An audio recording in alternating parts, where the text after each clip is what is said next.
What is up, everyone? We are back taking a look here at the finish line, downtown Flagstaff, Heritage Square.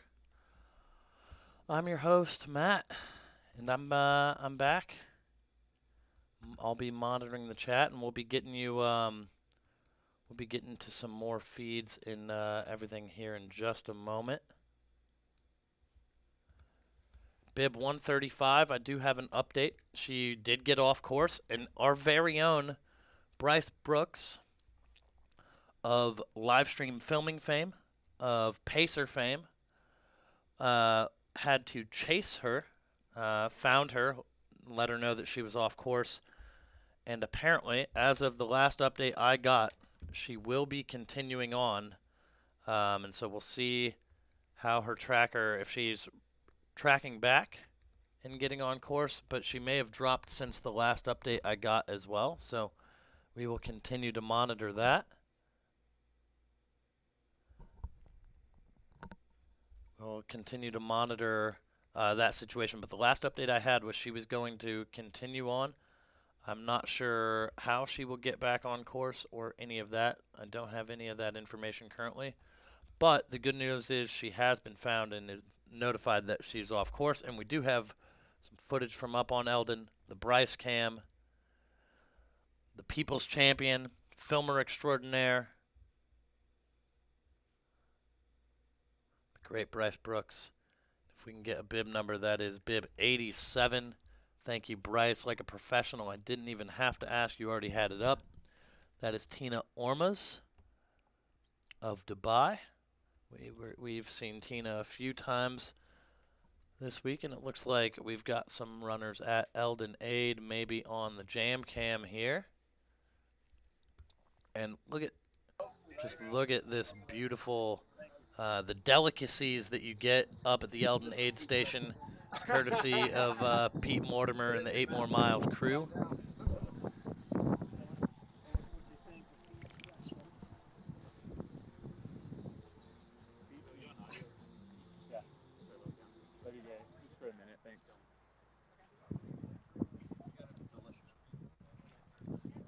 So, how's the journey, man?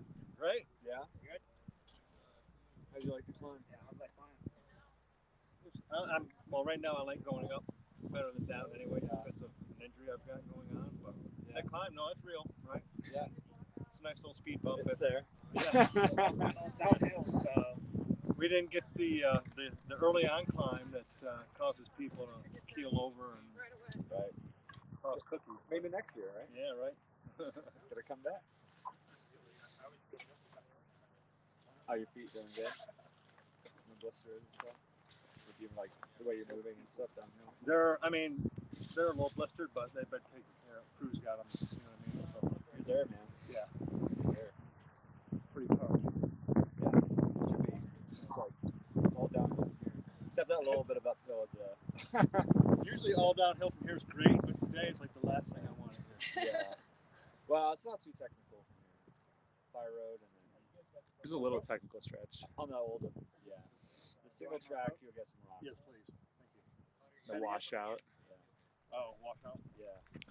Question in the Like some chat, flooding where through is the this fire. meat station?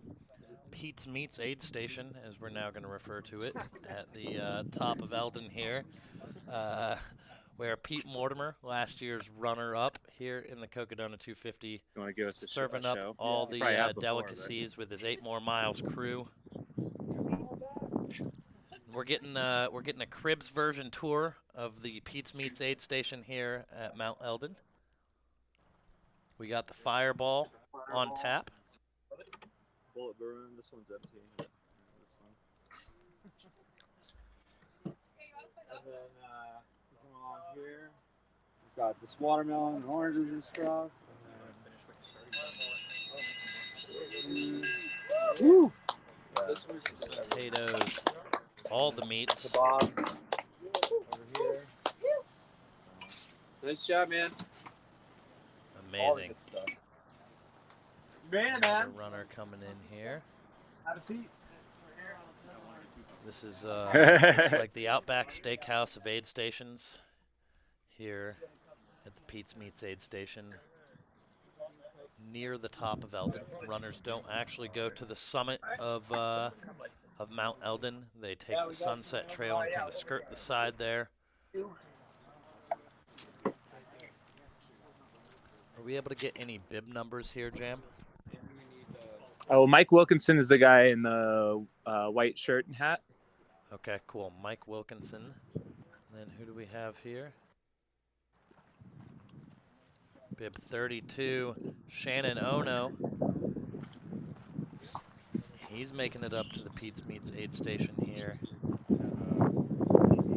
Las Vegas, Nevada.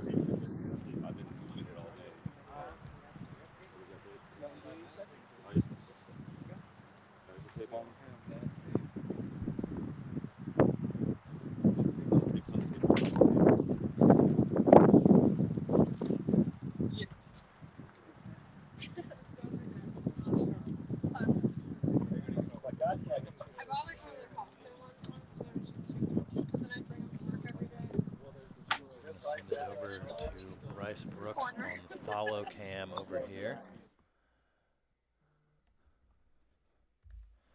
So we've got Miss Tina Ormaz climbing up Eldon here. She is nearing the turnoff of the Eldon Lookout. Oh, she's on the Sunset Trail, sorry.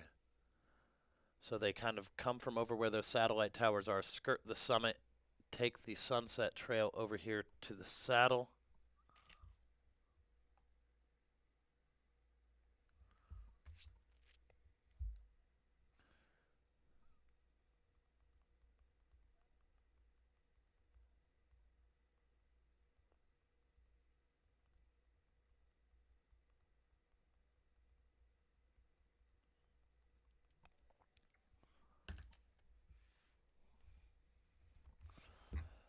And I'm going to send it actually back to the jam cam here because I overheard Pete Mortimer say that our second place female, Lauren Jones, slammed a beer up on the top of the Eldon aid station at Pete's Meats aid station in very true Atlanta, Georgia fashion.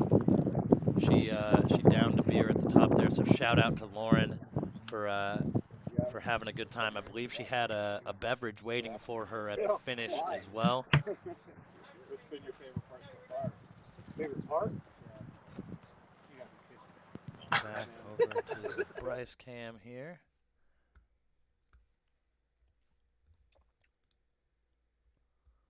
And then we do have Daniel at Fort Tuthill, bib 139, coming into, I believe,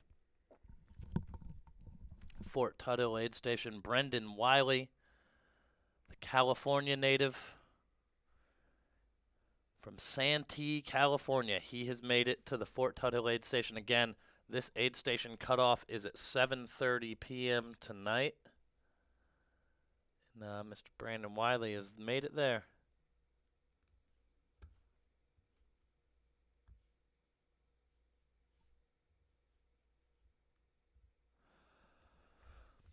Man, Shad, I know that we're gonna have some more finishers and stuff coming in the near future, but I do want to throw it back to the jam cam to see if I can ask Jamil a question here. Jamil, we just had You want to show us the beer again? yeah, a Corona near the Eldon Summit here, up at the Pete's Meats aid station, the Mount Eldon aid station here. Well, we've had now, we had Just a on Cinco de Modelo. Mayo, though. We had a Modelo earlier. Now we've had a Corona. We're open to any sort of adult beverage partnership, anything that is carried by Beaver Street Liquors down as runners are approaching the finality of the race. As long as Beaver Street carries it, we are here for it. And Jamil, I'm getting a report from Shad in the chat, our filmer. He has 51 follow cam miles this week over the last basically 3 days. Insane.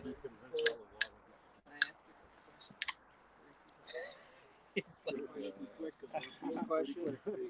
Got us on the Oh, perfect. There we go. Overall, guys. You're on air, so perfect. On air. Yep. I know. George. Wait, do they have karaoke at this aid station? It's like we have to stay tuned. I don't know what this is, but I do in fact know that they are breaking up microphones. Like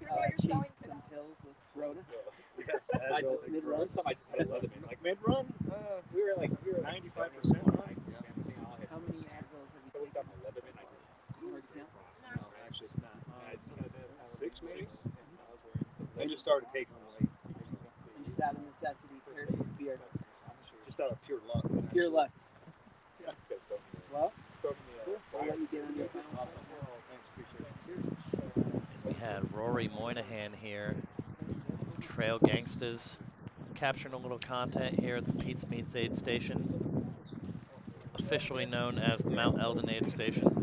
We do have some follow cams looking for runners here in Buffalo Park, and we will see if these are Cocodona runners or looks like a family of hikers there, the beauty of Buffalo Park. While I have.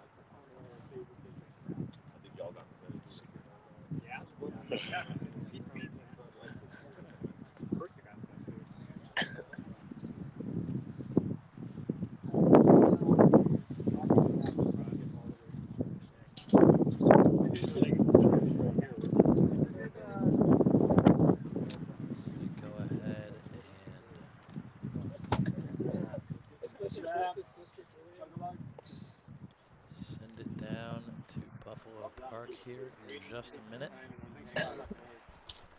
Yep.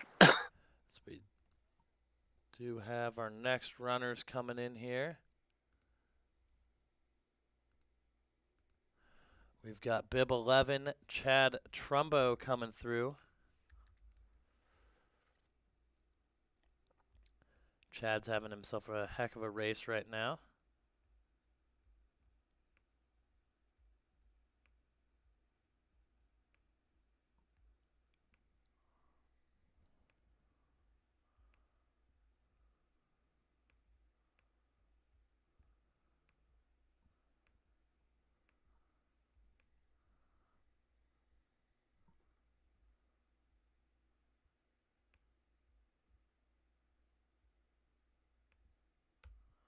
Chad looking really strong here.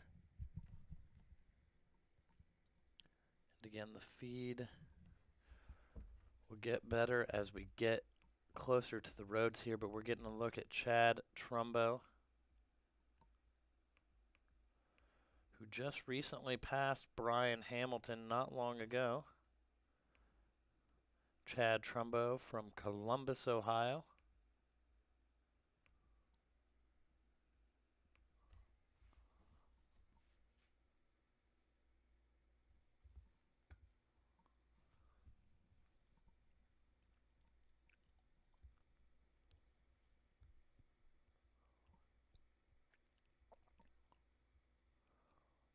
We'll see if we...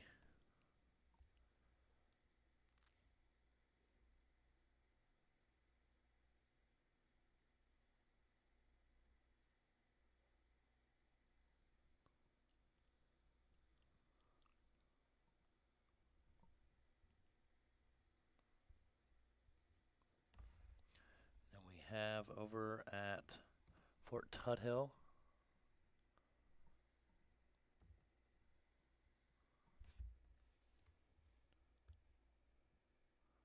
we do have bib 217 there. Looks like that froze. We'll bring it back here. Chad Trumbo. We also have bib 189, Colleen Vidrio over there.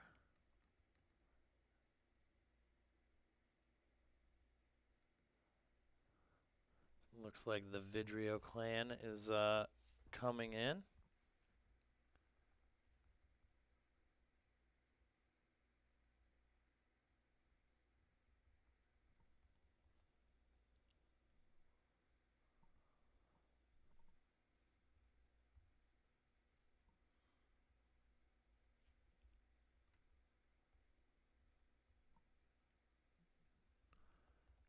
We are following our next finisher, which I need to update here.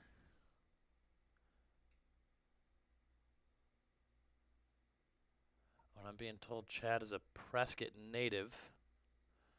It's paced by Jay Smithberger.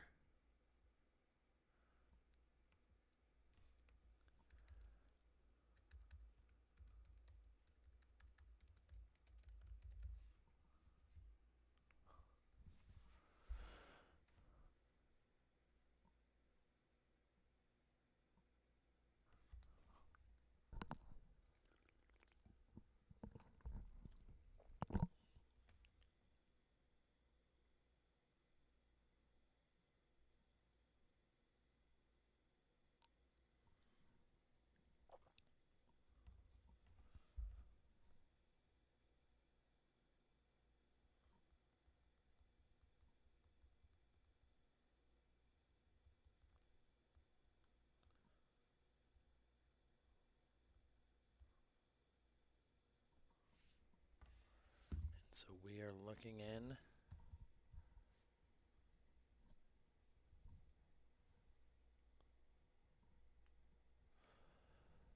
at Chad Trumbo, the Prescott native, now living in Ohio, as he comes through Buffalo Park here.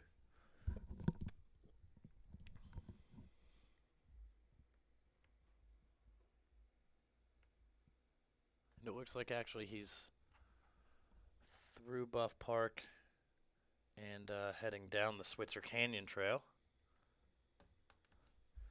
We do have a feed of Josh up at the hospital here as well. He is with bib 160, Brian Hamilton.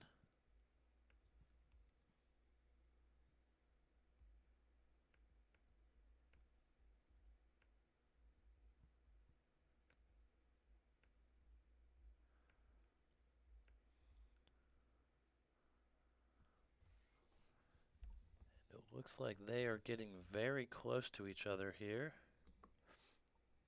Yes, Brian is on his way down. And Chad is cutting through. He'll cut through this flat little, more pine foresty section. And this will be the last bit of pavement.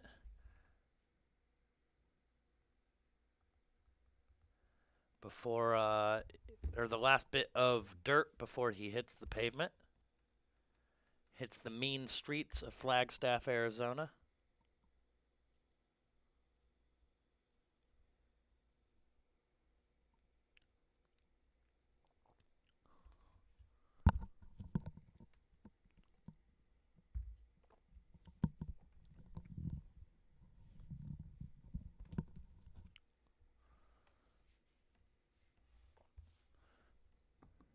Here's a look at Mr. Brian Hamilton. And we will continue to follow these two in. We do have Bryce chasing people up the Eldon, or up and over the Sunset Trail there. Let's go back to Chad Trumbo.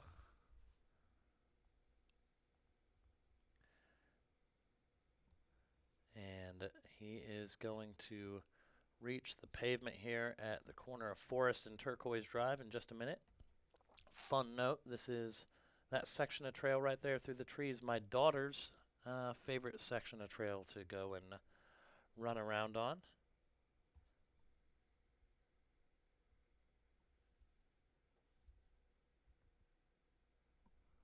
And Chad Trumbo waiting to cross the street here at the corner of Forest and Turquoise, where he will begin to go up to the hospital. And he'll make, as we all know, the iconic left-hand turn on Beaver Street. Here we have Josh. Looks like we do have more runners coming in here at Fort Tuthill as well.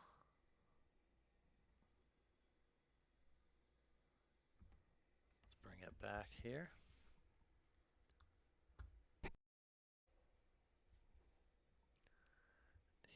is Chad Trumbo himself, waiting to cross at San Francisco.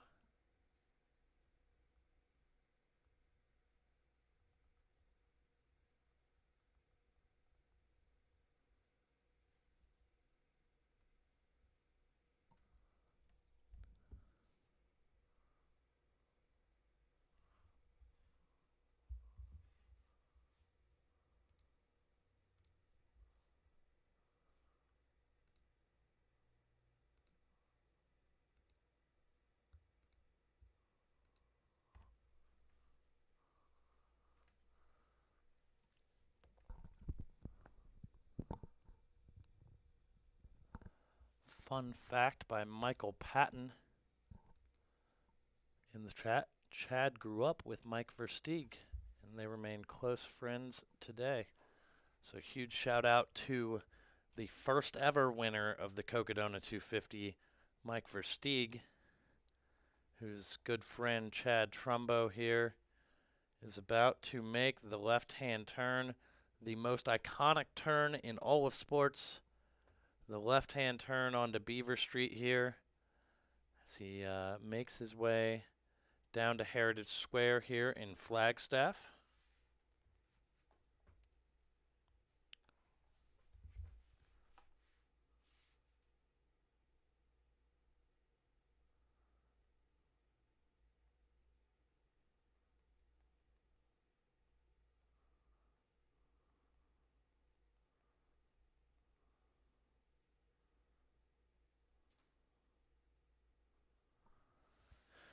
Here he is going past Flagstaff Medical Center here. And he is on his way down Beaver Street.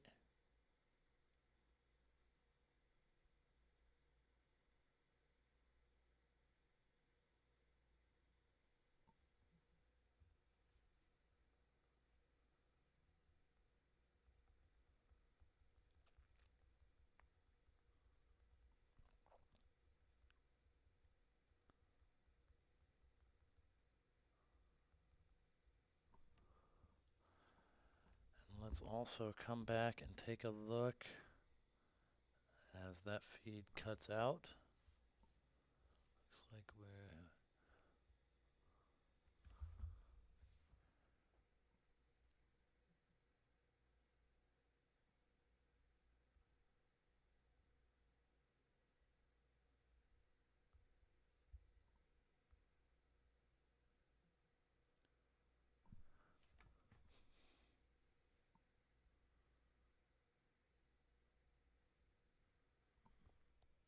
here is Chad Trumbo coming down Beaver Street.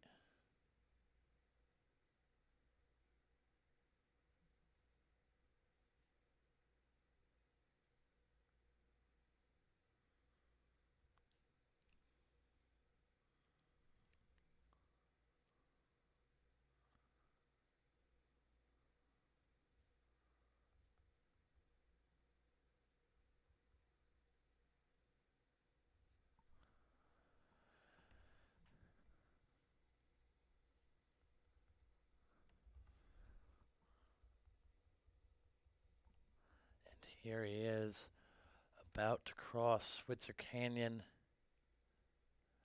on Beaver Street, the location that we hope to have a cheer and beer spot set up at with our good friends over at Beaver Street Liquors. We will see if we can make that happen for 2023. Chad Trumbo is back off, and he is moving.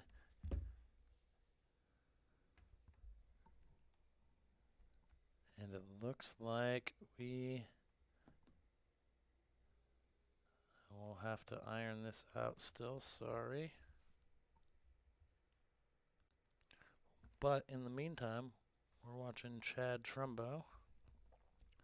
And I want to send it to Josh over following Brian, but I'm going to need Josh to refresh his feed, I believe.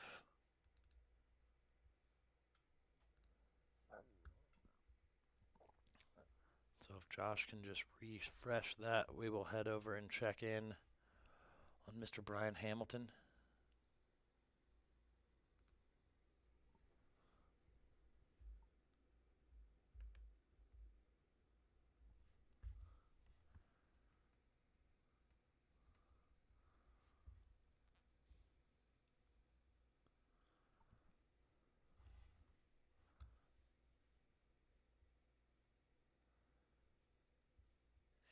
And we are getting a couple more follow cams heading back out so that we can make sure we catch Amy and Amy Gordon, who will be our next female, and John Wolfinger, who's coming down Eldon, as well as Jake Denath.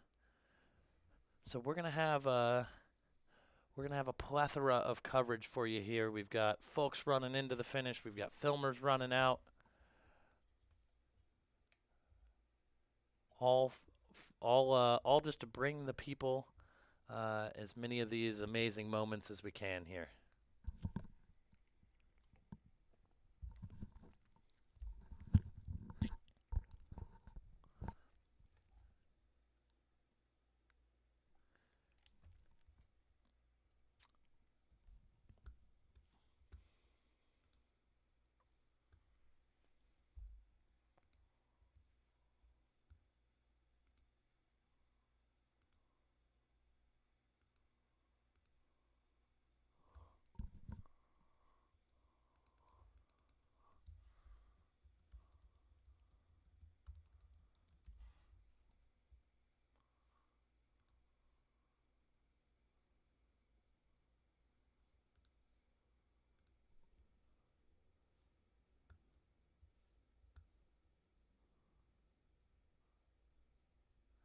We're following in Chad Trumbo as he is now just blocks away from the finish here in downtown Flagstaff.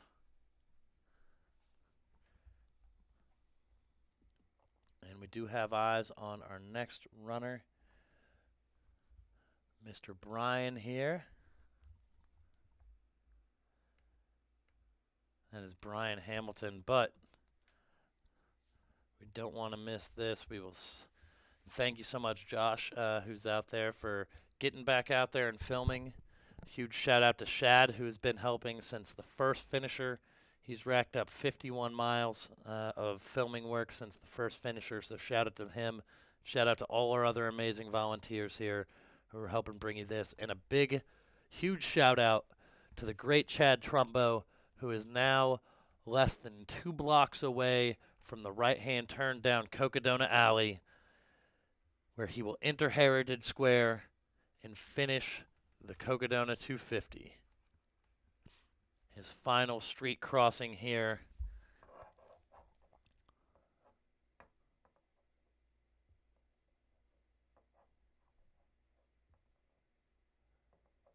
And he is almost there. Here it is, ladies and gentlemen. Chad Trumbo coming to the finish.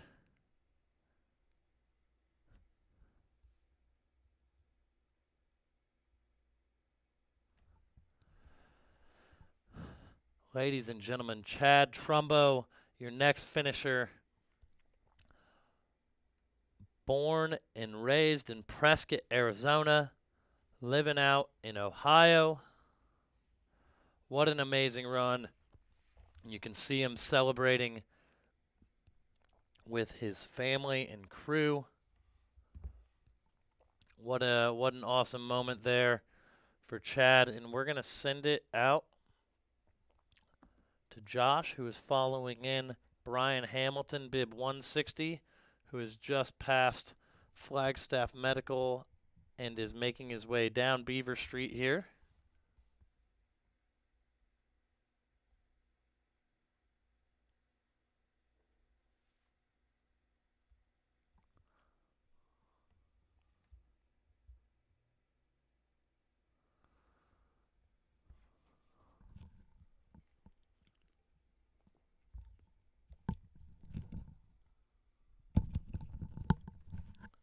We've got a nice little shot on the Jam Cam here.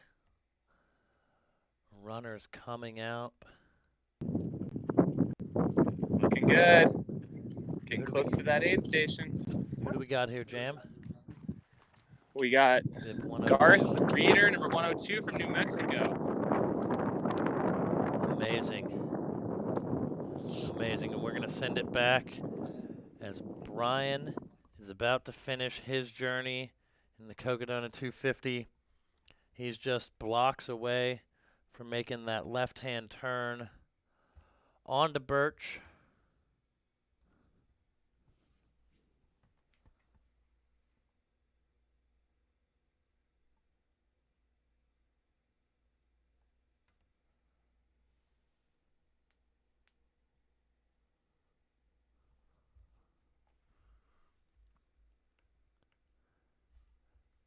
And I will unmute, sorry. We've got you unmuted here now, Josh, my bad. All right. He said his favorite stretch of trail so far has been this road to the finish line right here. Well, that is amazing, and he's about to pass or cross one of the last busy lights here, and he is now just blocks away from the left-hand turn onto Birch. As you just saw, two of our filmers just crossed the street going the other way. They're heading back out. That was Dan Spider Pena, who helped out in Prescott earlier. He's heading out to help film with Miss Susan, or Suzanne. And they're heading back out to catch the next group of folks. But we are here with Brian, who is making his way to the finish here. He's moving strong and looking great.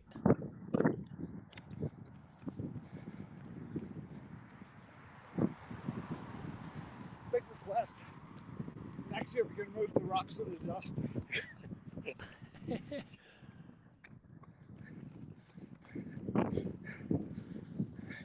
You can move some of the rocks off the trail for him next year. Yeah, we'll see if we can get the team out there to sweep it, maybe vacuum a little bit, make sure it's a nice carpet surface for you out there. As long as you come back next year, we'll try and make that happen.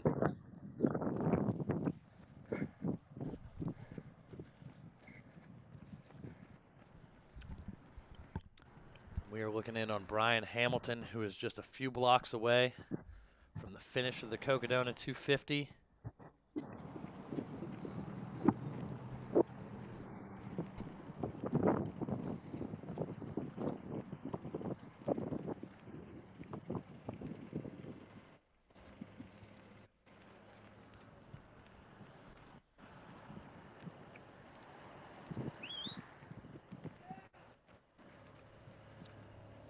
I think they are getting cheered on here by the apartment construction workers, yeah?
Brian Hamilton making his way down Beaver Street here. All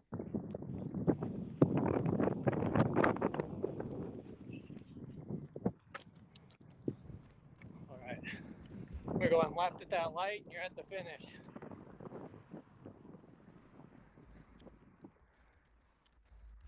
are you feeling finishing this thing up? How are you feeling finishing this thing up? All right. Need something cold, fizzy, and something kids can drink. They got that for you.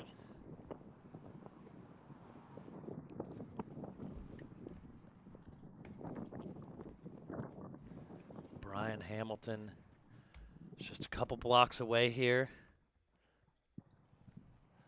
from the finish of the Cocodona 250. He's going to be making a left-hand turn just up here on Birch before he ultimately makes a right-hand turn down Cocodona Alley to the finish of the Cocodona 250. I think that by this time next year, he's almost there. He is Still straight. You're going left at this next road. Cross it, then left. He is absolutely crushing it.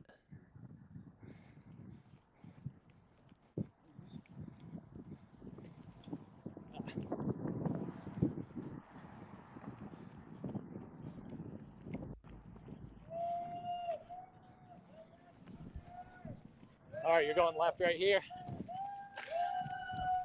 And here he is, the left-hand turn on Birch. And he's now just a little over a block away from the finish of this incredible adventure, this incredible journey.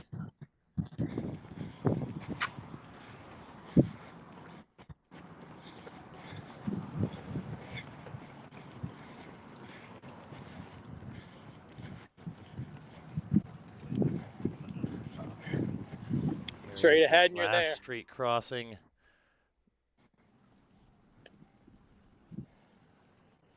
Less than a block.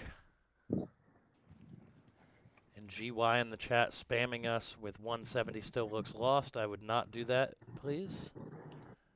And here is Brian Hamilton coming to the finish. Right in the gates. And you're at the finish line. Awesome job, man. Here he comes, ladies and gentlemen. Brian Hamilton.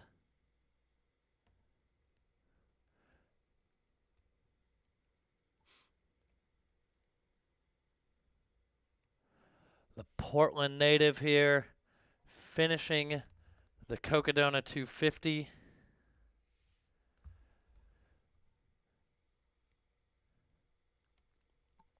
And GY in the chat to address your question that I have been waiting to address here. Bib 170, our race command is trying to sort everything out.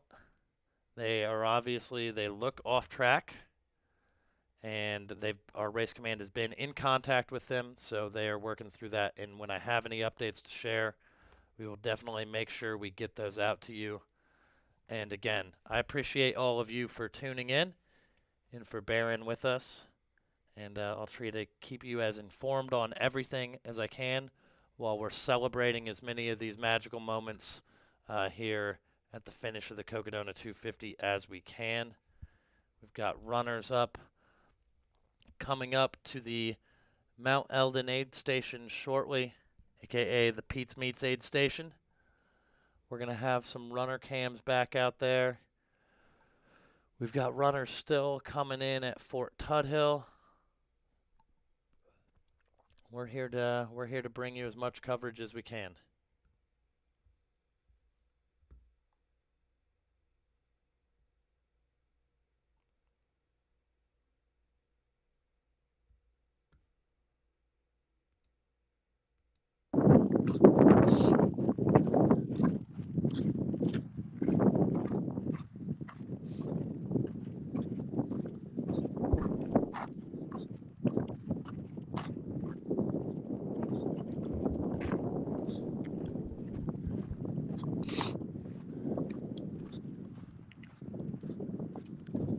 Looks like our next finisher is going to be the legend himself, Tony Russ, who the last time we saw him was probably setting the FKT up the Eldon Lookout Trail And across the saddle there on Mount Eldon, we got Alicia Judy in the chat saying, look at those views. Absolutely beautiful up there. And a huge shout out to Jamil for getting back up there after pacing, after filming, after being up into the wee hours of the morning, for him to be up on Mount Eldon, along with our good buddy and filmer extraordinaire Bryce Brooks, to capture all these shots is amazing.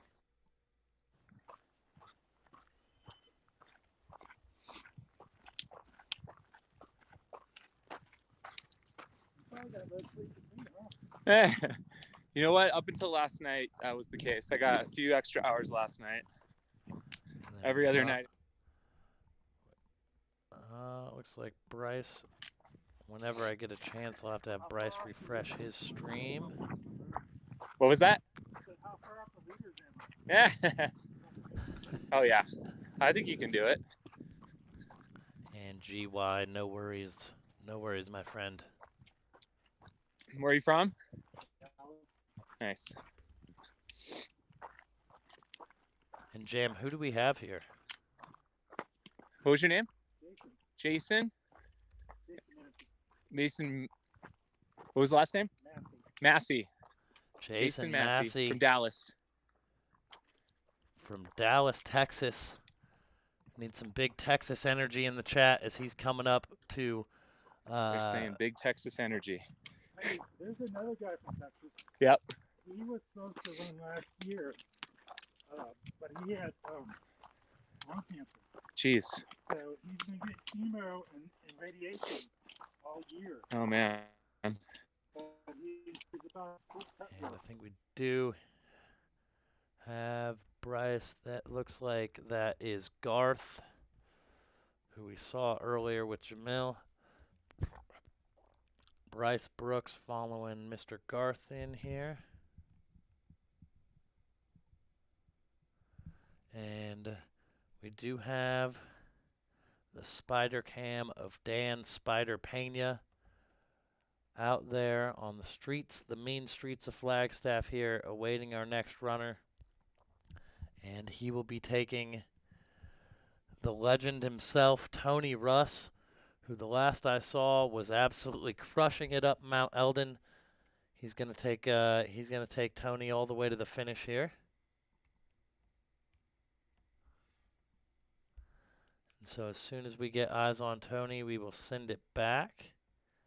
Until then, we're gonna send it back to the Bryce cam as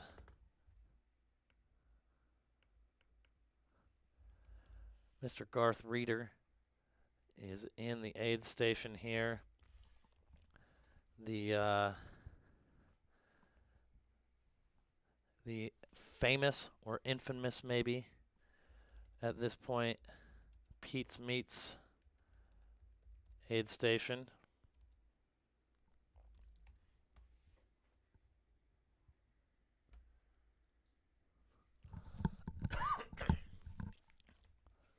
And again, as soon as we get eyes on some of our finishers, which it seems like will be Tony Russ coming up.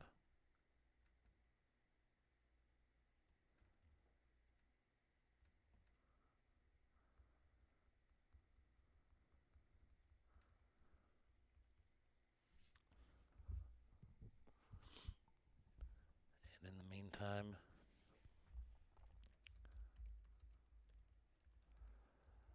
we are here. There you see Rory Moynihan of Trail Gangstas fame.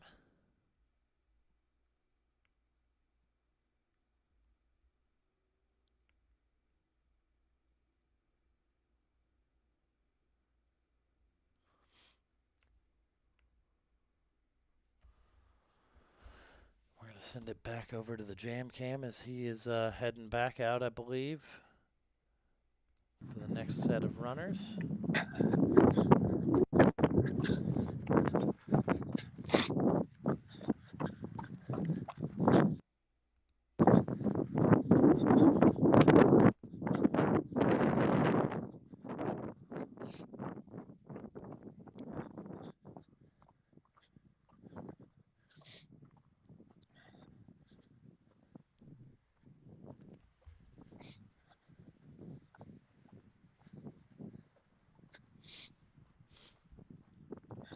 looks like we may have a Tony Russ sighting down here.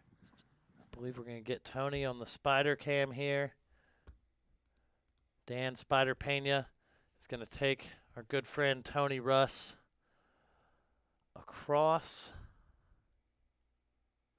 the street on Beaver Street here. He's now made that iconic left turn. And here comes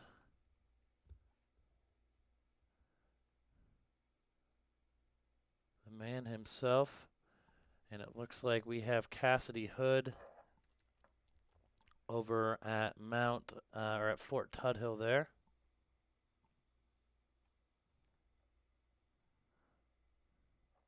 So our Spider Pena cam.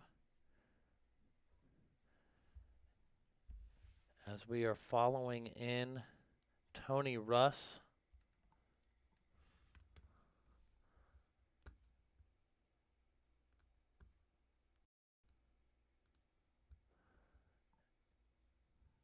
And it appears Tony Russ is basically sprinting.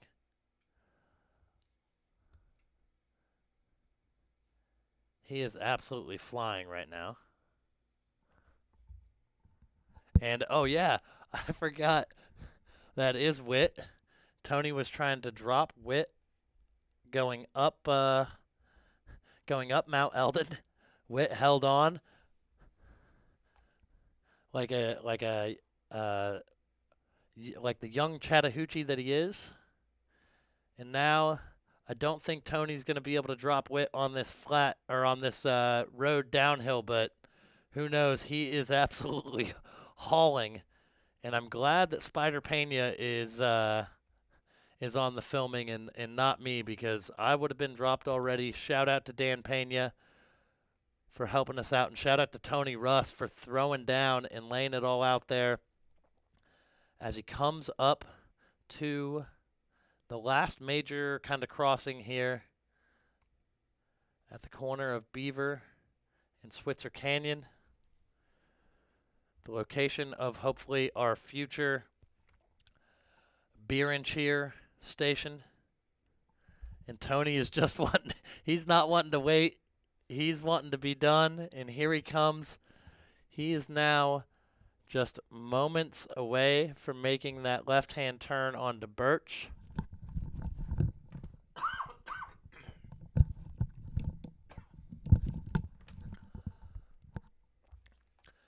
Shout out to Witt, who was a part of Joe McConaughey's crew, getting out there, pacing Tony Russ, and that's what this community is all about, helping each other out, getting out there, and Tony is just absolutely laying it out there right now. This is so awesome to see. His hair looking majestic.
We'll see if Spider Pena is able to unmute on his end so we can hear the energy here as we approach the finish.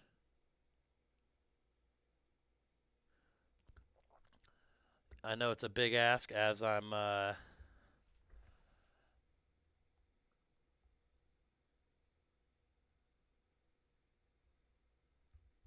as he's hauling You hear me? uphill here. Looks like we have audio. Hello, hello. Amazing. Thank you so much, Dan. Tony is killing it. Yeah, he looks like he is absolutely crushing it right now. He's eager to finish. Let's just say that.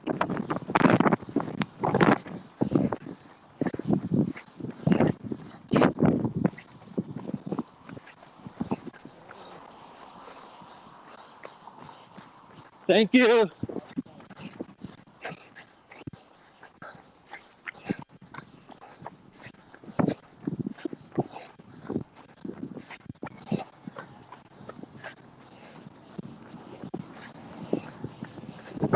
Here he is.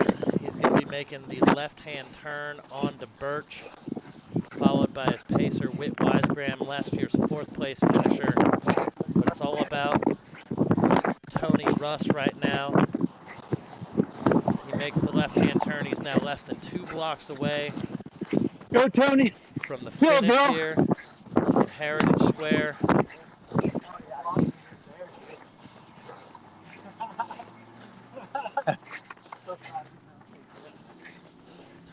Beast. Absolutely incredible. Big Tony energy in the chat here. Amazing. His last street crossing, he's coming right up here to turn right.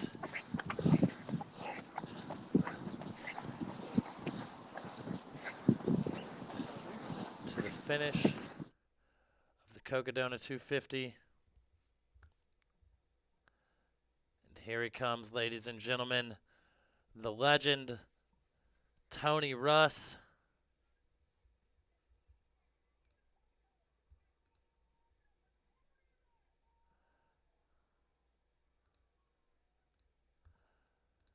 Absolutely amazing.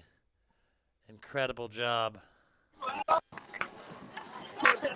Incredible job, Tony. I know, dude. Drop the hammer on me.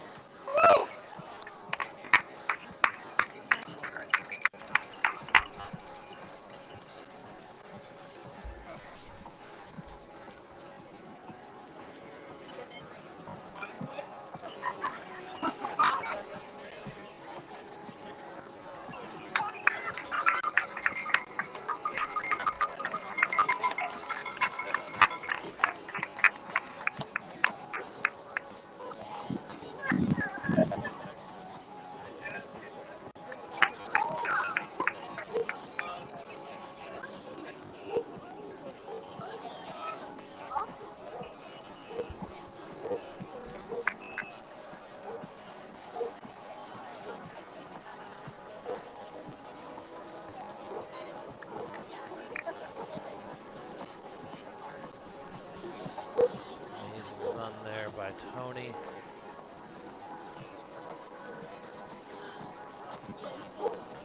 Big hug from race director Steve Adderholt there.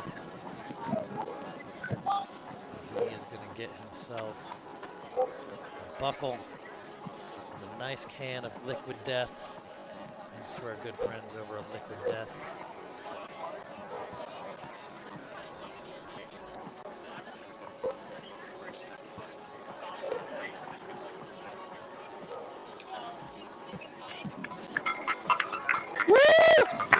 Altos, New Mexico, part of the Aravaipa family.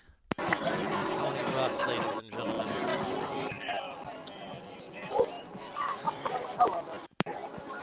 I love that dude. And we're now going, we're going to stay right here, actually.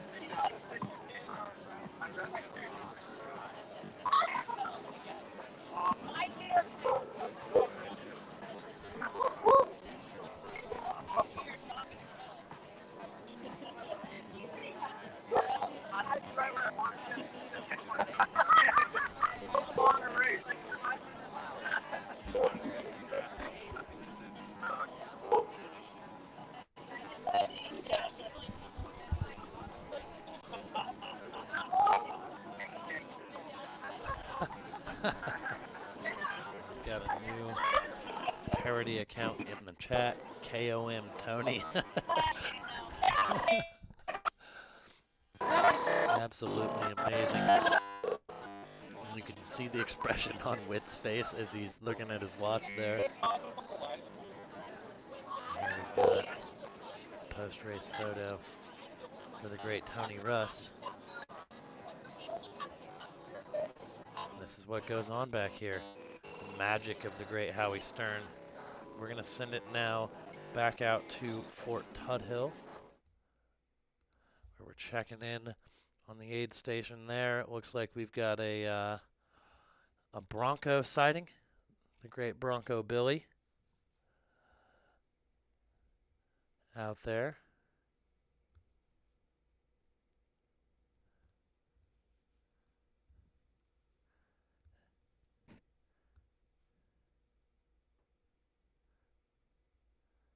And it looks like Deb Hamberlin is around mile 222. So she will be rolling into the Walnut Canyon aid station in just a matter of moments. And we should have some more camera feeds up out there, I believe, in the not too distant future. And for right now, we are going to send it back to our finish line cam as we await our next finishers of the Cocodona 250. And it looks like that is going to be Amy Gordon, possibly. She is a little bit ahead, so it's going to be between Amy Gordon and John Wolfinger. Those are going to be kind of the next two that come in, depending on how their trackers pan out. But it looks like they are both likely on their way down from Buffalo Park, down the Switzer Canyon Trail, where they will then hop on the beautiful streets of Flagstaff before they make their way into downtown and to Heritage Square at the finish line of the Cocodona 250. And we do have bib 234, Bart Mangino. Bart, I do believe, is, and let me confirm this before. Yeah, Bart is our oldest runner left on course. The 69-year-old from Prescott Valley. He's moving with a purpose, got some pep in his step as he makes his way up to northern Arizona here from his home down in Prescott Valley, Arizona.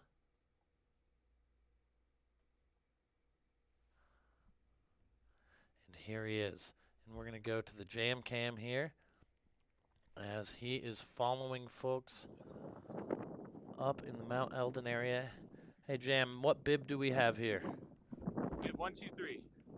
Oh, man, best bib. Jared Buchanan from Ellington, Connecticut here, making his way over towards the Pete's Meats aid station here shortly.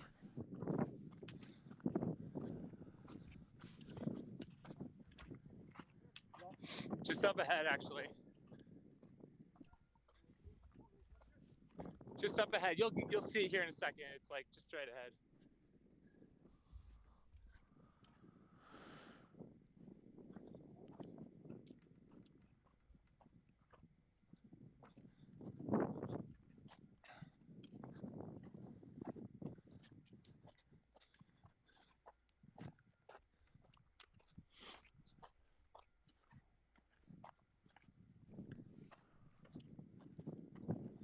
Right here. This is where it was. Yep.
San Francisco Peaks just ahead.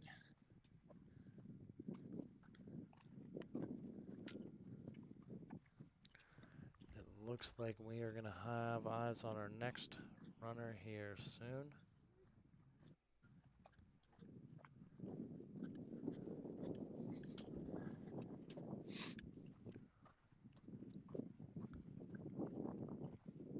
I'm going to send it over.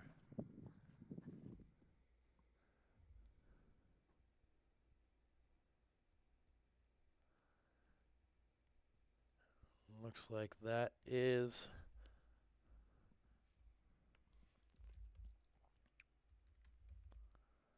bib number 26.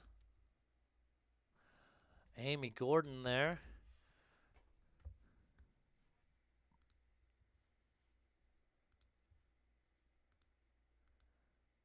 And if Suzanne is able to unmute herself at any point, we would love to be able to listen in.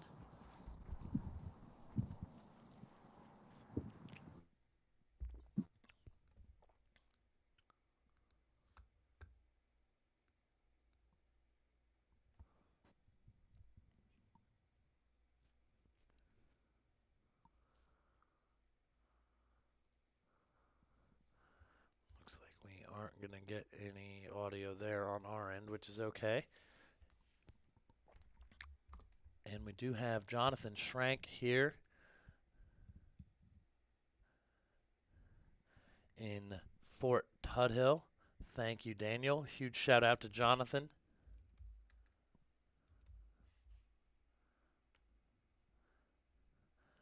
From Fredericksburg, Texas. He's making his way through Fort Tuthill here as we are following Amy Gordon.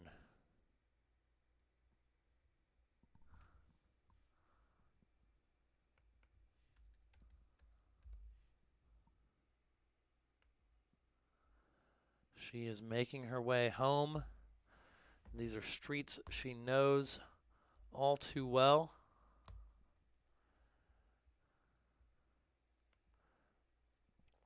She is just a block away from making a left-hand turn down Beaver Street.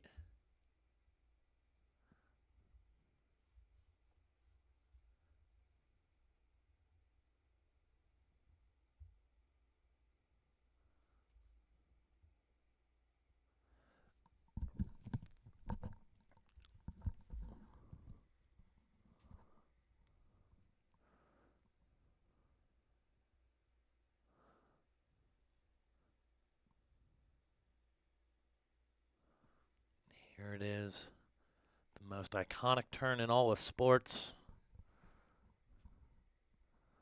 Left down Beaver Street as she makes her way now past Flagstaff Medical Center.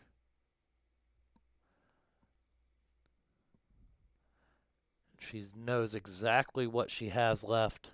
The Flagstaff native traversing down from the Prescott Valley all the way back home on foot through some of the most iconic landscapes Arizona has to offer.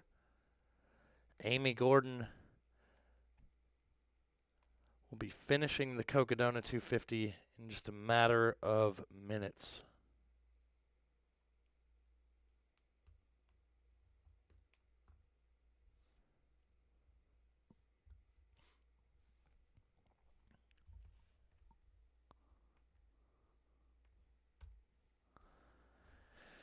And Amy is moving so strong right here as we see Dan Spider Pena on his way back out to get some more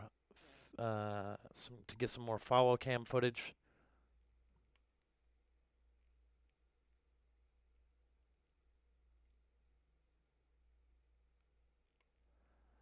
And Daniel in the chat, Wolfinger, I think that's better, is how our next runner's name is pronounced. Bib 201, John Wolfinger, not Wolfinger. Wolfinger. But right now we are on Amy Gordon.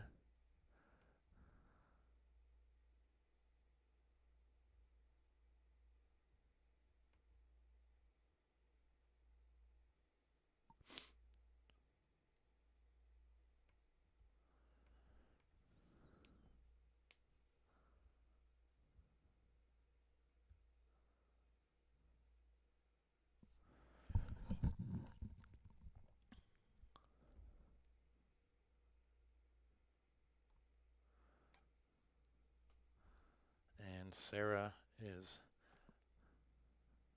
catching someone up in the chat. And the other big thing is that we've had big chat energy the entire time.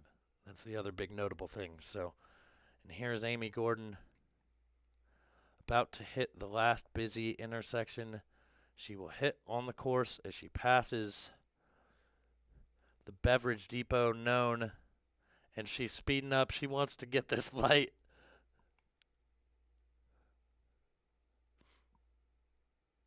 She's looking back. She knows she doesn't want to hit this with red, and here she comes.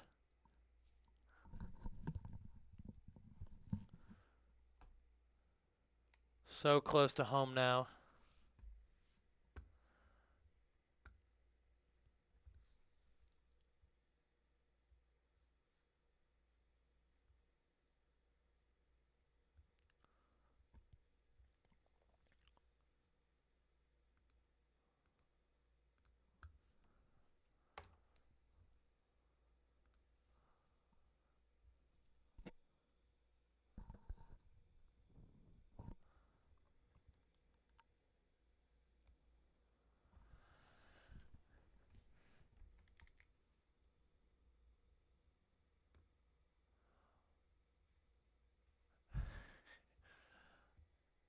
Amy Gordon just blocks away from the final left-hand turn as she makes her way down into Central Flagstaff. She'll turn left on Birch. She will turn right down Cocodona Alley,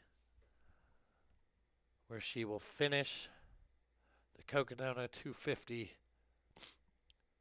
And she has an amazing crew and friends out there cheering for her.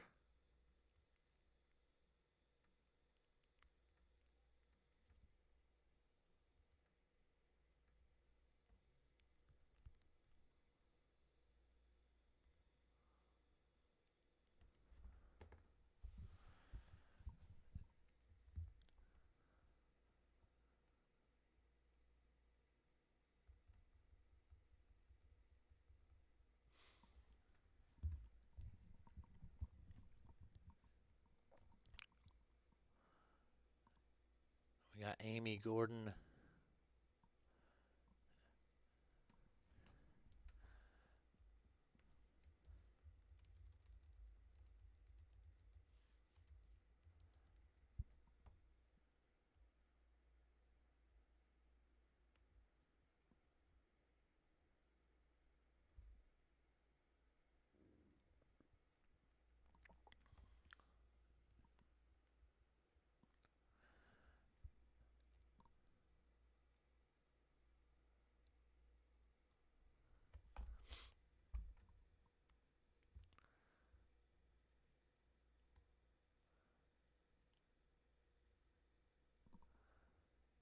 And here she is.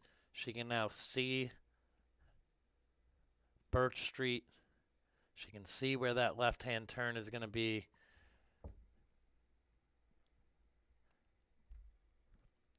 As Amy Gordon is making her way downtown.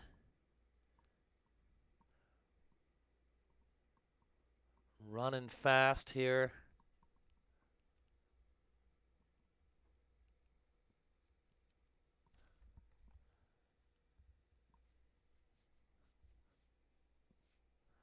She just looks so strong.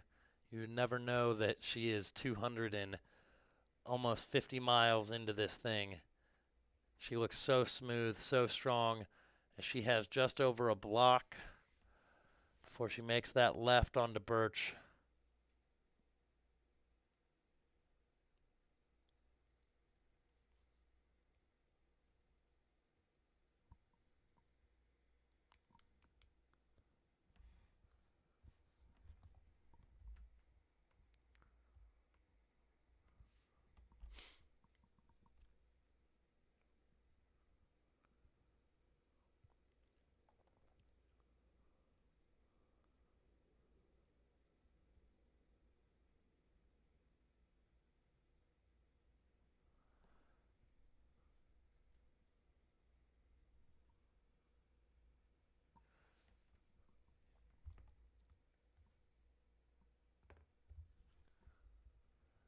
Here she goes, crossing Birch Street. She's going to make a left-hand turn here, and she is less than 2 blocks away from Cocodona Alley, where she will find herself at the finish line of the Cocodona 250 in the heart of her town here in Flagstaff, Arizona.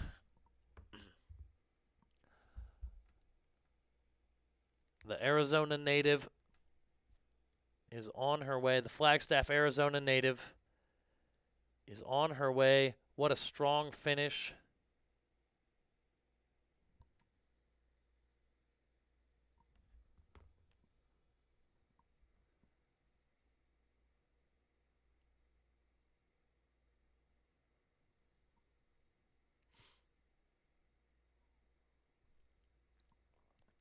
And here it is, Amy Gordon coming into the finish here in Heritage Square.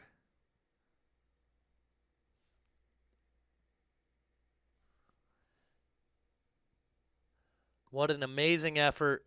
What an amazing run by Amy here as she crosses the finish line in the heart of Flagstaff, where she currently resides. Incredible.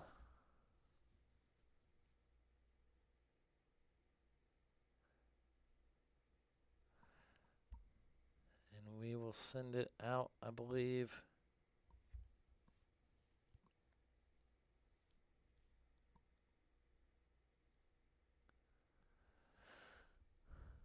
And we'll see if Josh can get a look at the bib for us here.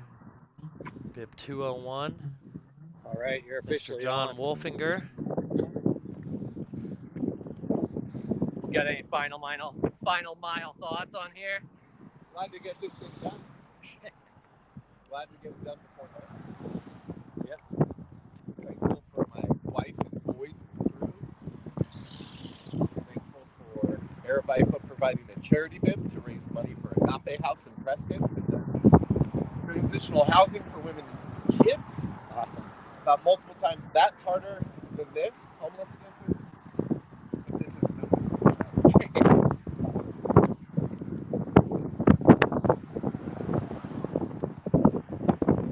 All right. John Wolfinger, the Prescott native.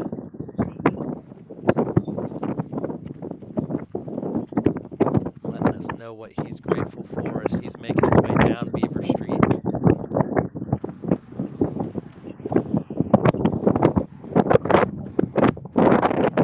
He is going to be our next finisher here.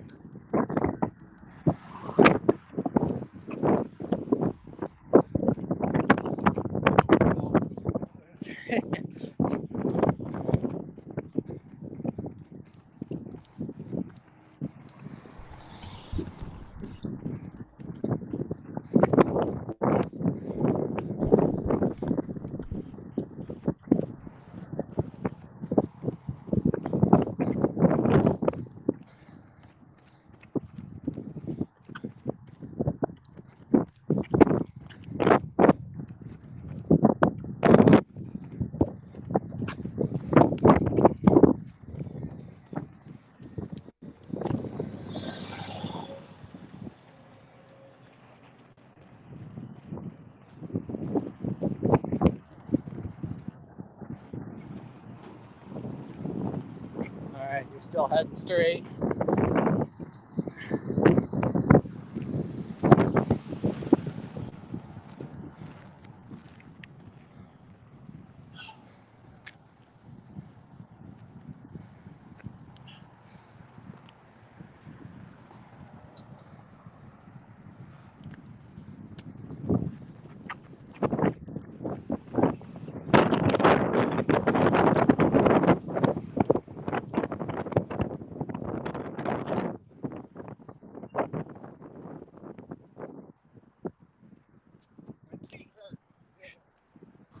Says his feet hurt.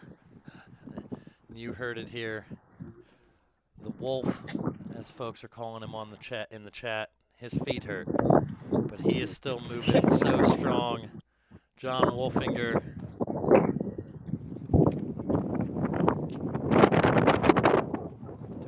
got lots of fans in the chat calling you the Wolf. The wolf.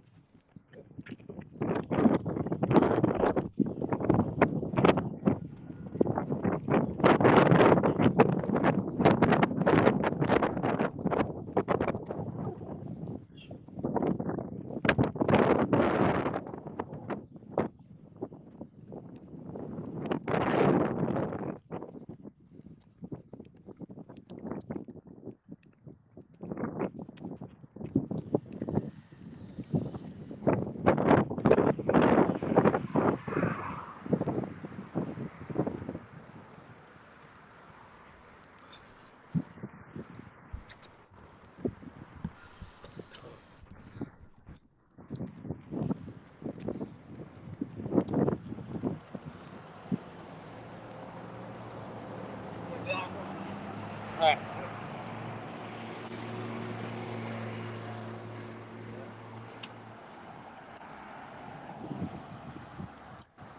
What was your favorite section of trail? I really like coming into Prescott at night. Okay. I really like, the best I probably felt was Eldon out back.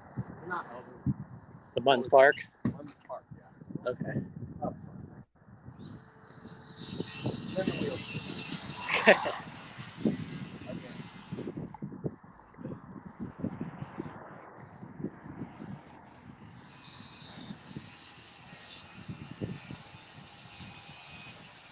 Got sweet bloody nose on Mount Eldon today. Sweet. The third one. So there was blood, there was sweat, there were tears. Nothing wrong with that. It's all part of it, I guess.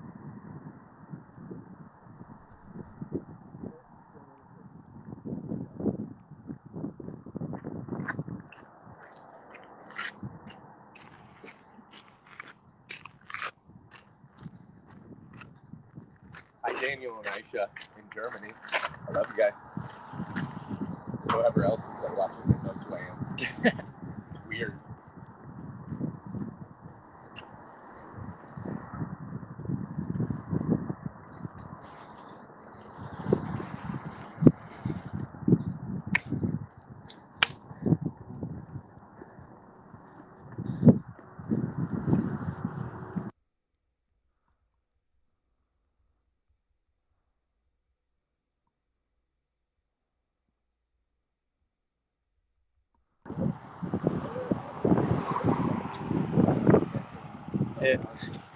Birch. You're going to that stoplight, then left. Then you're at that finish line. So John Wolfinger can now, he's now hit the final little descent down into the heart of Flagstaff. He's going to turn left on Birch, right on Cocodona Alley, and he will find himself the finish of the Cocodona 250 here in Flagstaff, Arizona.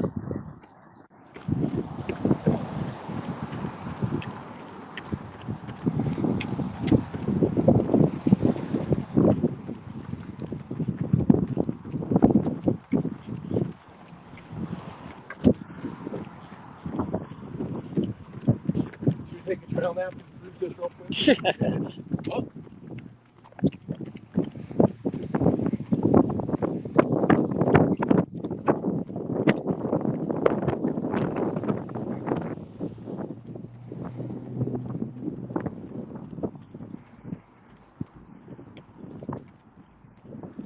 How much sleep have you gotten this whole race?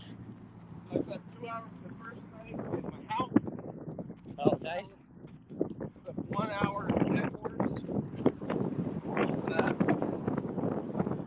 about an hour in a tree in Cocodona, waiting for my ankle to stop being lame. Then an hour 45 in Munns Park. And 2 hours in Tuthill last night. All right. So basically all caught up. So,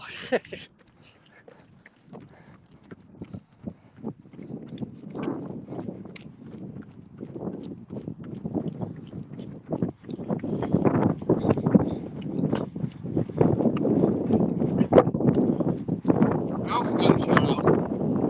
You're on Prescott. Prescott Trail. Yes. And she was the first person for Prescott Trail. She crushed. So strong the whole time.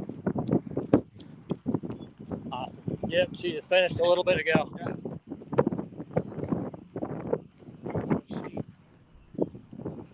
There is a conspiracy. Her knee breaks. I don't remember. All right, you're taking the left here.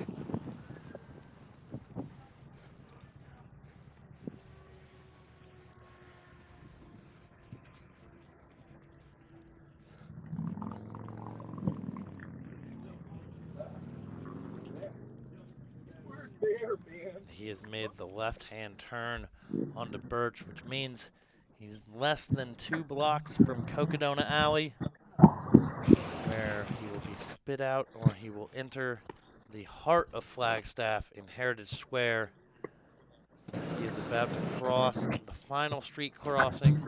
He's got about a half straight block. right here. He's going to turn right down the alley. Final street crossing.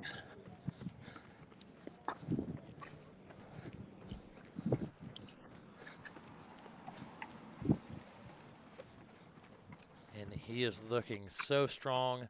John Wolfinger from Prescott, Arizona. Right in here to the finish Coming line. into the finish. And here he comes, ladies and gentlemen. The Wolf himself.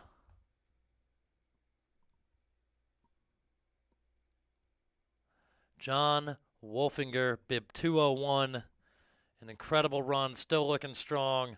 And look at that big Wolf energy right there, hopping over, giving his family a hug. It's absolutely amazing.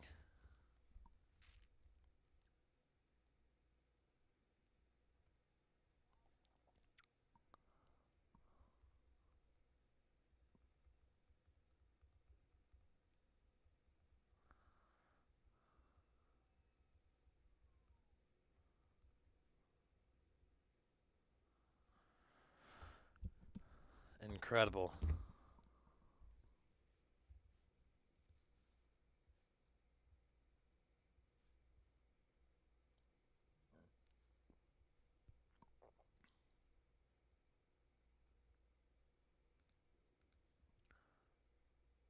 Looks like we lost our static cam.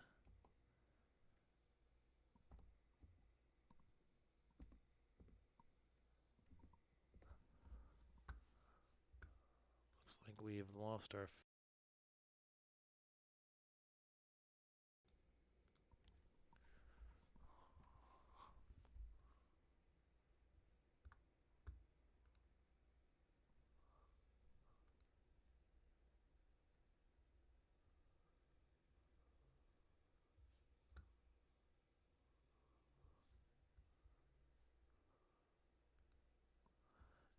take it over to the drone shot here.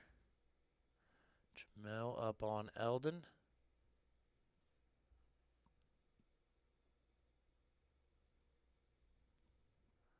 Sorry about that, y'all. Thank you so much.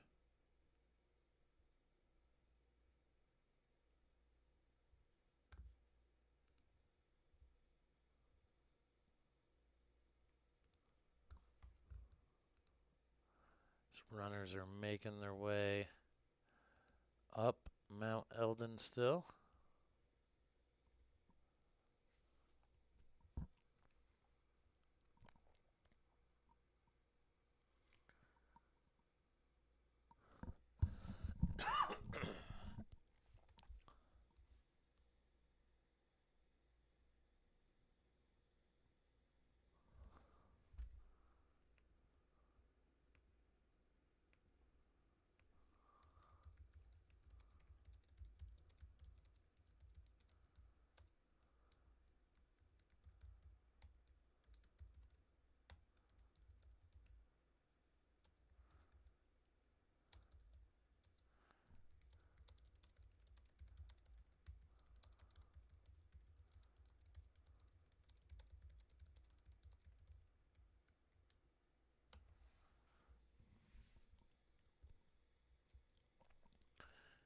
are taking a look at this drone shot here. We do have some more video in Walnut Canyon. And so we will get some video over in Walnut Canyon here shortly as well.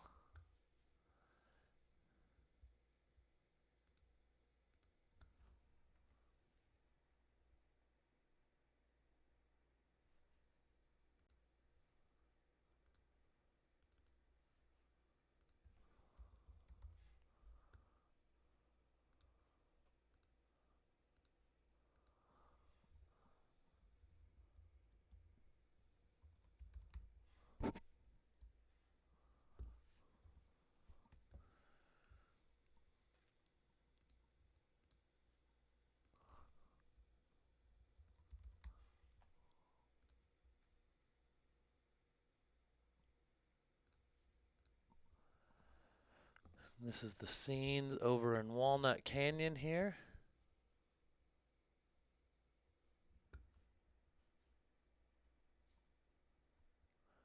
Courtesy of our good friend Daniel.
And we will also have some more footage from Mount Eldon here, as we are currently taking a look at Walnut Canyon.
We've got Kitty Gamers in the chat, a new face to the chat, so welcome.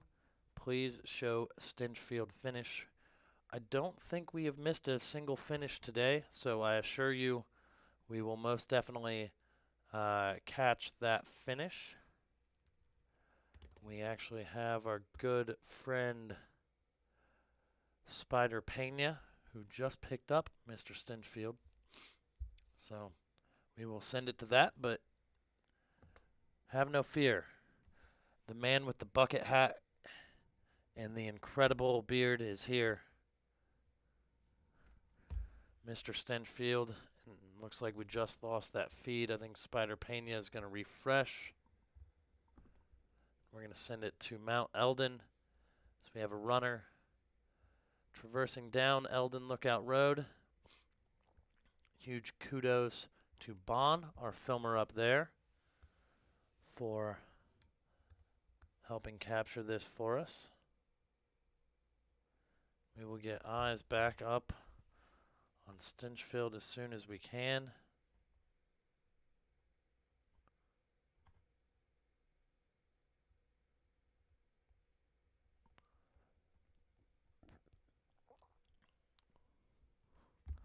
And in the meantime, let's go to Jamil picking up his drone. Let's go to Walnut Canyon. For Daniel, we're also going to have Jesse over at Walnut Canyon soon. If Jesse is able to refresh their feed, I can see him popping up, but I cannot pull the feed in.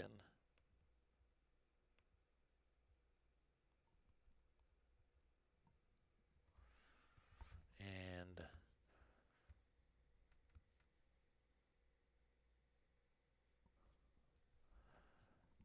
good question in the chat. The stream is set to go until 10 p.m. tonight. So we're going to get most of the finishers through here.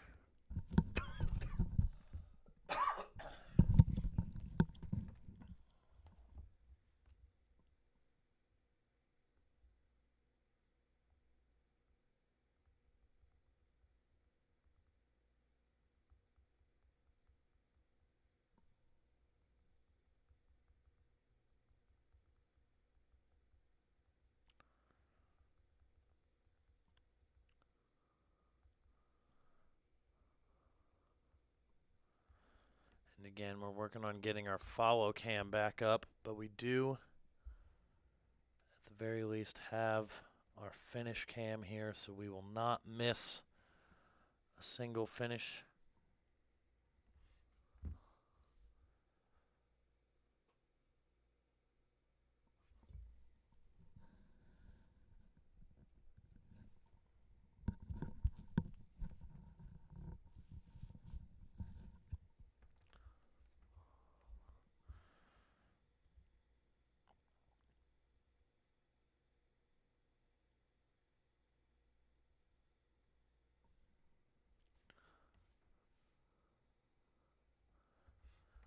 And again, we're going to try to get our follow cam back up of Mr. Stinchfield. And it looks like we have Suzanne here.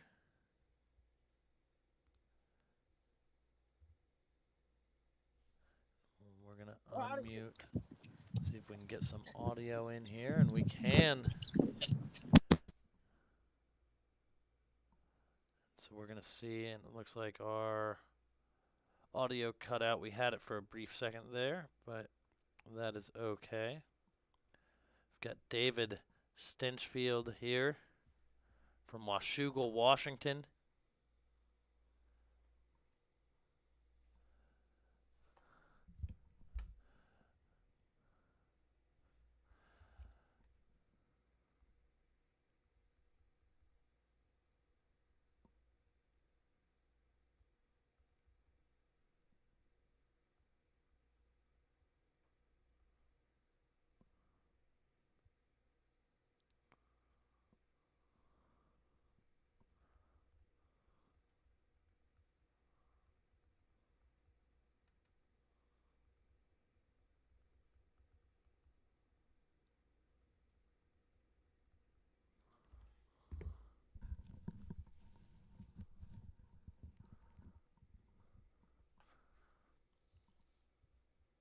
we will...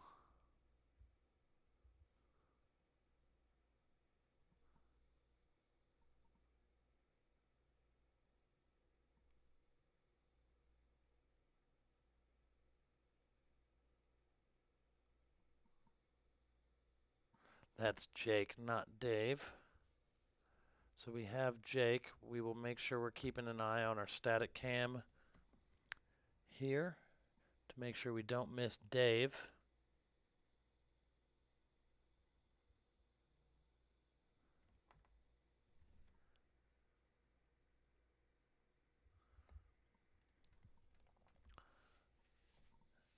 So we will keep an eye out there. It's looking like we will have an additional feed over at Walnut Canyon as well. See Jesse's feed. So we'll have a couple feeds at Walnut Canyon as folks are making their way from Fort Tuthill over there.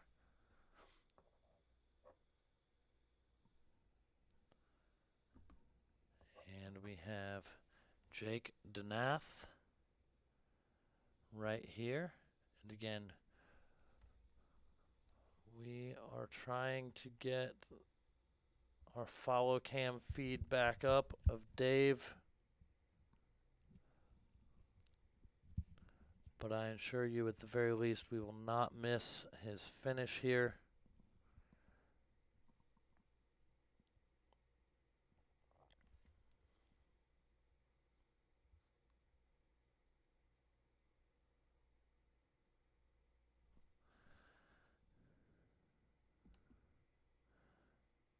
And here we go. Huge shout out to Josh.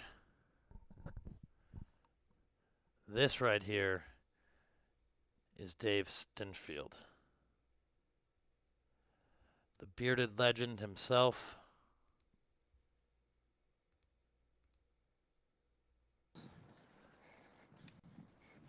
Thank you so much for getting that, Josh.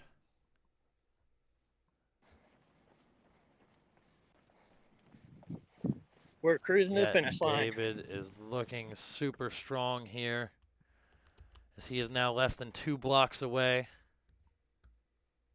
Straight ahead, last street crossing, and you're there. And he's going to be making his way to Heritage Square, the heart of Flagstaff, the home, the iconic finish of the Cocodona 250. Here he comes, ladies and gentlemen. David Stinchfield. Right through those gates. Is on his way.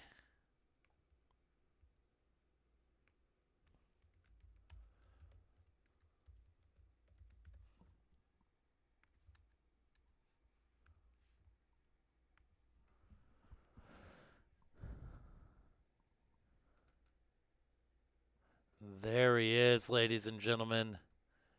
An incredible run. Absolutely amazing.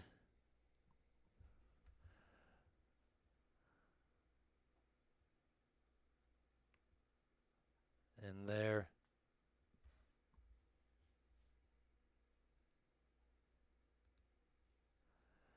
he is, Mr. David Stinchfield, Washougal, Washington's own.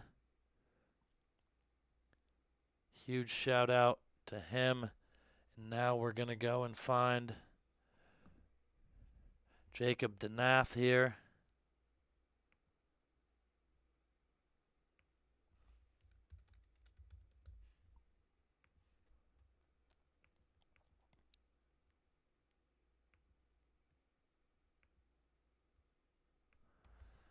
As he is closing in on the finish of the Cocodona 250.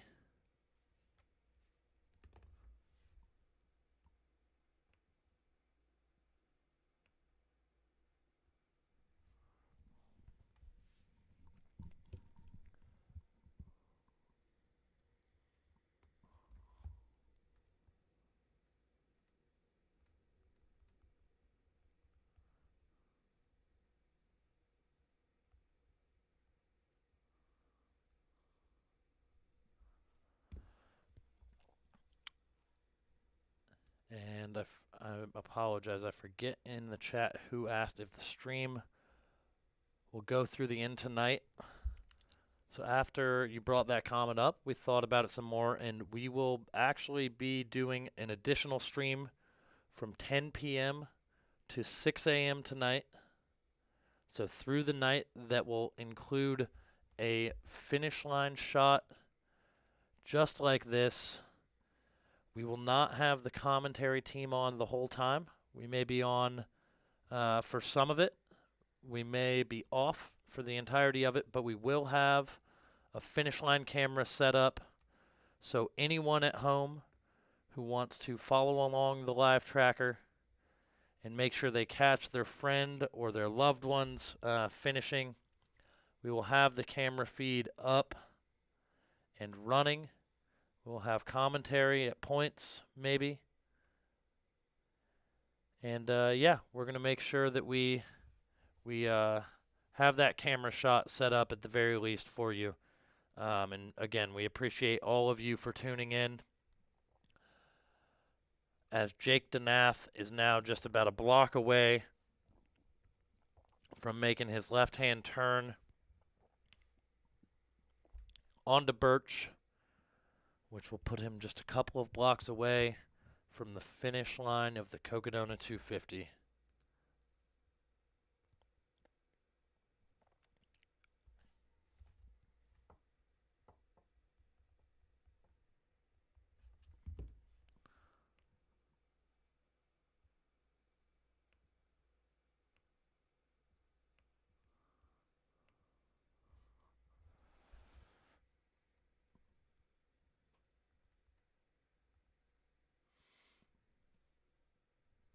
And here it is.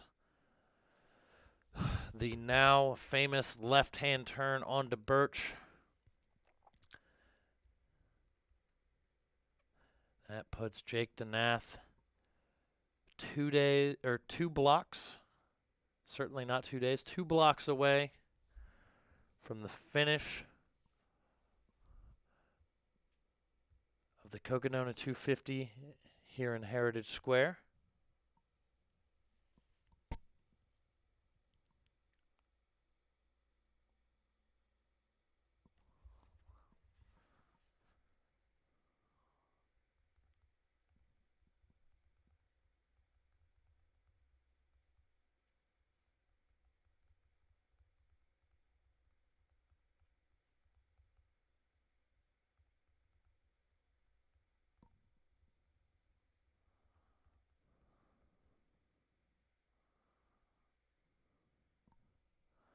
And here he is. We're going to send it to the finish line here as Jake Denath makes the turn down Cocodona Alley. And he's going to be our next finisher of the Cocodona 250.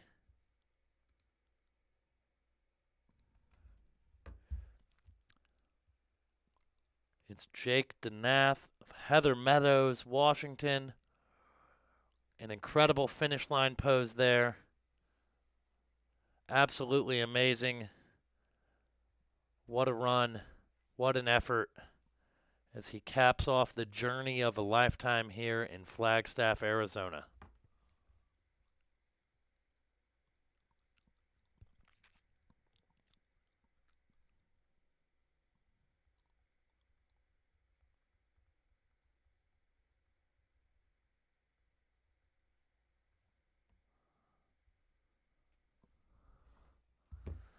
Let's go ahead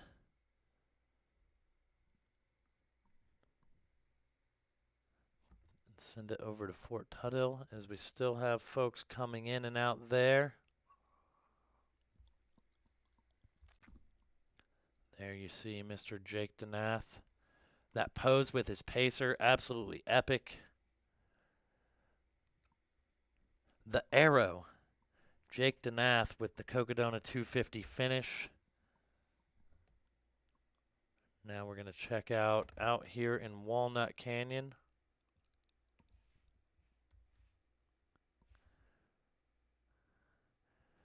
As another crowd favorite, Deb Hamberlin, is getting close.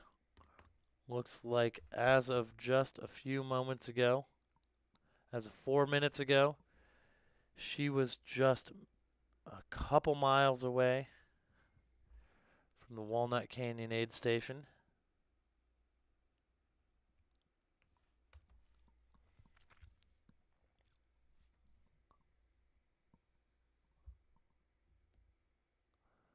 Looks like we've got Daniel has a runner, but his camera is froze. So we may have to have him refresh and see if we can get that bib. Yeah, I'm going to need Daniel to refresh, and we can see if we can get who that runner is that just came in.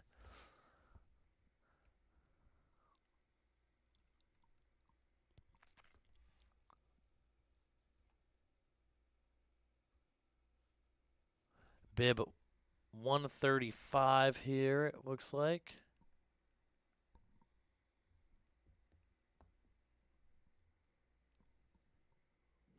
Thank you so much, Daniel in Fort Tuthill. That is Miss Christine. Christine Kitzler here from Myrtle Beach, South Carolina.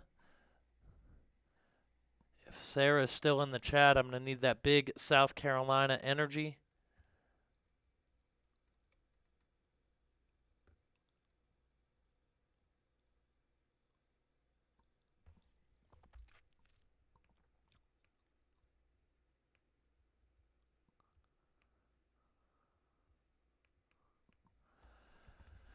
And we're going to send it back to Walnut Canyon here.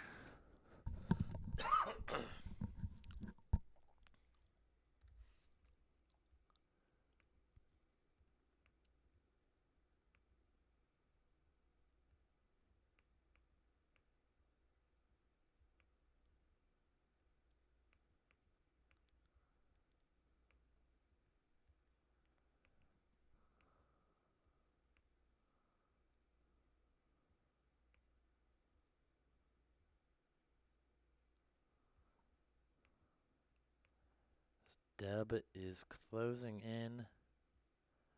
The Walnut Canyon aid station, mile 229.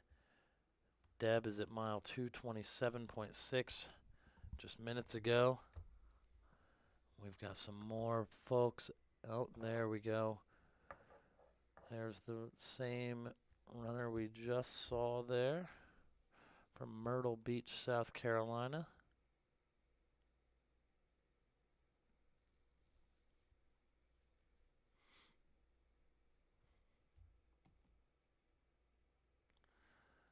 Looks like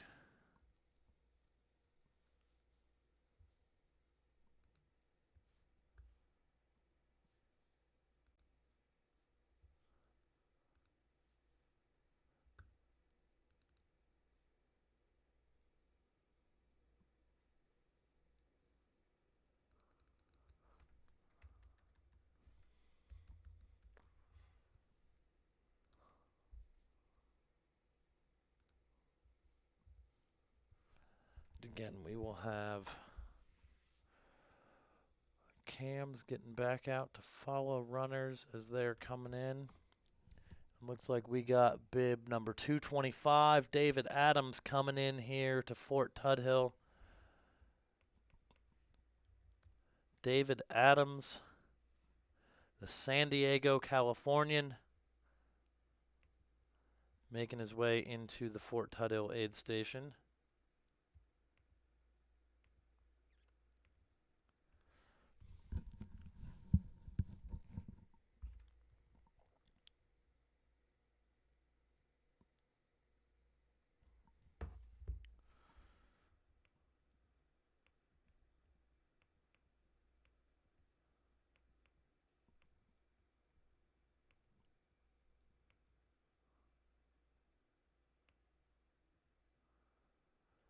Looks like our next finisher is going to be Shannon Ono here.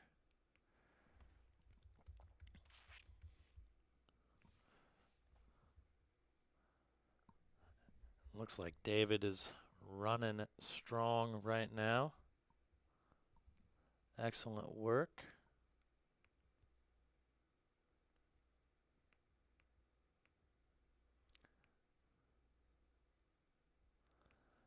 Shannon Ono is just about to hit the pavement. He has exited Buffalo Park. He's made it most of the way down the Switzer Canyon Trail, and he will be on the roads of Flagstaff any minute. He will be our next finisher of the Cocodona 250.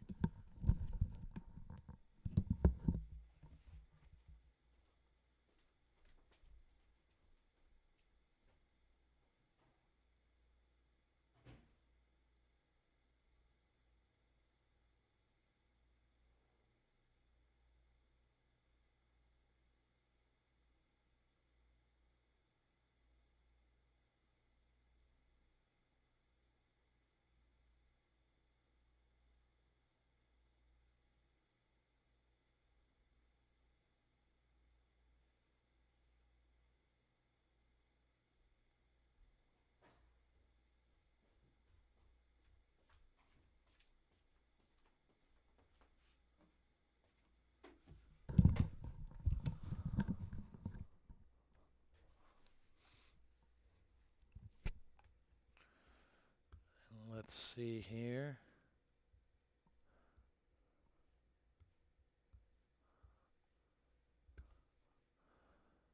Oh, man. Sarah Newberry in the chat says, Matt's voice sounds really terrible. Here's a $5. No, I'm just kidding. Here's some funds for coffee or throat coat tea, Matt. We're so grateful. Sarah, thank you so much. I know that my voice is on its way out, but I'm hoping that we can make it until noon tomorrow before it is completely gone. But I do appreciate you. We appreciate all of you who are tuning in. It looks like we're about to have maybe a follow cam here of Shannon coming up as we've got Josh back out there. And for the time being, we're going to send it over to this beautiful shot of the pines to Jesse over in Walnut Canyon as we await Shannon Ono, our next finisher.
Looks like we have our next runner, not Shannon Ono. I don't believe. We'll have to try and get a bib here.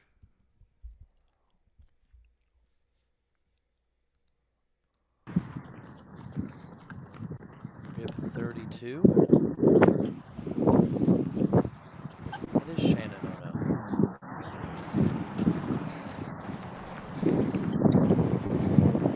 They got you on air with some sound now, too, if you have any last mile thoughts. Is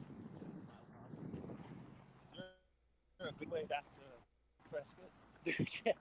It. Yeah, same way you came. Yeah, exactly. The Cocodouble.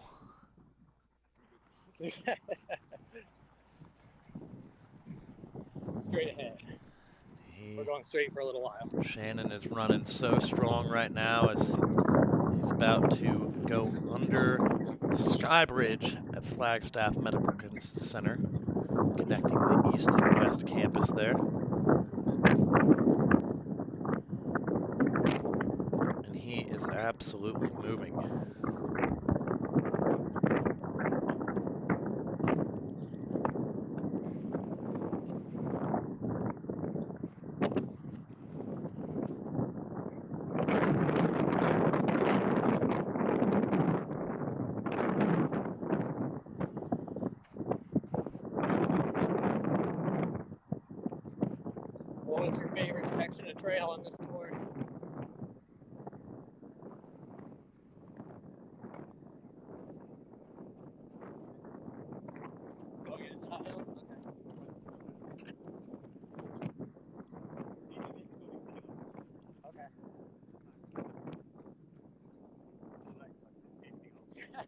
Perfect.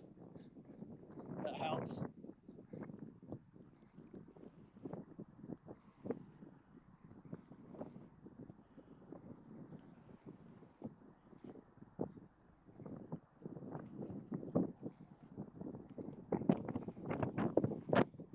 Straight ahead.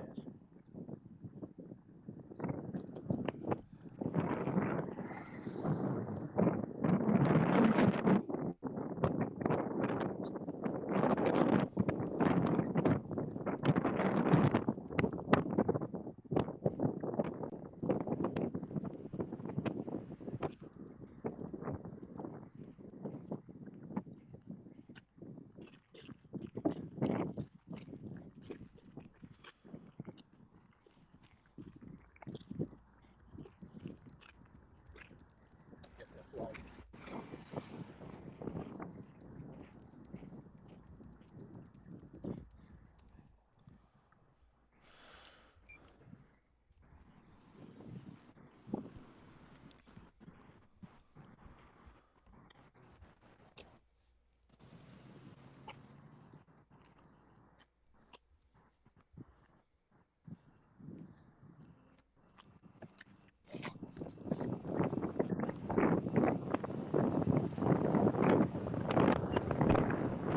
There was the last main street crossing on the course. As Shannon Ono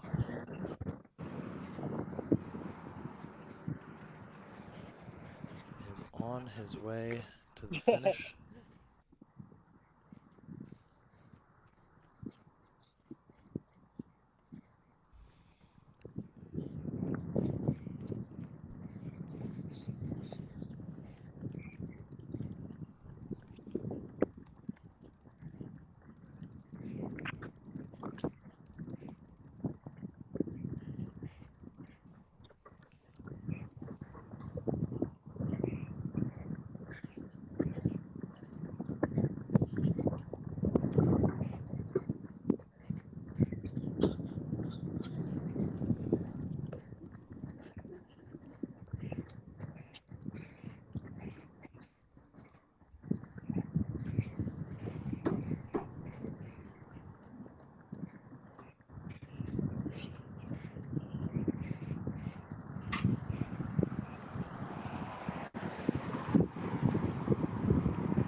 Shannon getting some honks from the Flagstaff locals there.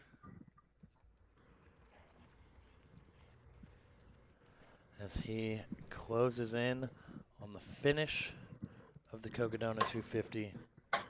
He's just a few blocks away.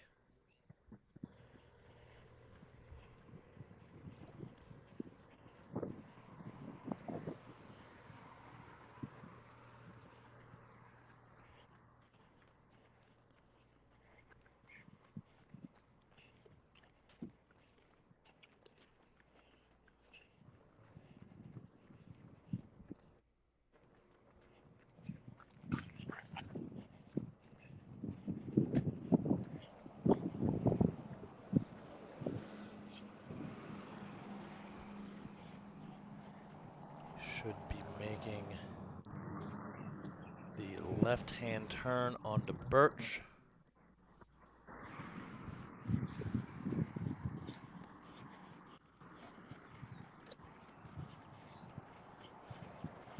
All right. We're gonna keep going straight ahead to the stoplight.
here he is, just a block and a half away from making the left-hand turn onto Birch.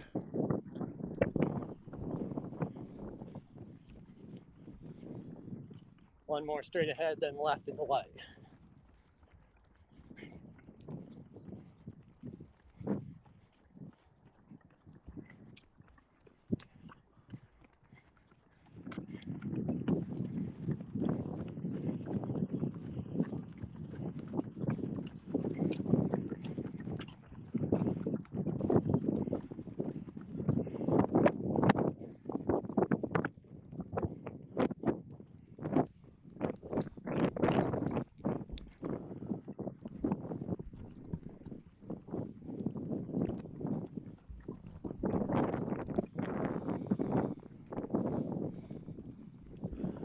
Here it is. Left hand onto Birch puts Shannon Ono less than 2 blocks away from the finish here in the heart of Flagstaff at Heritage Square. Absolutely incredible.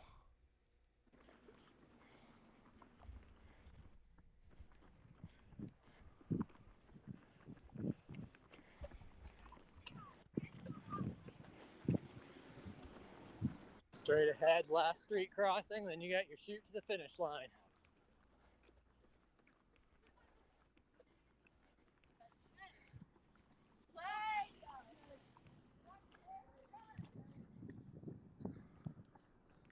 And here comes Shannon Ono, less than a block away from the right-hand turn down Cocodona Alley, where he will be greeted at the finish line of the Cocodona 250. Here it is. You can see him off in the distance there,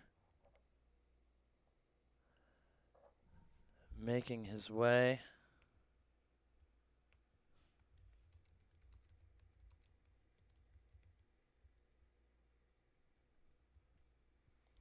There it is, Shannon Ono from Las Vegas, Nevada, finisher of the Cocodona 250.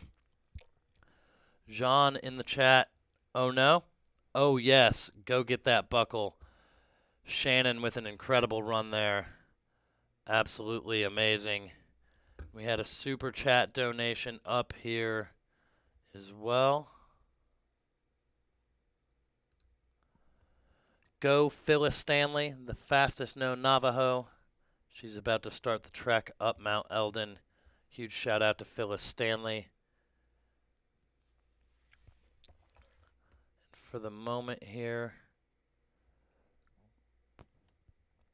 we are going to send it over to Walnut Canyon, where we should be expecting more runners coming in to the finish line here.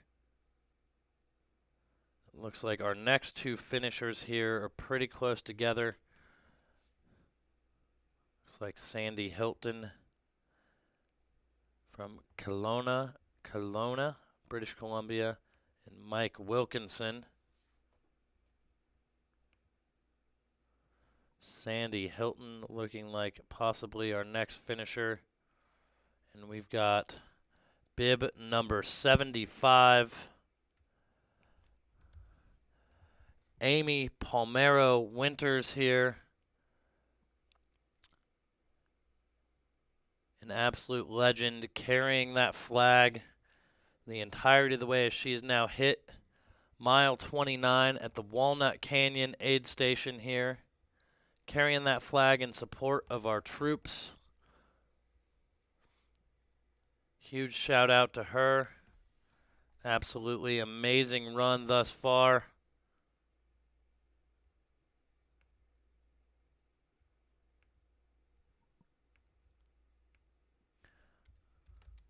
I believe from what we heard in the chat, she was an Air Force graduate, I believe.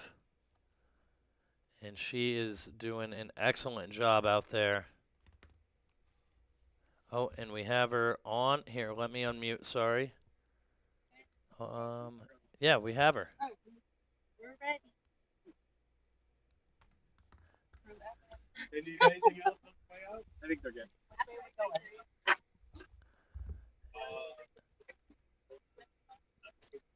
Out that way, right? Left on the road. There she is. Amy Palmero Winters exiting with her her pacer.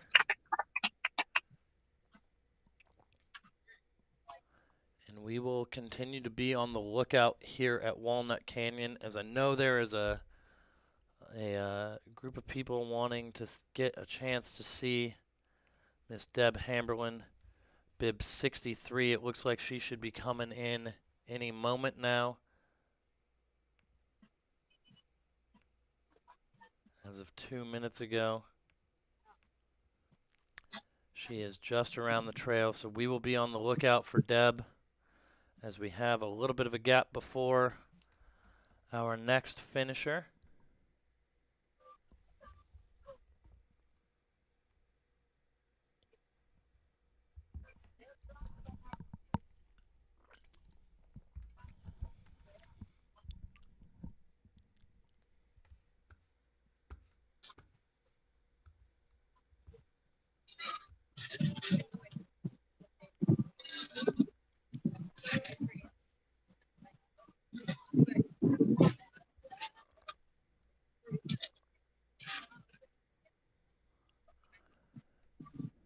And so our next runner into the Walnut Canyon aid station is expected to be Miss Deborah Hamberlin here, the Tempe, Arizonan.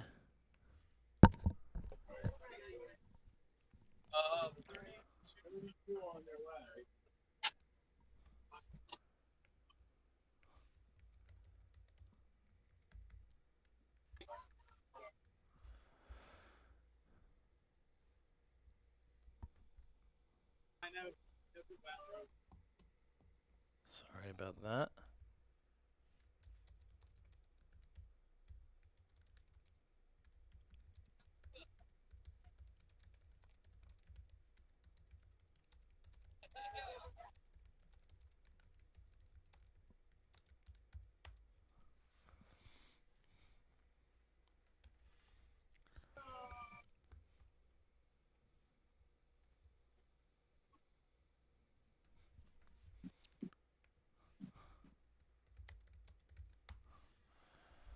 And again, we are out here at the Walnut Canyon aid station.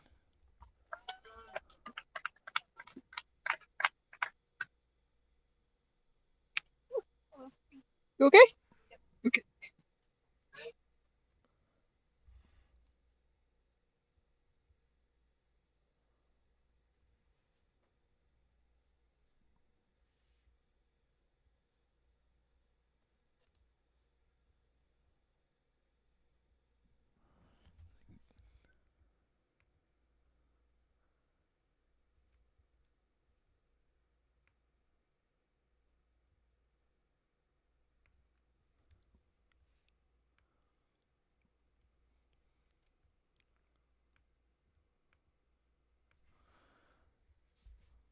And just want to test a feed out here. Okay, awesome. Yep, we do have our static cam back up out there, but we're going to keep it glued to Walnut Canyon here.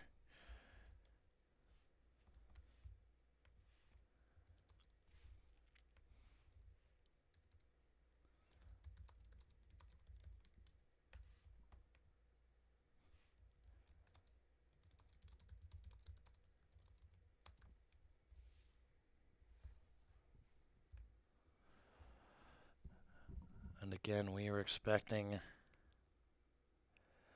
Deb Hamberlin to be coming through. I know that we're going to have a lot of big Deb energy in the chat here in just a matter of moments. Do want to just get a look here as we have Bart our oldest participant getting ready to leave here. He's doing amazing, and we are back out here at Walnut Canyon.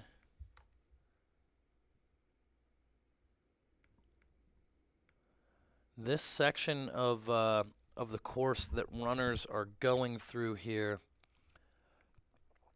probably one of my favorite sections of the course that runs up here in Flagstaff.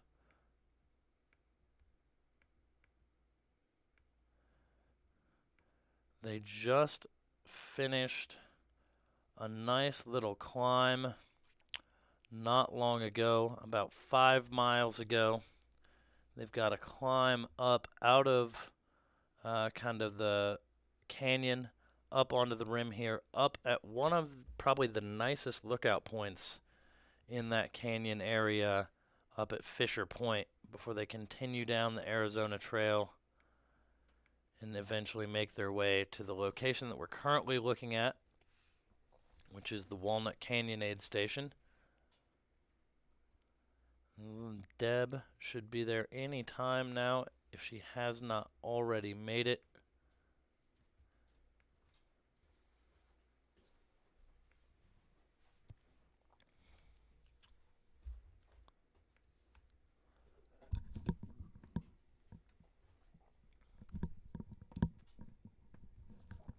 And again, our next runner who will be making it into the aid station here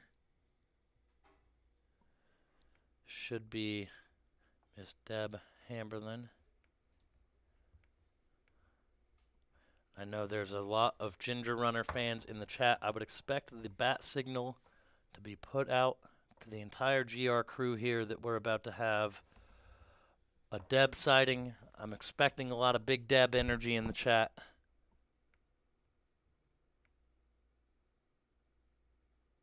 We're going to keep it right here.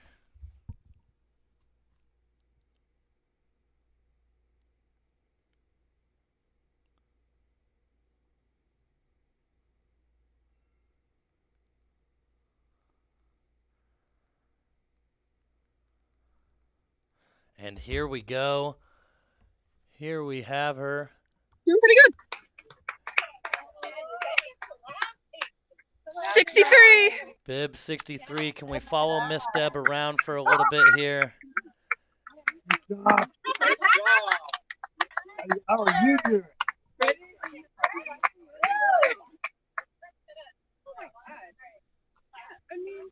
Are you able to follow her a bit, Jesse? Yeah, I know. Not really.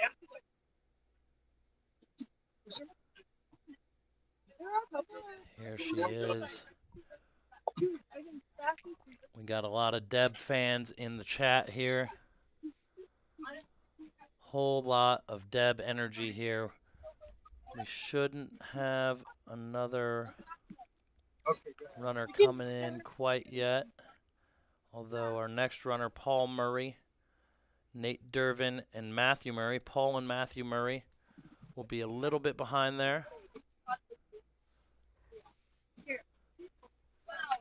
And we'll see if we can get one of our Walnut cams to go and see if we can listen in on Deb and the other Walnut cam to maybe stay on the trail so that we can catch the next runners coming in. Ethan in the chat. Shout out to you, my guy. Thank you so much for joining us the other night and tuning in. Off to the back.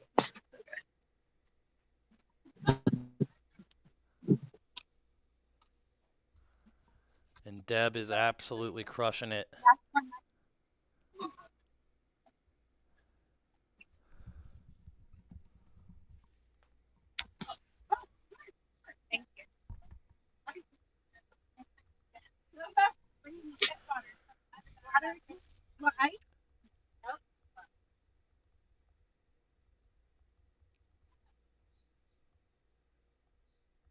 All the way, right?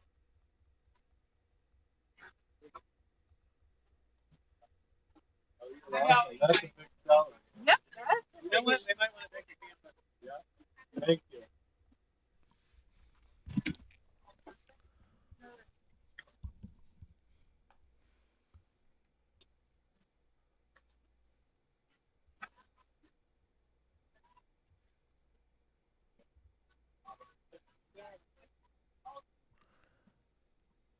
And here she is. Thank you, Jesse, for giving Miss Deb her privacy. And we're checking in on her here at the Walnut Canyon Aid Station, just about 20 short miles away from the finish line here. So many Deb fans in the chat here. Amazing to get to see her, a resident of the Valley here in Phoenix, a legend in the Aravaipa Running community, and a legend in the Ginger Runner community as well.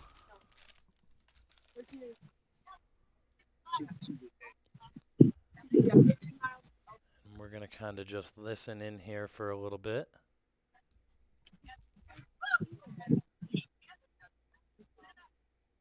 You're on the live stream, by the way. You got to tell Deb that the entire Ginger Runner crew, the whole GR crew, says hi. Yeah. Does it matter? He just said the GR crew says you're killing it. Oh, thanks, GR crew. Yeah. Deb is looking so strong here. She's going to get refueled, get back out there, having an incredible race. We're going to make sure we're keeping our eyes on the trail as well so that we can catch our next runners coming in. Huge shout out to Deb. So much Deb energy in the chat here. Love to see it. Tasminta in the chat. 20 short miles. Comparatively. And just a little bump in the middle there as well. Just that. And you tie something around your waist, they're better. I can try it. Stuff. Okay, you don't want to have left with it. Let me take that.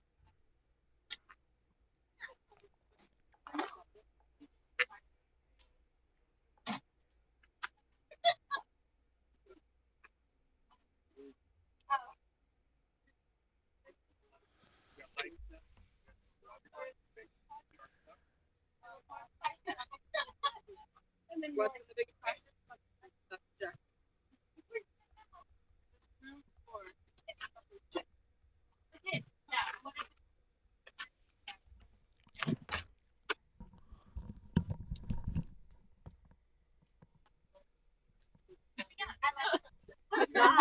But not really. No, rolling is so great. I think it's so disgusting. Yeah, what other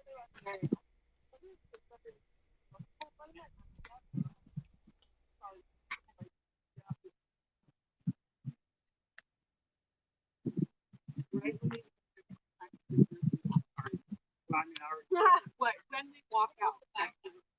So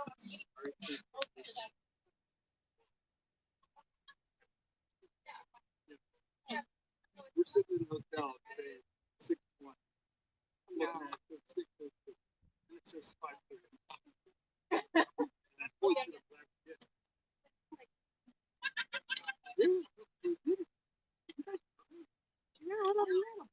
Really?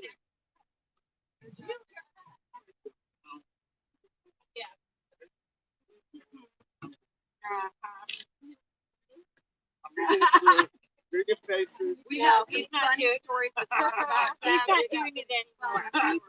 Anything under Talk my wife to let me do it. anything over 100. No, I should just do this. Yeah. Do you want this on?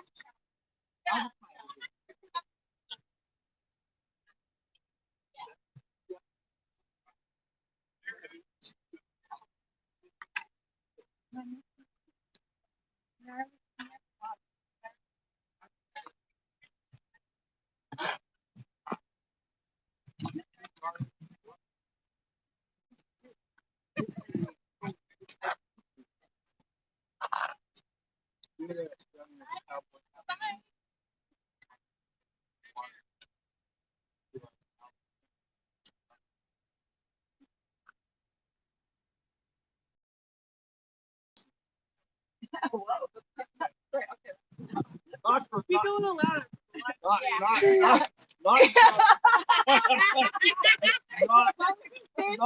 Not from the Gnarly. That was just a joke. Oh, he was a good guy.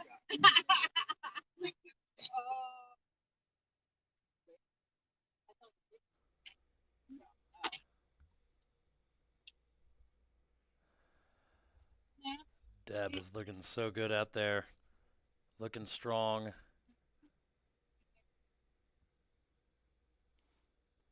Did you get enough? There's a chocolate.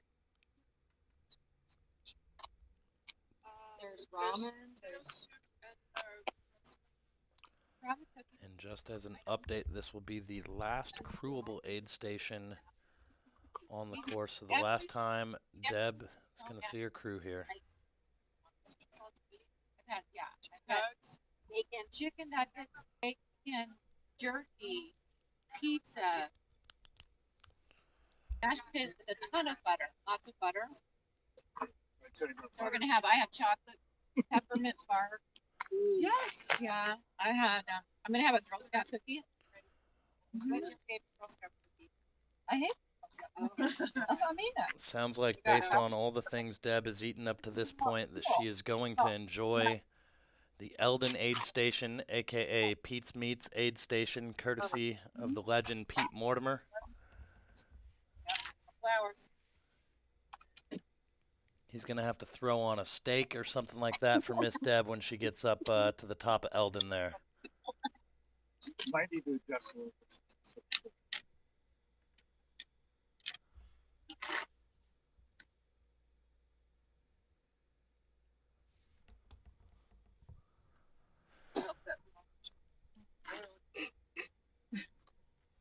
Do you want privacy for a second? Okay.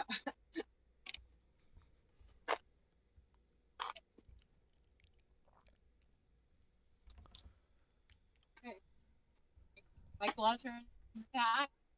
Yeah. We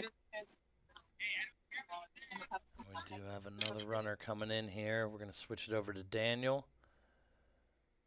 We'll see if we can get a bib number here on his camera.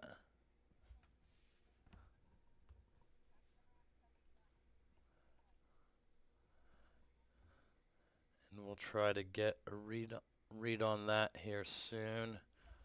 I apologize. Daniel, did you have a bib number there? Yes, we have 220. And go back here as Deb is leaving Walnut Canyon here. She is off. The last time she'll see her crew until the finish line, where they will have all the foods, all the snacks, all the beverages for Deb to celebrate here. 229. 229 here. Matthew Murray from Wilmington, North Carolina. Huge shout out to Matthew Murray. And again, we are tuned in here in Walnut Canyon at the Walnut Canyon Aid Station.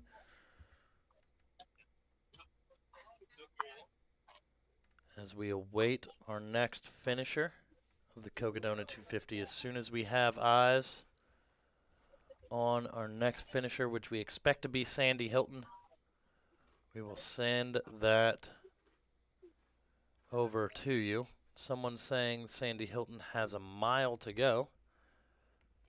I don't know if that is the case, but I will double check here.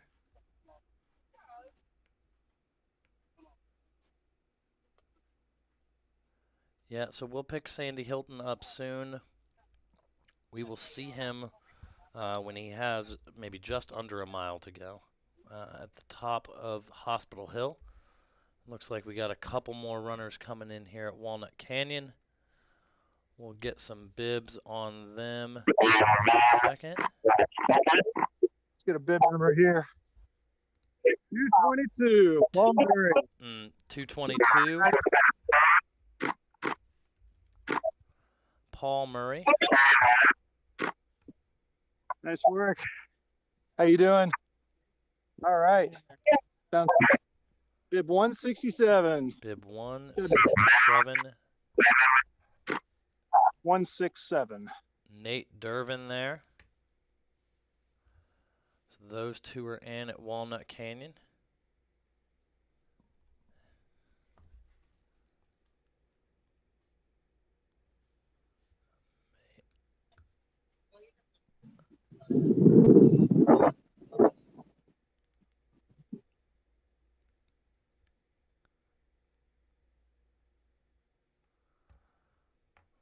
Go ahead and check in over at Fort Tuthill.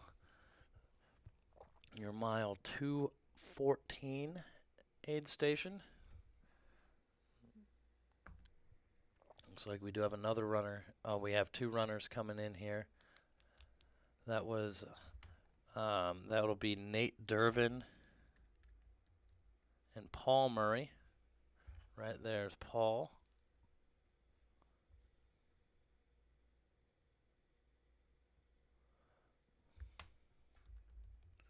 Saw his brother Matthew Murray come through not long ago.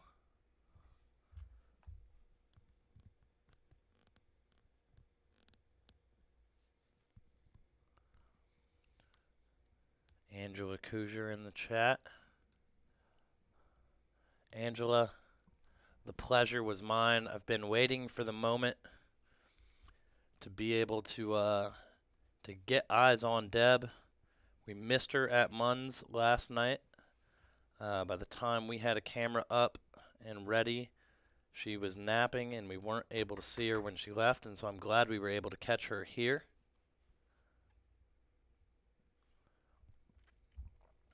And the most important thing is I believe Gus would have appreciated it, and that's the reason that I actually did it. But no, shout out to Deb. She is absolutely crushing it. She looked strong, she looked happy and in good spirits, which for this upcoming section is exactly where you need to be. And hopefully we'll be able to see her when she reaches the finish line in Heritage Square.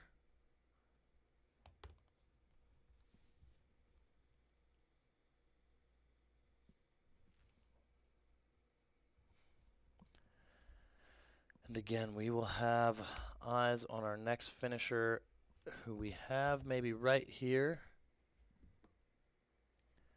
And it looks like that feed is not working, so Josh might need to refresh his feed here.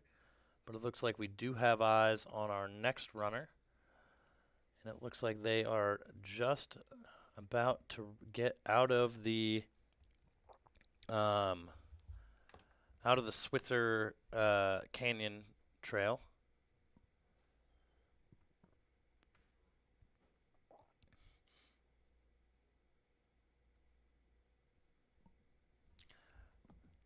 And here we have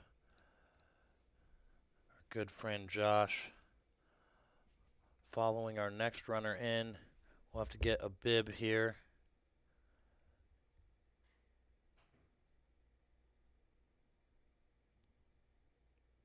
And I think you're muted on your end, Josh. And we lost that. But it did look like Sandy Hilton there. We'll get Josh back up and running here in just a moment.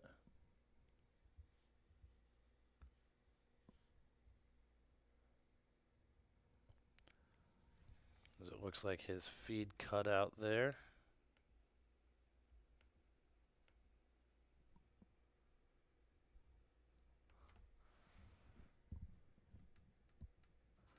And it looks like we are going to need the settings changed on our static cam here at the finish line shortly. So we will also work on clearing that up as we get it back over to the Josh cam. And it is bib 155 Sandy Hilton. And we've got audio, we've got it all.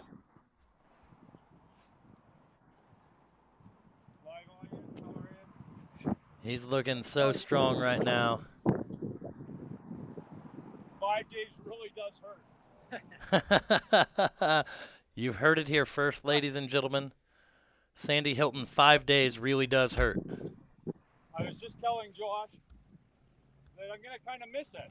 Sounds odd, but it's got this simple beauty to it. Wake up wherever you are, a ditch, a pot, whatever, and you only have to do one thing. Go, baby! Get it, man! Get it! Let's go!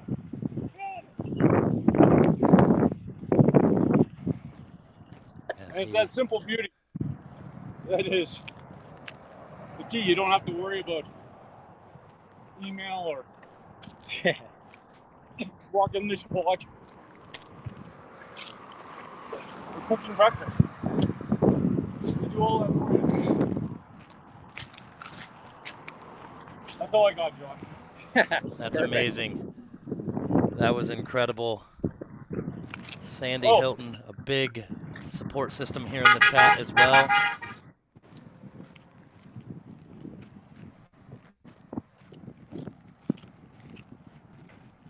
I love it. That's some great insight.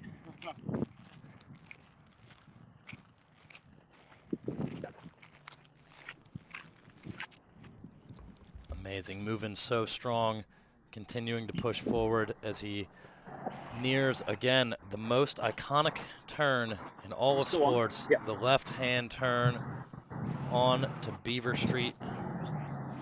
Said this is the most iconic turn in all of sports, the left-hand turn on Beaver Street. All right.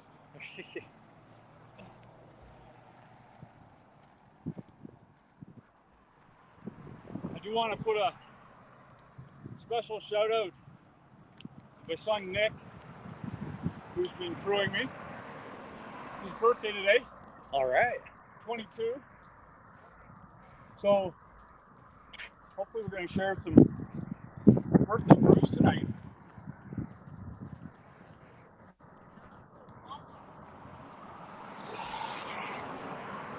Awesome. Happy birthday to him. Yeah. Great way to finish up this thing. It'll be that day like you're like, I remember the day you turned 22.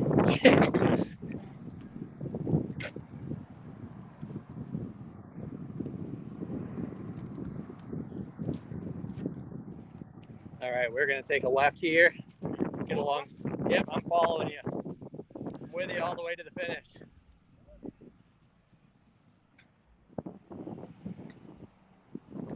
We got a good downhill and turn into the finish line.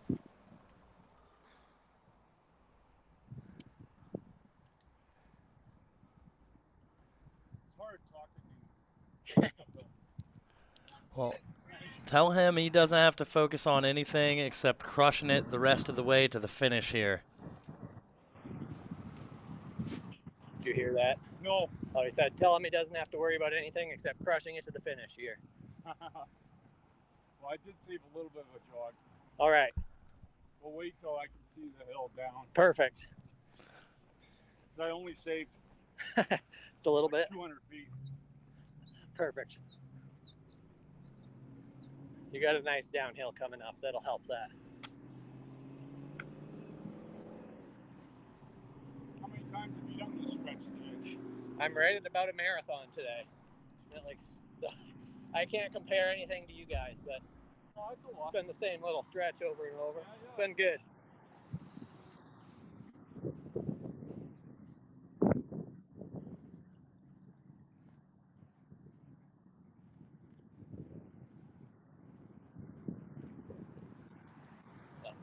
It's been a blast finishing with all of you, hearing your stories, how you're feeling. It's incredible.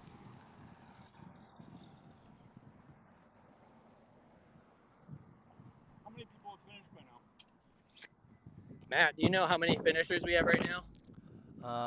I can try and look. Give me like 2 minutes. Okay. He's gonna take a look.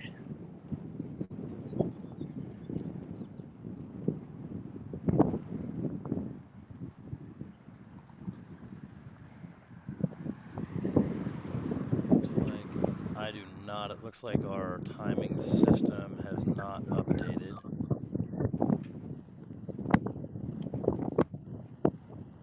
So I don't. All right. But I'm sure someone in the chat can probably get a count for me on how many finishers we've had so far.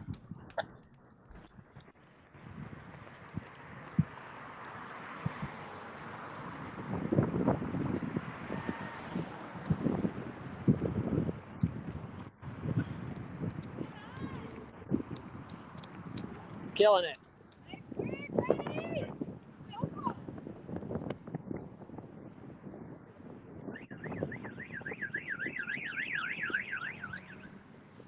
Here he is under the Sky Bridge at Flagstaff Medical Center, connecting the east and west campuses.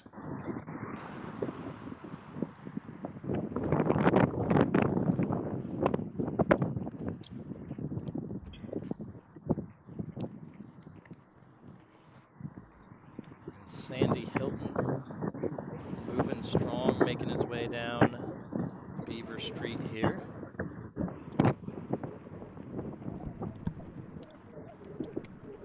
And looks like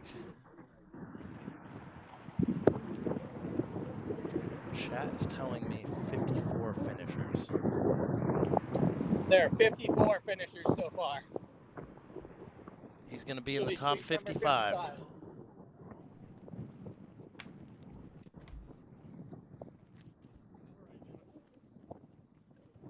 Slow down, Jack.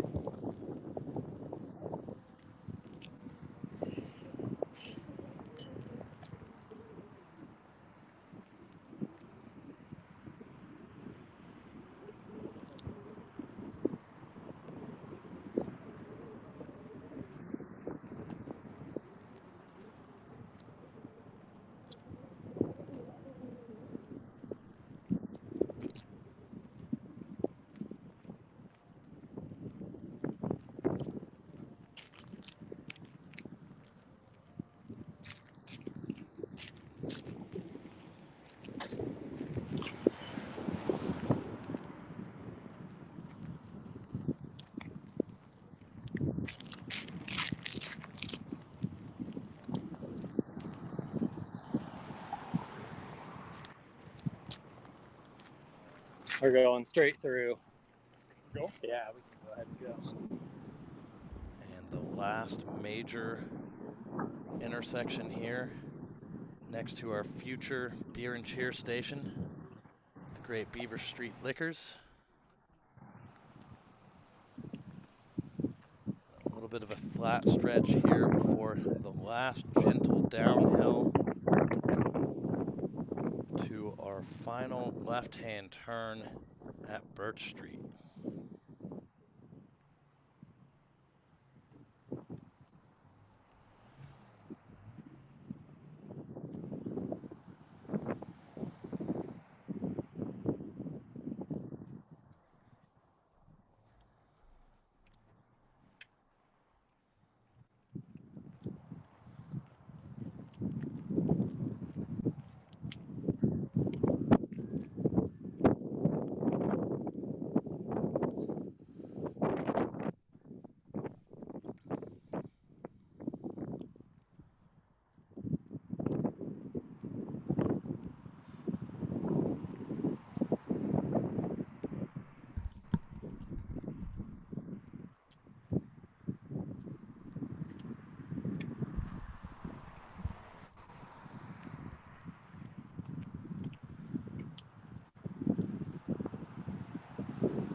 Looks like we do have eyes on our next runner here as well. We have 184, Mike Wilkinson, is making his way past the hospital. But right now, it is all about Sandy Hilton, the great Canadian.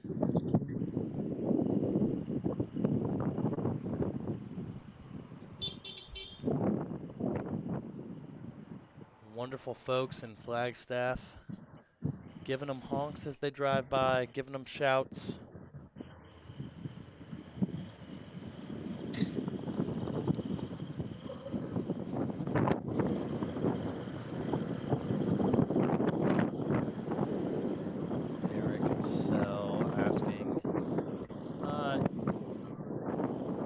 Kind of close, I guess. So we are almost at the bottom here. So he's maybe just a handful, maybe 4 or 5 blocks away from the left-hand turn onto Birch. And Mike Wilkinson has just passed the hospital here. So that's kind of the difference there.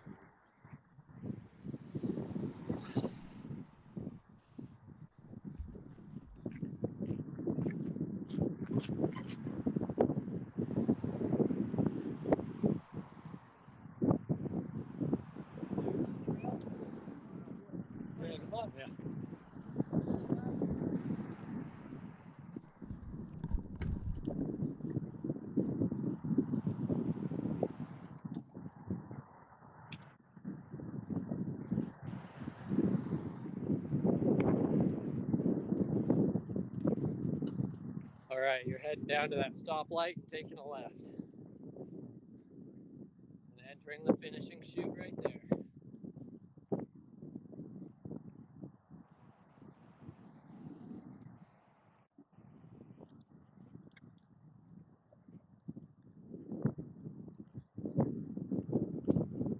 Again, if you were just tuning in, we got Sandy Hilton, who's going to be our next finisher here.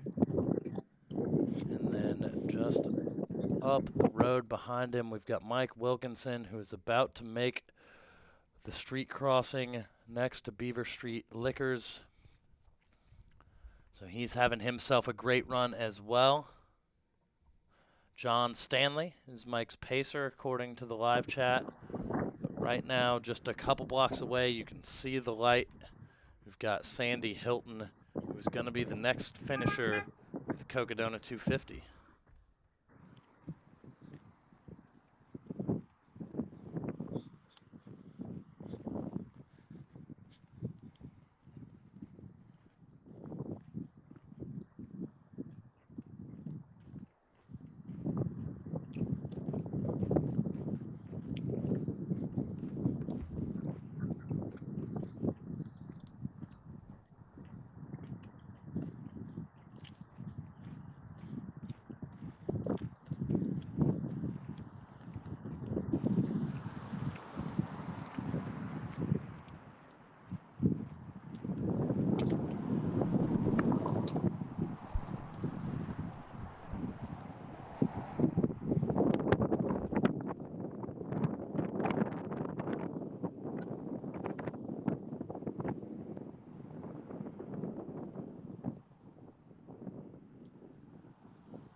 Here he is, 1 block away. At the next light here, he will be turning left onto Birch Street,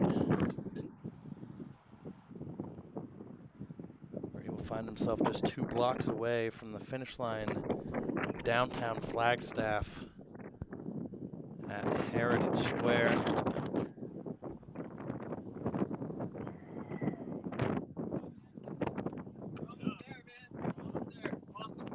Got some folks out cheering for him. Yep, you're going to cross and turn left. And then you're there.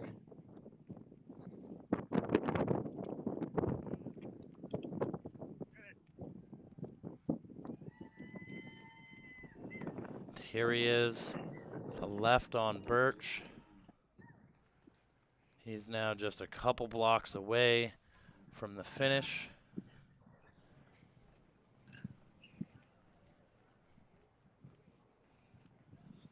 Any final thoughts?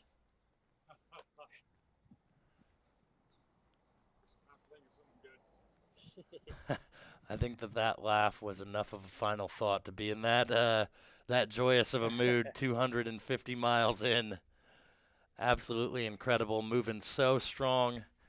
Sandy Hilton here, closing in on the finish from Kelowna, BC, our neighbors to the north. Absolutely incredible. He's about to. All right, last street crossing, and then we're heading to the finish line.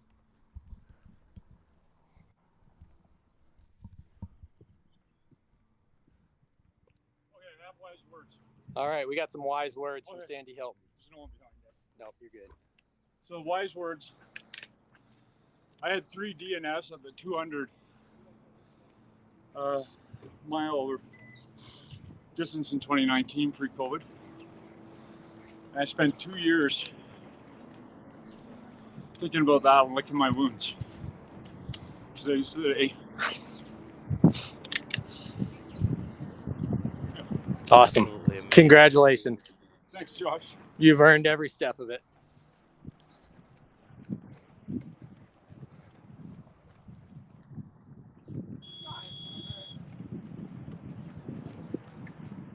You're turning right after this Here car. he is. Right into this chute. And you are here. What a journey. Dating back to 2019. The arduous journey that has led to this moment. All the training, all the races. Here he is, Sandy Hilton, ladies and gentlemen. Kelowna, British Columbia's own. What an incredible finish. What an amazing journey that he's been on. A truly emotional experience. Let's see if we can get some audio at the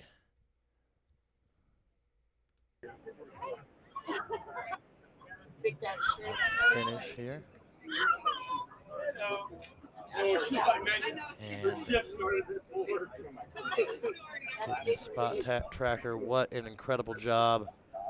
What an emotional moment for Sandy Hilton. And we've got more runners here, so we're going to send it out to Suzanne, I apologize, with Mr. Wilkinson, who will be our next finisher.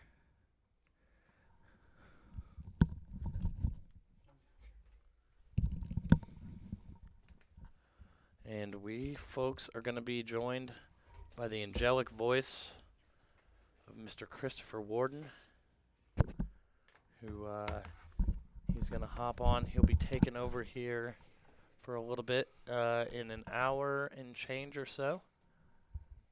Maybe a little bit sooner so I can go and get some food for a minute and then hop back in. But we've got so many finishers. We've got so much energy. Right?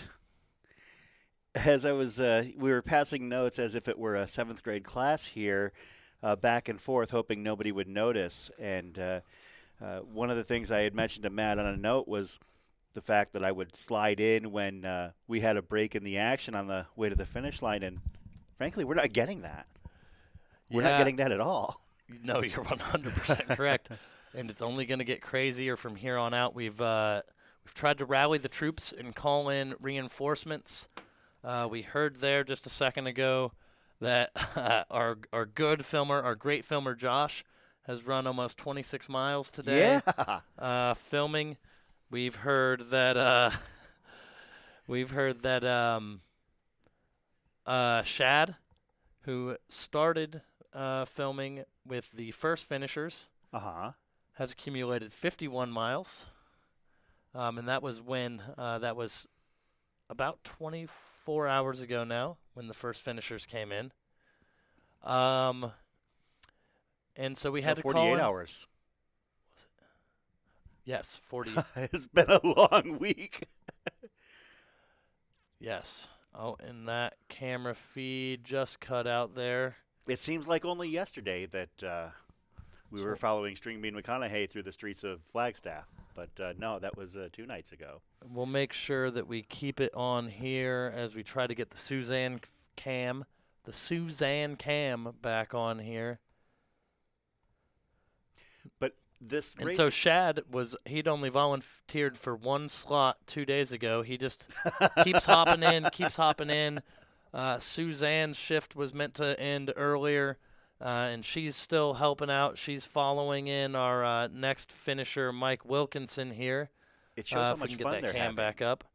Yeah, and then Allie J, hopped on last minute earlier this morning, did her shift. She's been hopping back in when it's been crazy, trying to make sure that we're giving, all of these runners their just due as they reach the finish line. And I don't know if you heard the breaking news, Chris, but we are extending our coverage. We will have, and I don't want to get everyone too excited, we will have this static cam that you are currently looking at from 10 p.m. to 6 a.m., so overnight. There's no guaranteed commentary. If we're awake and feeling like it, we might hop on.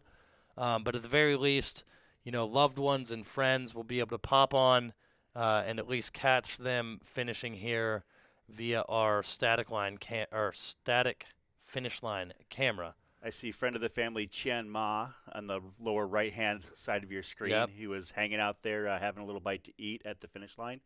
But you bringing up all these great follow cam people. Like, first of all, I heard Allie as Spider Pena also signed up Pena. for a second shift after doing follow cam stuff early in the race in Prescott. The conversation between Allie J and Scott Jenkins was actually Oh, pretty my goodness. amazing.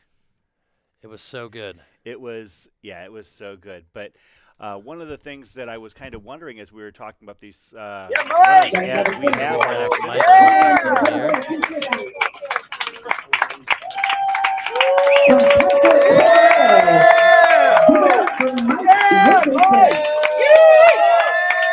The Parker, Colorado native, the gentleman that we saw enjoying the world's greatest aid station at the top of Mount Eldon, the Pete's Meats aid station.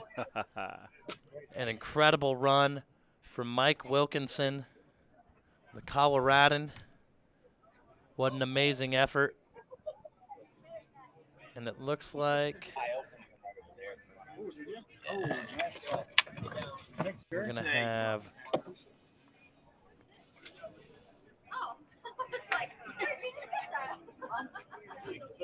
I'm going to update our little tracker here. Steve Adderholt, and it looks like Garth Reeder is going to be our next finisher. And I am going to have to... What I was wondering is, have the follow filmers that are working with us, have they completed their own Cocodona? Hey, sir, what's your name? Tim White. All right, Tim. Nice to meet you. We got Garth Reeder and his pacer, Tim White, I believe.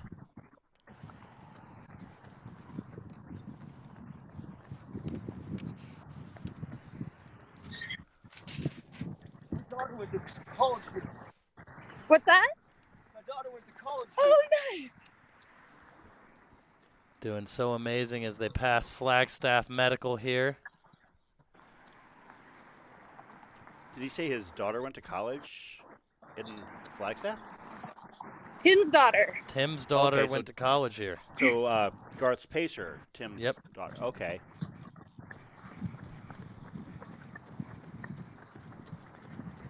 And Garth is from Los Alamos, New Mexico. I believe that is also, no, it is not, but it is also the home state or the current state of Tony Russ. Yes. Who we saw finished a little bit ago. Finishing a little while ago. Here we have Garth Reeder.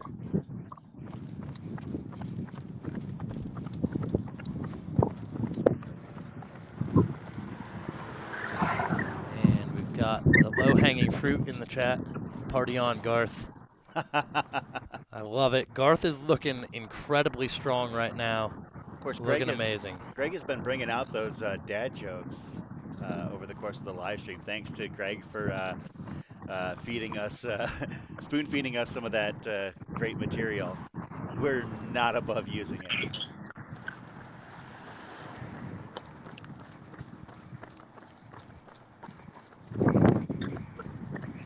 Yeah, I can't tell you how impressed I am by all of these follow filmers that we've got. As I mentioned, I've done follow filming at a lot of Aravaipa events, Desert Solstice and Hamberlin 100. But those are a little bit different because when it comes to following runners at Desert Solstice, if I fall behind, I can catch them on the next loop.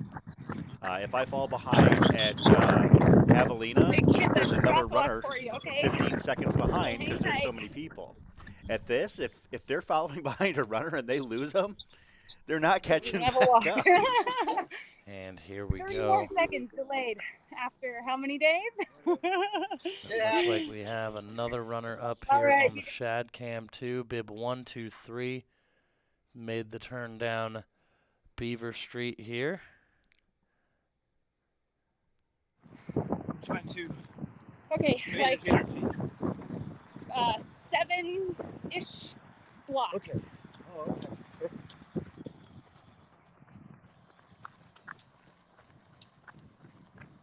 Woo. At least it wasn't as hot today. No. A little breeze.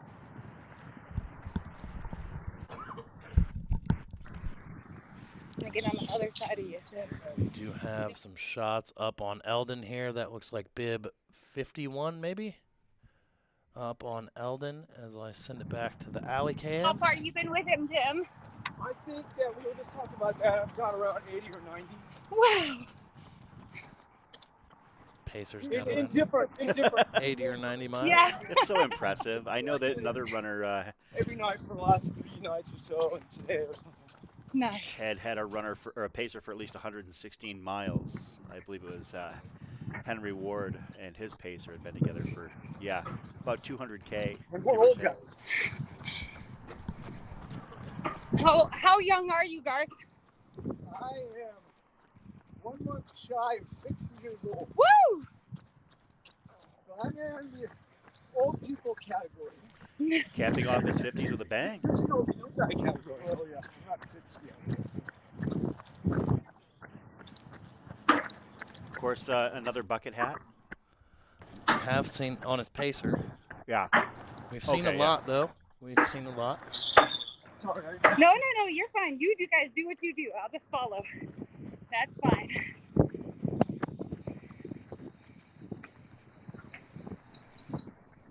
I wonder how much is just that emotional momentum when they hit the streets of Flagstaff, knowing that they're so dang close. Because we see these runners pick up the pace, knowing that they're just a few short blocks once they hit pavement from finishing the Cocodona 250.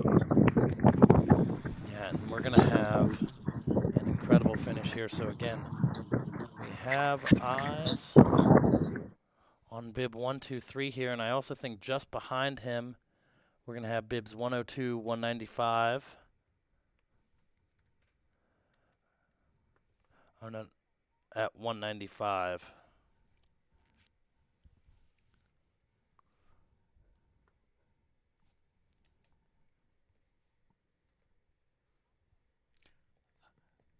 I'm learning something new on the Cocodona broadcast. Shout outs to Allie J. Thank you, Allie. I appreciate that nugget of information. And I should know, I've been watching and following on the map as well as they head down the street. I should be paying better attention. But I'm just so transfixed on, on what these runners are doing. I see the street names go by. I guess I just never noticed.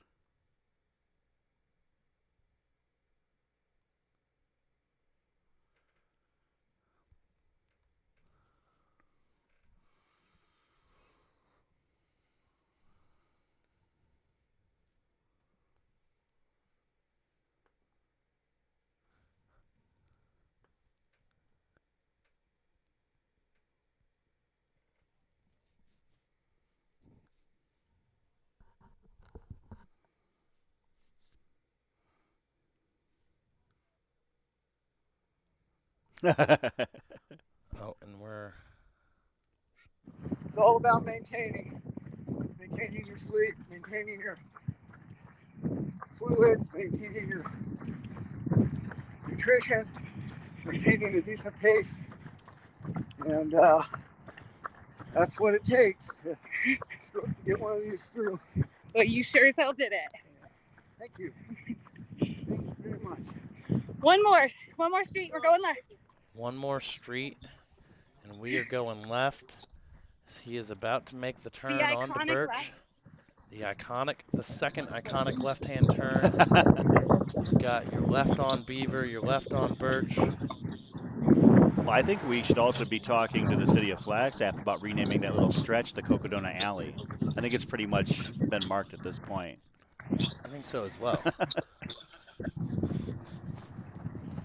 See if we can make that happen between needing a cheer and beer station at Beaver Street Liquors. We need to get Senseman on the city council for sure. Absolutely. Yeah. Think about how much we could do. Well, when Senseman is mayor, yes, we'll be able to do a lot. It just makes sense. Okay, guys, man. you got it. Go ahead. No cars. This is a one-way, so you got it. And then left, Tim. And this is Garth's chance to drop his pacer.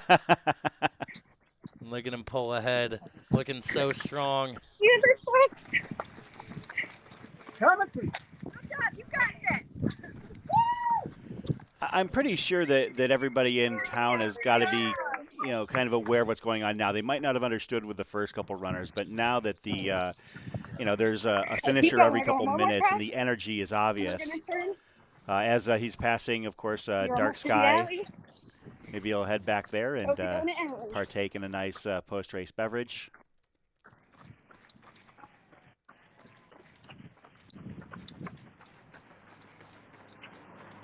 Right here, buddy. Gonna take a quick right. Down Cocodona Alley. And here we go. Garth Reeder, ladies and gentlemen, making his way to the finish. I believe that was Scott Jenkins we just saw. Yeah. there. Garth Reeder, your next finisher of the Cocodona 250. 59 years young. The 57th finisher of the Cocodona 250, according to my math. We're going to send it out to the Shad Cam. Somebody was asking what the cutoff for the finish line. It is noon tomorrow. So these runners that are still on course have 18 hours and about 2 minutes to make their way there. We do have another couple of cutoffs earlier in the course. They have to make it to Fort Tuthill by 7:30 tonight. That would be mile 213 on the course. And based on what I'm seeing, I think that all but 2 or 3 runners are within a mile of Fort Tuthill. I'm going to take a quick peek and see. Yep. Stephen Kuntz is at mile 213, so he's right out there. Joshua Garza at mile 212. And then I'm showing a couple runners as behind the sweeper. I don't know if they're still involved. Tom Attard and Stephen Park, they're showing as a little bit further out, but they just pinged with an advancement, so I assume that they're still going. So Stephen Park is the, if all holds to form, going to be the final runner to hit Fort Tuthill, and he's got about 3 miles to get there, and he's got an hour and a half to get there, so I feel really good about his chances. I think that means that everybody is going to make the next cutoff at 7:30 tonight at Fort Tuthill. We will be, popping in if we can live to Fort Tuthill to verify that. Also, there's another cutoff between there and the finish. Runners have to hit Walnut Canyon Aid at mile 229 by 1 a.m., which would give them about, it would give them 11 hours to cover the final 21 miles of the Cocodona 250.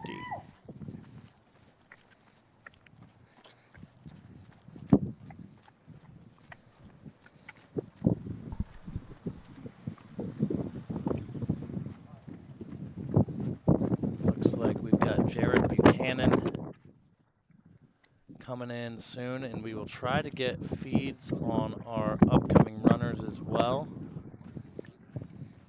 Should have Jason Massey, it looks like not far behind.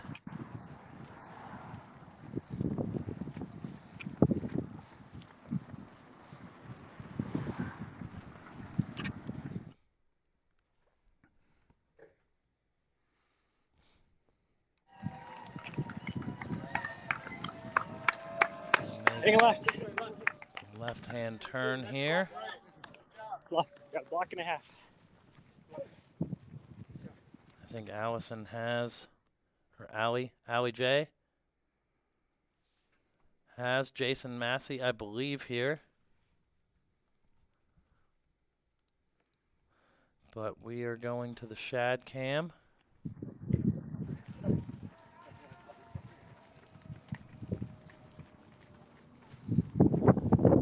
As they make their way towards the finish here. Cross their last street crossing. Half a block, you're almost there. Half a block to the right-hand turn on Cocodona Alley to the finish here. The Cocodona 250, and we're going to send it to our finish line cam so we don't miss this.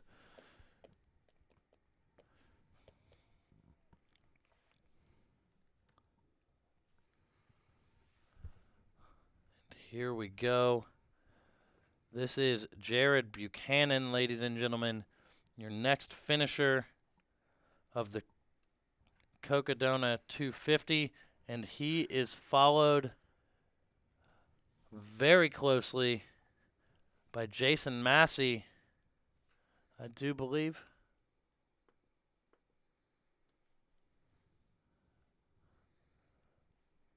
With an absolutely incredible run as well. And they would be the 58th and 59th finishers of the Cocodona 250 this year.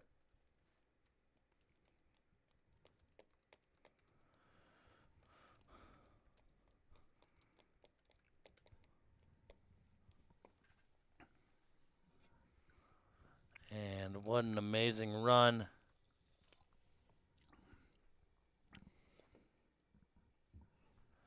I know there's a lot of concern right now about Bib 170, so we'll try to get an update on Bib 170 whenever we can.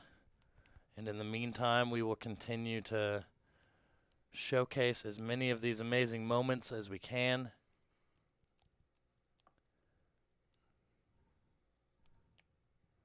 Here we are taking a peek at Walnut Canyon.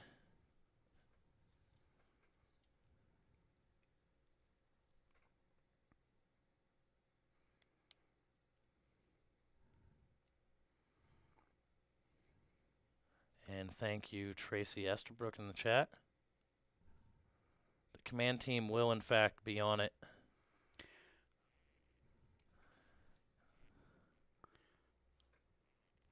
Looks like we've got the spider cam, Dan Pena, at the finish line. Folks enjoying some liquid death. I love seeing that kind of energy at the finish line there. I mean, we are, 405 hours into this race, and I'm hoping that a lot of these people, I know for a fact I've seen several people that are up there from the valley this weekend that were not running, and I don't believe crewing or pacing. They're just up there to hang out and be a part of the festivities and be a part of the energy. If Dan can unmute on his end when he gets a chance, we'll be able to listen in here. There's the great Jose Sosa walking around, no crutches. Amazing to see all these finishers here.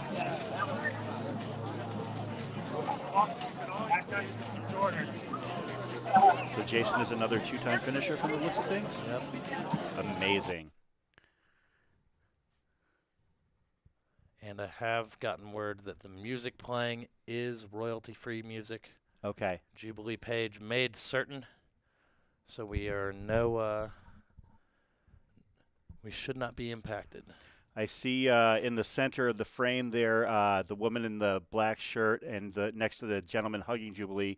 That is Lori Robinson, who had dropped out a little bit earlier in the race. I know that she made it about 162 miles along the Cocodona course, but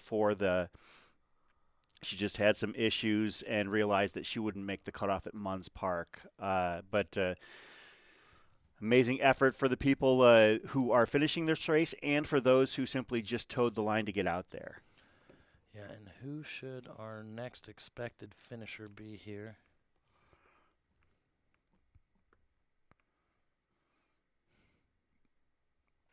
Looks like it might be Tina Ormaz or Luke Thomas, perhaps. Yeah, it looks like they are pretty close together, and they're both coming down Beaver Street. It looks like it's probably going to be Luke, who should be coming in the not-too-distant future, so we'll see if we can get eyes on Luke. See another couple runners. I see American record holder in several disciplines, Amy Maurer, in the lower left-hand side. I know she was out here to crew and pace this week. Amy is an amazing runner. I believe she holds the CR for the 6-day across the years for women, putting up something like 460 miles over the course of 6 days. So she's a staggeringly talented runner as well, and she came out here to crew and pace. And we do have the Shad Cam here, and he has Tina Ormaz, maybe? Bib number 87. Yeah, and so that may be our next runner here. Let's get some audio. Yeah, Shad, was this the next runner you picked up? Yes. Okay, awesome.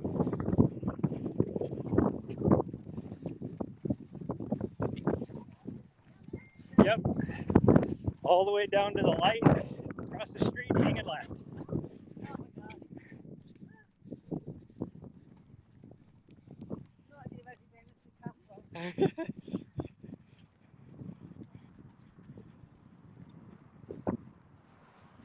I see we got the van out of Cocodona Alley that was in the street earlier. Yep. Do have someone on the alley J cam here. That, I believe, is Yuri. I believe this is Yuri Holik.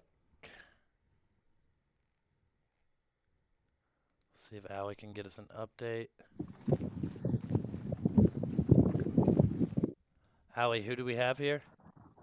We have Yuri. 73. Yeah, it's is that 73? I believe that was Yuri. We're going to switch it back to Shad here.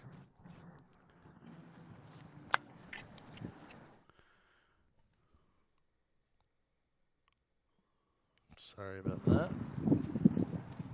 So it looks like we missed the Luke Thomas finish, unfortunately.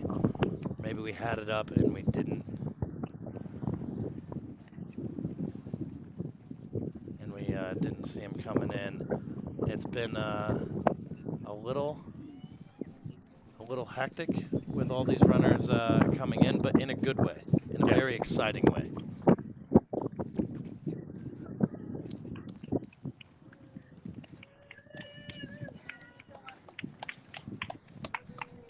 Looks like we have Tina Ormaz. You can make it. You're good. Hang left, right here. Right here. Left. Hanging Hey, a left. Left. Right here. The pacer has Shad. departed the course. Shad doing the Lord's work here. Yes, pacer, come back. There we go. I saw her. Love the energy here in downtown Flagstaff. I was up there for the finish last year, and it was pretty, got another block. pretty emotional, pretty intense. And you know, I would love to be a part of that atmosphere again this year, but I'm also happy to be witnessing it all here as well. Just saw our spider cam Dan Pena going back out. Officially. An amazing run by Luke Thomas. We apologize we missed that at the very least on the commentary team here. What an incredible effort. You are half a block into away. a memorable adventure. Here we go. As soon as she crosses the last street crossing here, a half block away from Cocodona Alley. Coming up on that wall, past the gate, take a right, and you're right home free. Yep, and she is coming up. We're going to switch it over to Right here. our finish line cam here. As here she comes. For what it's worth, for those that were asking about bib 170, it looks like there is a race command marker there as well. So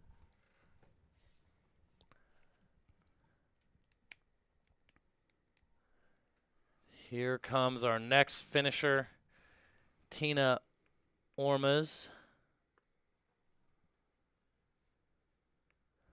What an amazing finish here.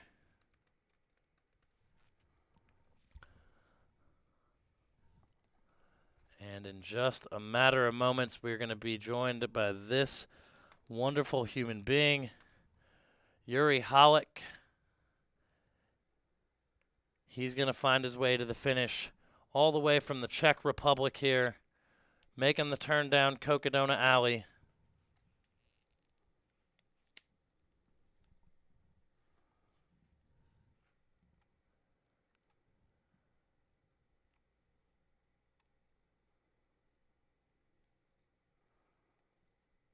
Congratulations There to he Yuri. is.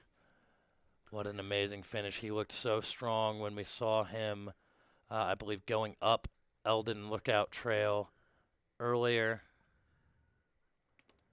What a way to cap off an amazing run.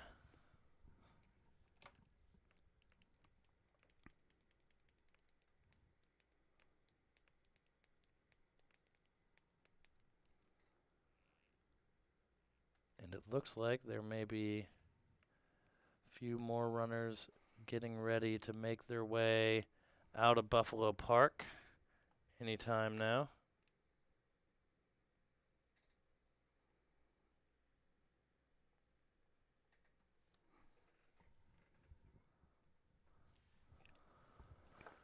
And we will keep our eyes out.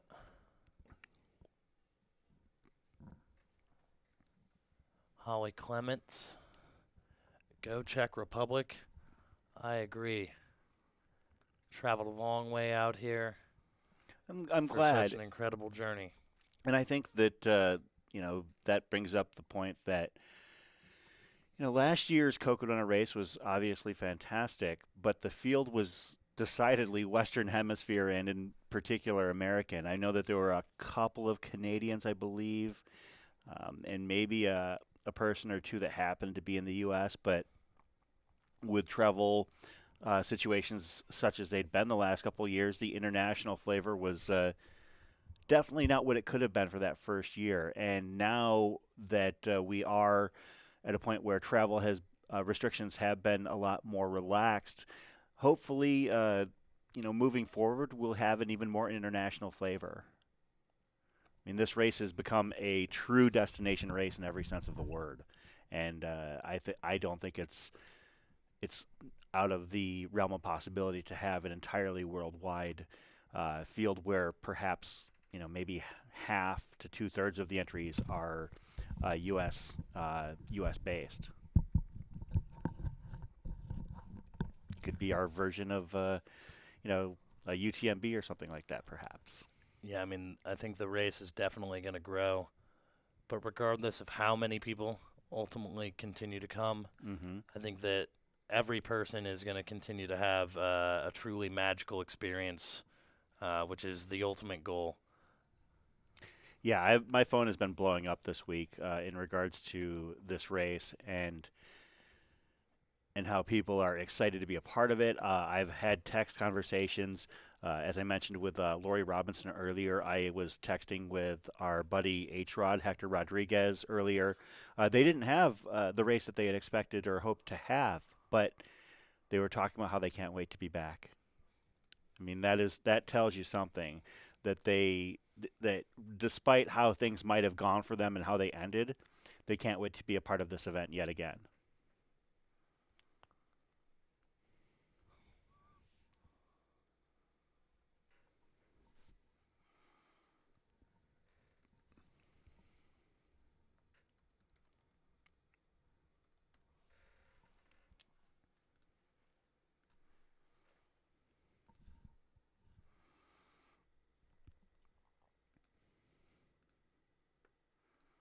And of course, if you're interested in checking out runners further back in the field and are new to the broadcast, if you scroll down ever so slightly from the video presentation, there is a link to the runner tracking where cocodona.com/live. You can. And live.aravaiparunning.com is probably another perfect. good place to check it out. I did it with less effort by just following the link that was already there. Oh, is that there? Yeah, it's right below the screen. So whenever oh yeah, do that. Yeah. So yeah, right below the actual video.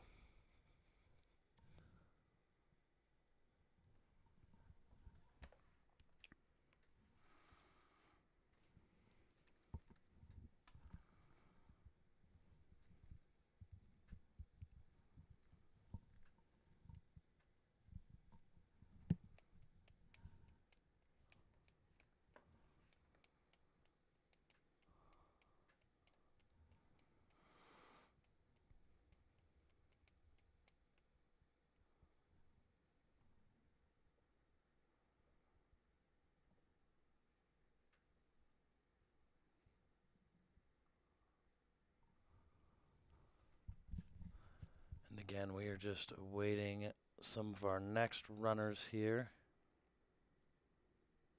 Expecting John Wright and Jeff Goldstein in the not so distant future.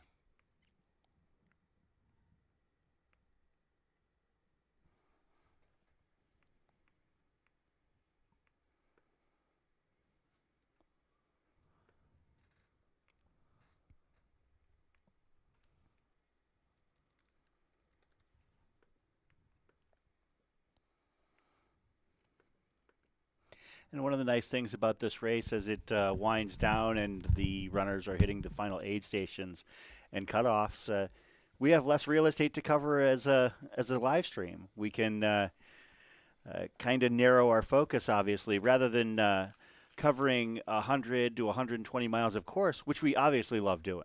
We love doing it all.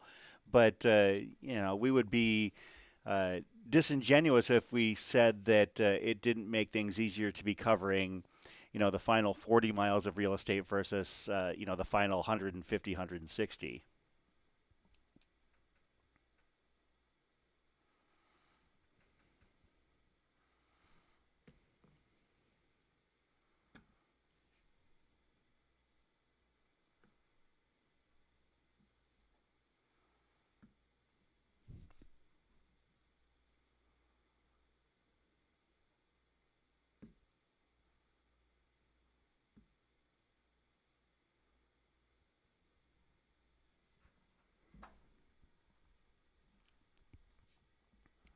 Of course, for those of you watching that are actually, not too far from Flagstaff, I invite you to go down there and check this out. If not tonight, then tomorrow.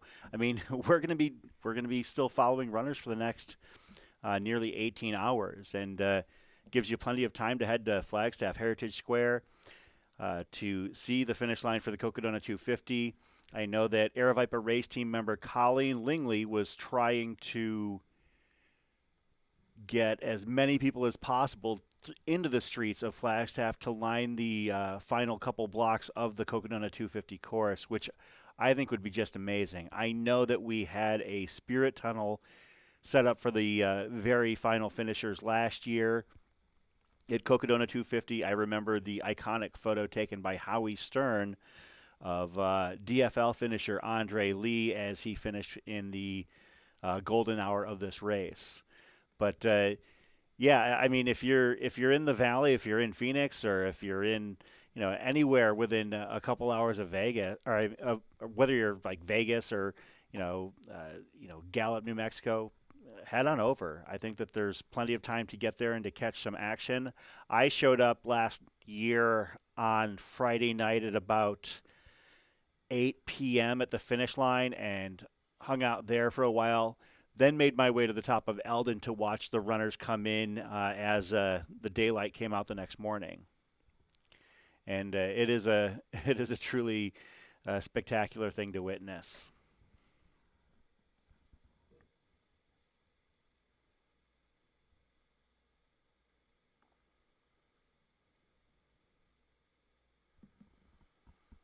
Looks like we might have some action. Kind of spin around a little bit. I know we've got Jesse at Walnut Canyon kind of taking a look around. We have Spider Pena. You can see Spider Pena is perched out at one point on the trail, just almost coiled, waiting to strike and follow, I assume.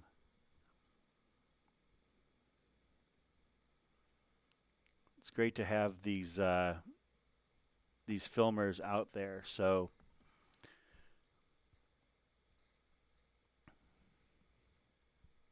and these runners, of course, at Walnut Canyon have about 21 miles to go, and they have 18 hours to do it, or 17 hours and 40 minutes, rather.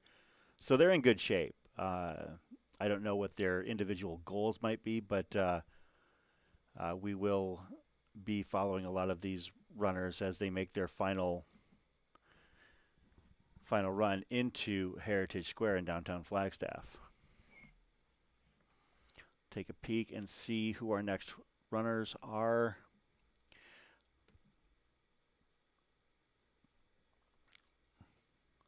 Looks like our next runner to potentially hit the finish line might be John Wright or Jeff Goldstein.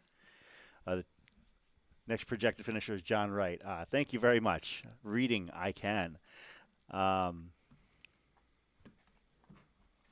So we got message relayed to us that bib number 170 has been found and is back on track. And now we'll be heading up Eldon, which is penance for having a. Well, we have a shot here. Oh, beautiful! From our filmer Bon up on Eldon, and so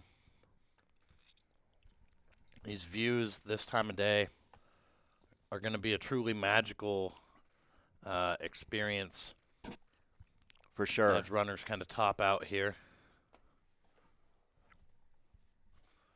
Anyone catch that marriage proposal at mile 240? I did not. Yeah, I totally did not catch that. Well, we don't have a cam right at 240. Or at like the aid station. Yeah. You know, Bon is out on course. I assume that's where it happened. Yeah. Although, Pete Mortimer, if he's still up there. Pete's Meats. He knows how to hop on the feed because he was on earlier. Yeah. Caught it. And the fact that he wouldn't have gotten that on the live stream leaves me a little bit disappointed in Pete. Yeah. I mean, if we're having that kind of thing happening, you know, we got to know about it. After I tried to rename the Eldon aid station for him, this is what I get. It is kind of cool when you're climbing Eldon. One of the things about one of the physical features of Eldon is that as you're coming up Eldon on the side, the summit trail that they're taking, you've got views of the east side of Flagstaff, and then once you get to the top, you've got the views to the north of Eldon where there's practically no buildings or anything as far as you can see. Looking out into like some foothills kind of. Yeah, meadow and foothills. It's absolutely gorgeous up there. Yeah, and multiple great views from Eldon. So just another amazing vantage point when you're a part of the Cocodona 250.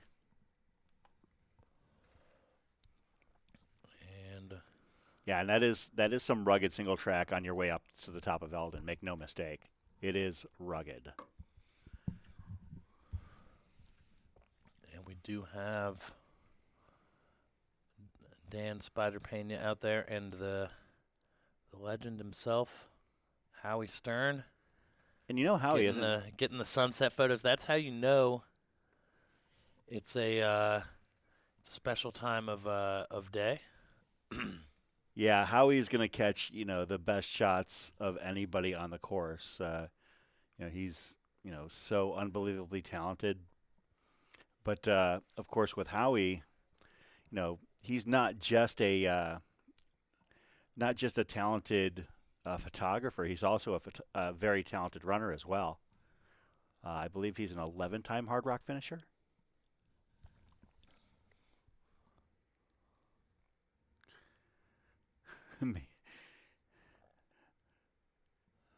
I think Bon was agreeing with us there with the thumbs up in the camera as we're talking about Dan Pena.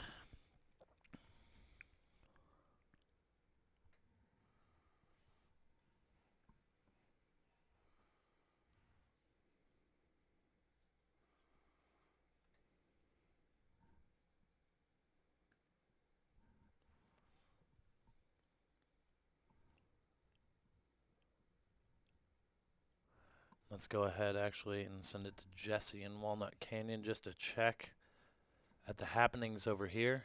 As we're going to still have people making their way from Fort Tuthill to Walnut Canyon. Last opportunity to see crew before the just quick 20 miles to downtown Flagstaff with just a little bump. One big hill, that's it. A little bump in the middle, right? Yeah. Up and over Eldon for these folks. And this is the site of the final cutoff before the finish line, as the runners will have to hit this aid station with, well, they have to hit it by 1 a.m. in the morning tomorrow. So, and the more that I note, the more that I peek, I am feeling very confident that that we are not going to have anybody time out on their way to Fort Tuthill. I do have another runner up at Eldon. See if we can get a bib. I saw a smile. I definitely saw a smile. I believe that's Lizzie Hughes, but don't quote me on that. Or it might be Joan Hellman. Yeah, that's Joan Hellman, actually. Yeah, it is Joan. Yep, I saw her at Walnut Canyon. Joan Hellman of Scottsdale. Oh, and we've got a sighting on the spider cam here. My spidey senses. Spider cam. Do. And if at any point Dan wants to unmute, we'll be able to listen in here.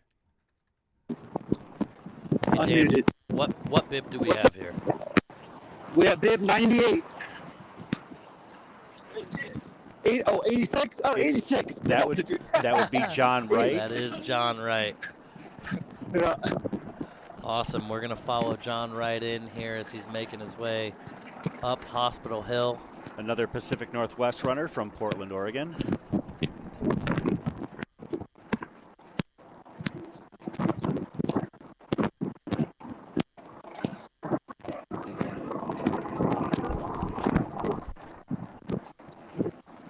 Just a nice leisurely stroll through the streets of Flagstaff.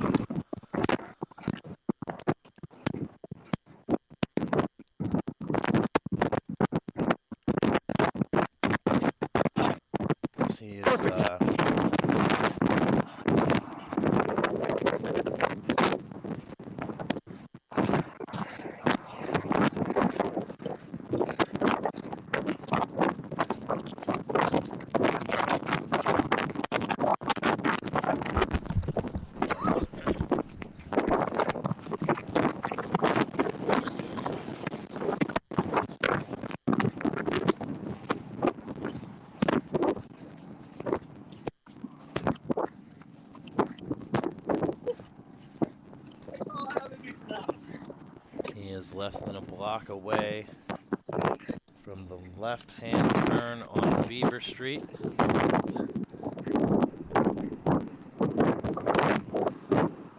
Get a fun run.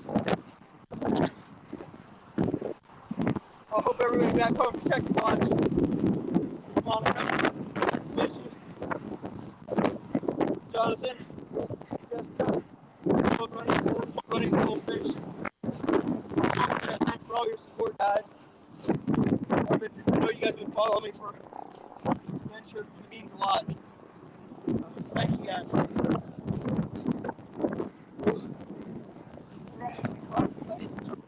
Cross this way.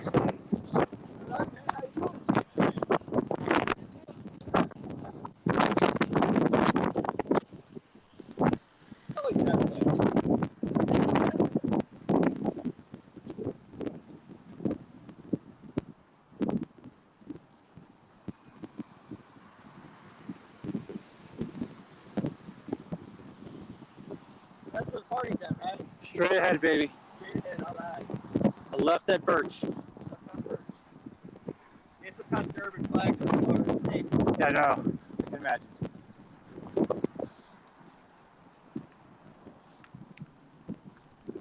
Here he is, our next projected finisher.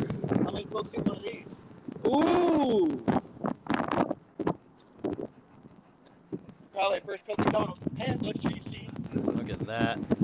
That was a nice blister. We saw a wonderful heel blister earlier. Oh, at the yeah, top of Eldon that Mr. Chef Peter Mortimer took care of.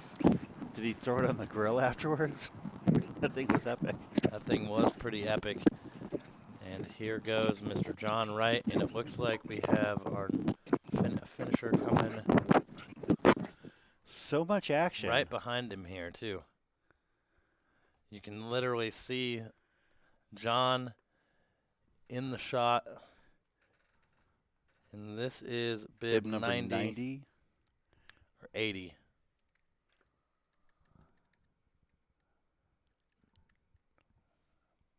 I think that's Matthew Tiscornia from the state of Washington. Yeah, it does look like him. We do have eyes on some of our final runners coming into Fort Tuthill here. We'll send it back to the spider cam.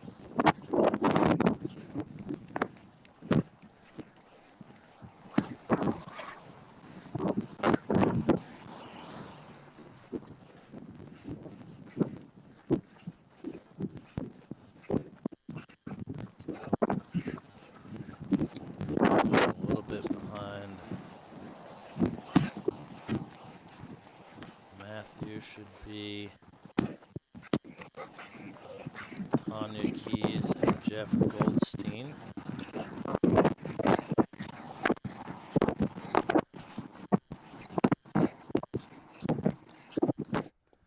And again, we are looking at Matthew Tiscornia now. You can see just ahead of him in the shot is John Wright. They're both coming down Beaver Street now. We might even be getting another cam up and running here from Dr. Stephen Crawford. We may be heading out to follow some people in here. We have a Crawford cam, possibly? Possibly.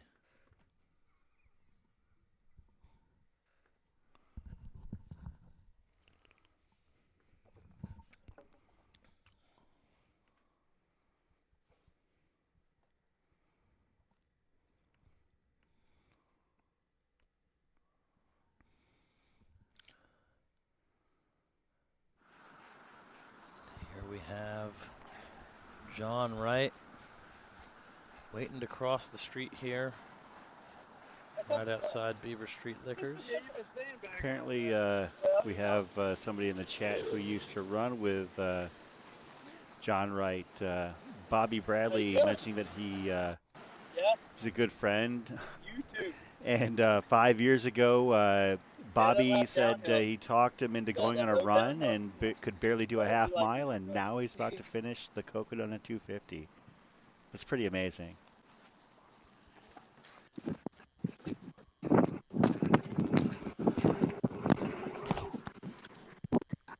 here we go. We flipped to the shad cam. We've got our next two runners in side by side, basically here. We've got Dan Pena. Cam. We got Spider Pena, and it's a little bit. There he goes. A little bit inside baseball there. Yep. A little inside baseball. Then we've got the alley cam here. I believe that is Miss Tanya. Tanya Keys. Coming up. Local. To the hospital here. Local Valley runner.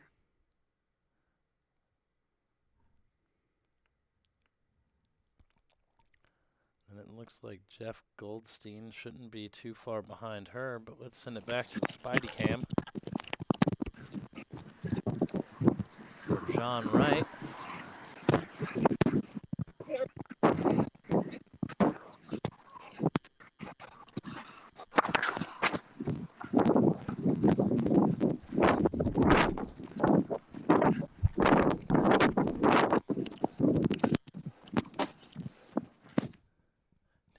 Still see both runners in frame here as we're now following Matthew Tiscornia.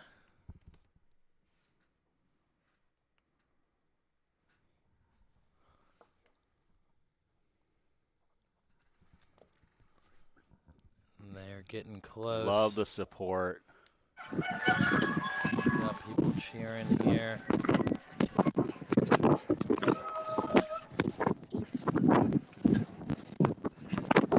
And not too far behind, also making her way down Beaver Street. Miss Tanya Keys. We have all of our follow cams doing work right now. Keep going. Left on Birch. I'll tell you. That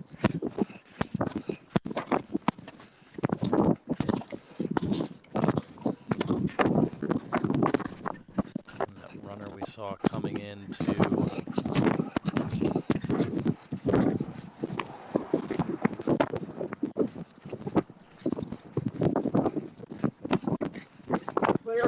Clear.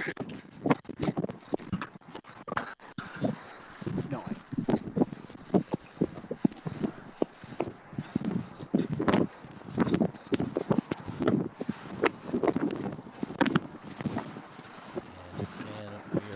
John Wright. Just a little bit behind him is Matthew Tiscornia. To reiterate the John Wright story that we got, pretty inspiring to see him out there. If he was barely doing a mile or two, just a few short years ago, pretty amazing. Here he is, one block away. The next light here is going to take a left on Birch.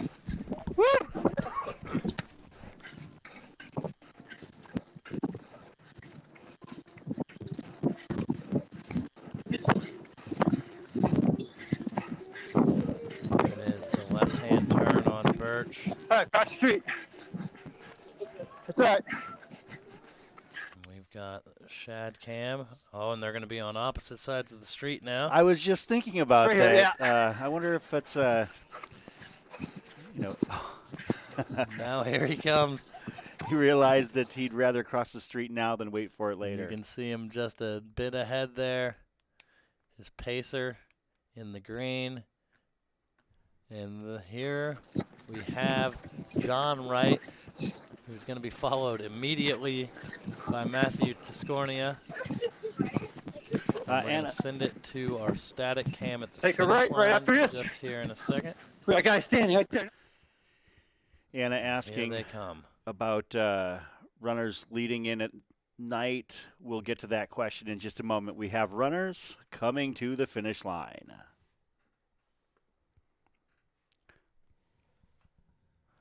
There is John Wright, followed immediately by Matthew Tiscornia here. What an incredible run for both of these gentlemen.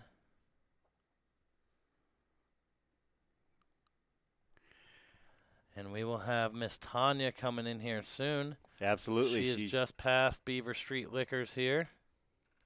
Site of a future beer and cheer. Yep, beer and cheer station in 2023. To answer Anna's question in the chat, do people who finish at night also have people lead them in and tell them where to turn? I know that the streets are marked. There are some stickers at some key points on the streets in Flagstaff that are set out with the Cocodona logo. But I know that Tony Tadieski.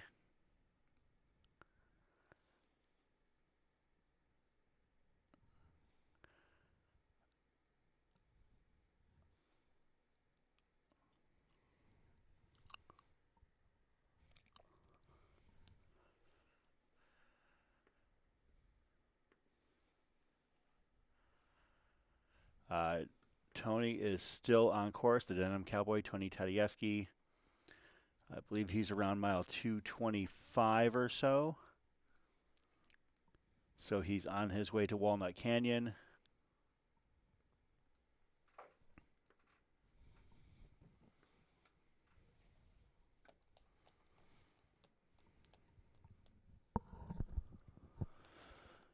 Yeah, and Eric, just bear with us. We got it back. We just had our software briefly crash there for a second, thankfully. I've been doing this all week, so You got I am really now, good at this. I'm now It's an impressive. expert, and I stayed at a Holiday Inn Express last night. Yeah. Well, if only I knew that were true. For those that don't realize it, Matt has spent most of the last 5 days in this same building. And I have to admire the fact that he has basically put everything about his life on hold for this race. So hoping that once the last runner crosses the finish line tomorrow here at the Cocodona 250, that he is able to take some much-deserved rest and family time. I assume you will be having that family time next week. Going to do some camping maybe or something with the family? Yeah, most definitely. Nice. It'll probably start shortly after the first runners are finished here. Shortly after the final runners. I don't know what I... It's at that point in the week. I mean, it's Friday, right? You know, the weekend has started. Feels like the weekend just ended, but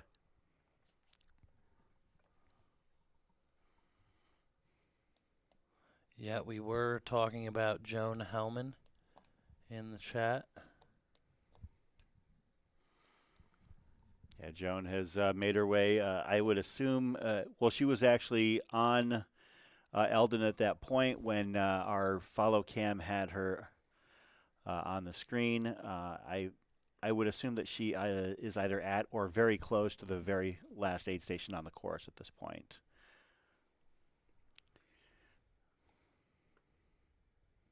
She had about a mile to go to Eldon about 10 minutes ago, and she was moving at a pretty healthy hiking clip. So, yep, and Tanya here is about to make that turn. That iconic left turn.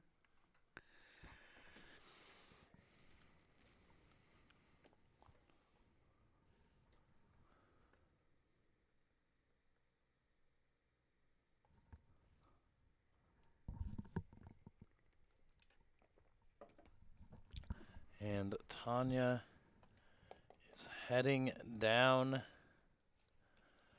Birch.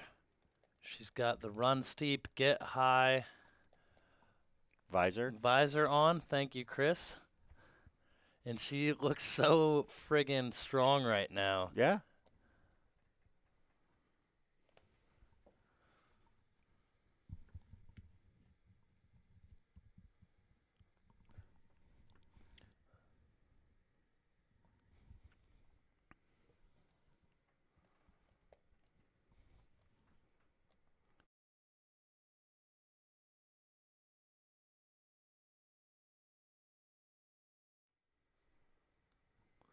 And here we have Tanya Keys. When you see the rock wall there, you know she's getting close. I've had Allie muted this whole time, unfortunately. Yeah! Get it, Tanya! And here we go. Here comes Tanya into the finish. Mesa, Arizonan. Here she comes. Tanya Keys, ladies and gentlemen. Congratulations into the finish to of the Tanya. Cocodona 250-mile foot race.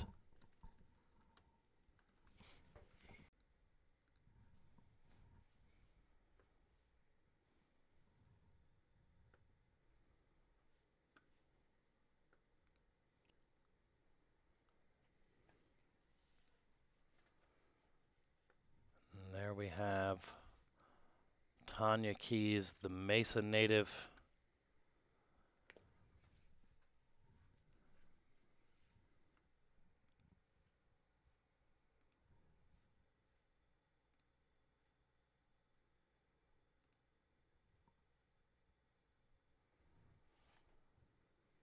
What an incredible performance there by Tanya.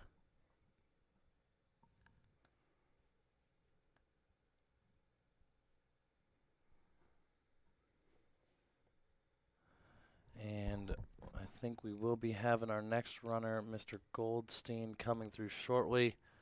Looks like Stephen Crawford's feed is up. We'll just need to have him refresh his browser there.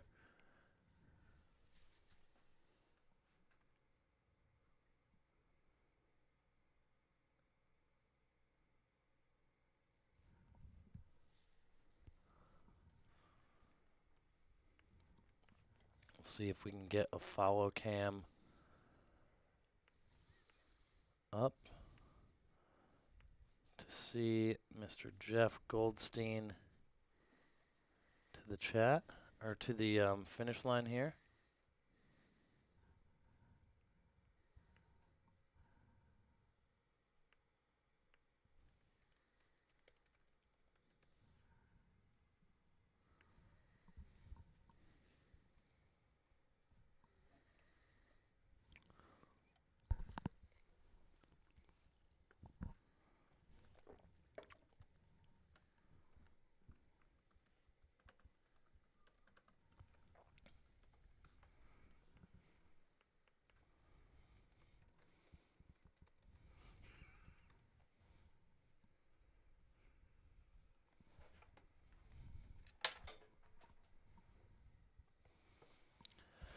Again, we're going to hang out here as we are trying to get some follow cams back up. Looks like we've got Shad up by the hospital here with bib number 205, Mr. Goldstein himself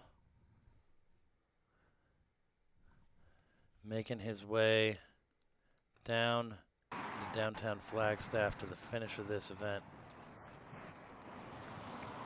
Looks like he is on Beaver Street, and he is absolutely crushing it on his way in here. We got a shout out from, let me see here, from Jackie McWhorter for Tanya in the chat. Cheers from Mesa. Congratulations, Tanya. Been following you on the tracker all race. Great finish. So shout out to Tanya on an amazing finish, and what I am sure caps off an amazing and memorable journey for her. Great week. And we are now tuned in to the Maple Grove, Minnesota man himself, Mr. Jeff Goldstein.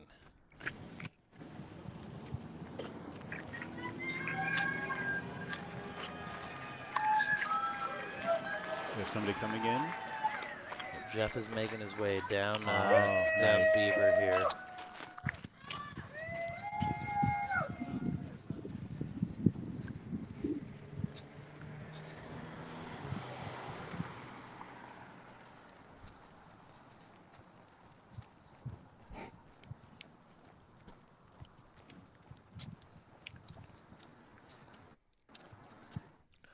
Do still have runners coming up. Eldon here. That looks like bib number 33, who is yet Christoph Pagacco, I believe. As we bring it back to Mr. Goldstein.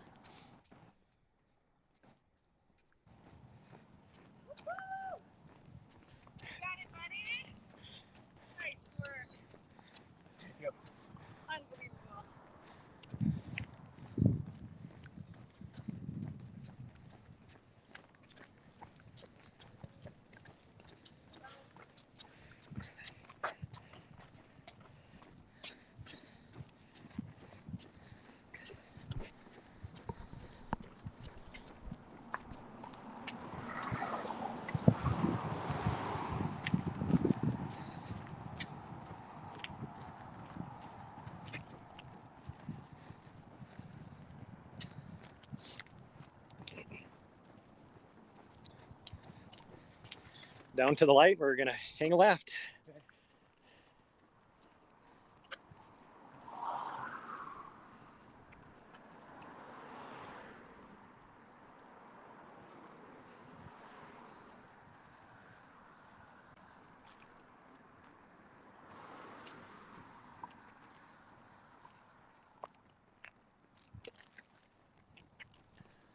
Jeff was the Tuscobia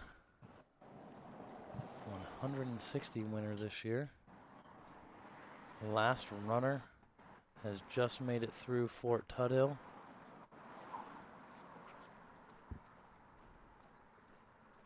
Is what I'm being told by our steady-handed cameraman. Fantastic. So everybody is accounted for our 7:30 cutoff? That is what it sounds like there.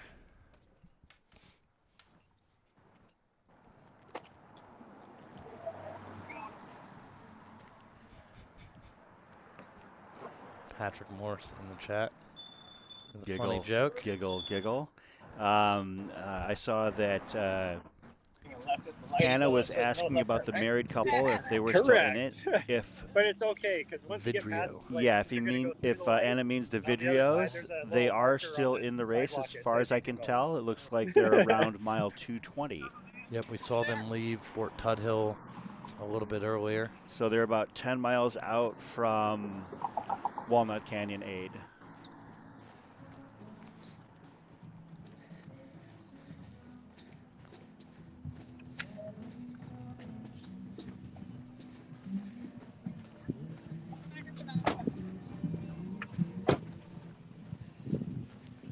And we are looking at Jeff Goldstein here.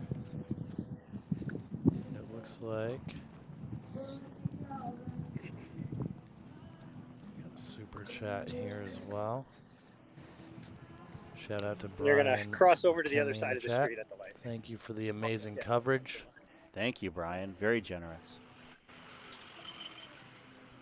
And we do have our Stephen Crawford cam, Dr. Stephen Crawford. Dr. Stephen Crawford. Oh, and it looks like our last runner is maybe in Fort Tuthill. So we do have eyes on a runner here. But we're going to keep it locked here on the Shad cam. Mr. Goldstein makes his way. That famous left turn. Block and a half. Yeah, as somebody, I don't know if you just saw it, for those watching, on the lower right-hand corner, you can see the large Cocodona 250 sticker on the sidewalk that showed the runners that they had to take that left turn there. So while we do have camera people there, it is a large logoed sticker, probably about 2 feet by 3 feet. So, it's right there for them.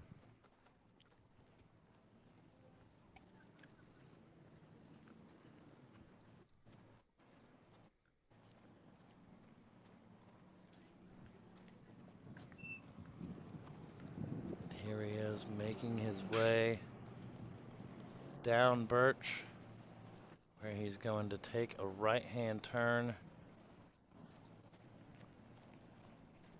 on Cocodona Alley here as he makes his way to the finish.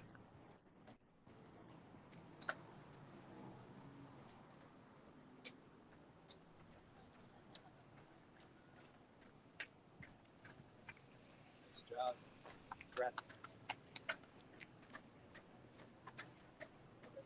Looks like we got Bryce going back out to follow people in as well. Diane asking if there is a Right cutoff turn, at right Walnut. here. There is indeed a cutoff at Walnut. And here we go. It is at 1 a.m., the cutoff at Walnut Canyon.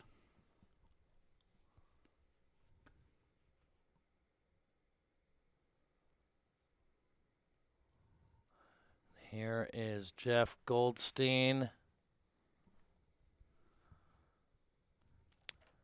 Next finisher of the Cocodona 250.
What? Oh, I guess our audio was on low for a few moments there. To reiterate, the next potential couple runners: Cesar Rotundo, Thomas Gulch, Dave Krupski, and Alan Guevara look like likely the next few finishers. And it looks like we do have eyes on possibly our next runner here.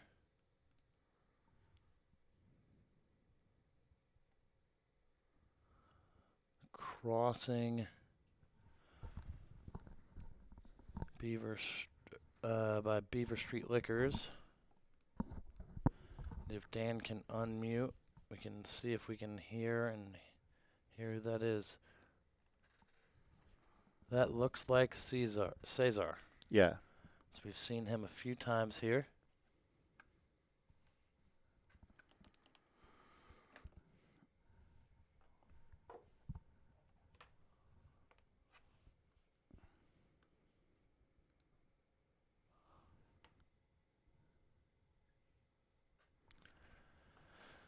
I'm going to pass it over to you as he comes in here, Chris. And again, if Dan has a chance to unmute.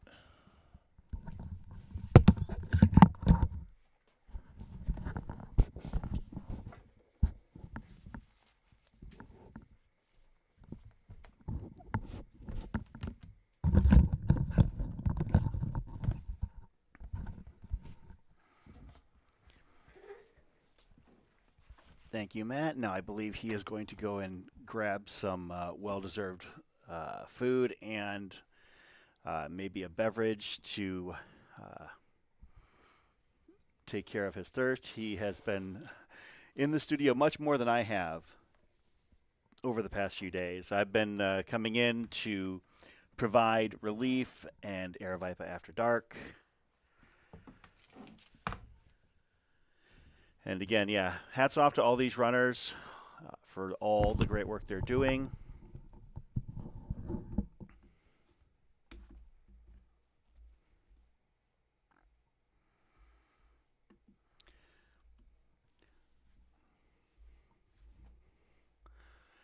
Yeah, our stream is a little bit bouncy right now. I appreciate your patience in that regard. We're going to keep an eye on a couple of cameras, make sure that we can catch everybody as they hit town. As you can see, this is Cesar Rotundo from Tiburon, California, who, according to my math, is going to be the 67th finisher of the Cocodona 250 here in 2022.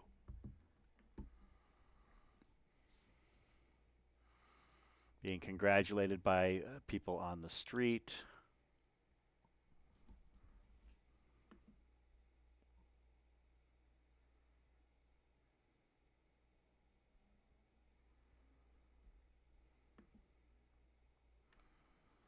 Looks like we are buffering, so we'll see if we can get those images up.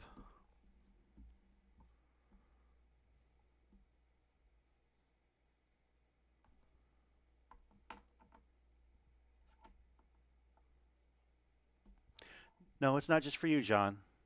We're working on it.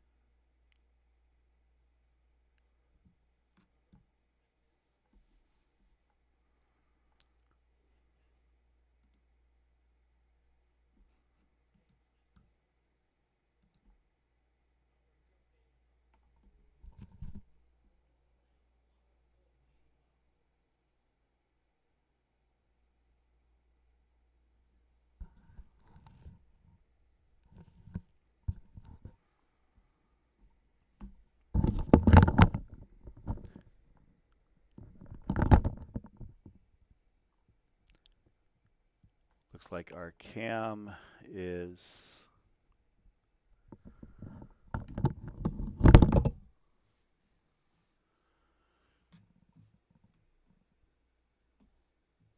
still going here.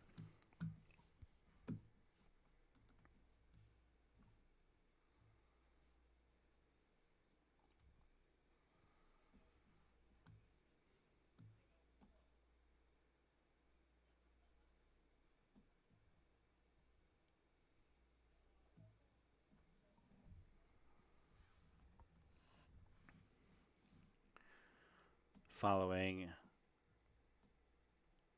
Cesar as he hits the last couple blocks of the Cocodona 250. Thomas Gulch should be following up fairly shortly after him.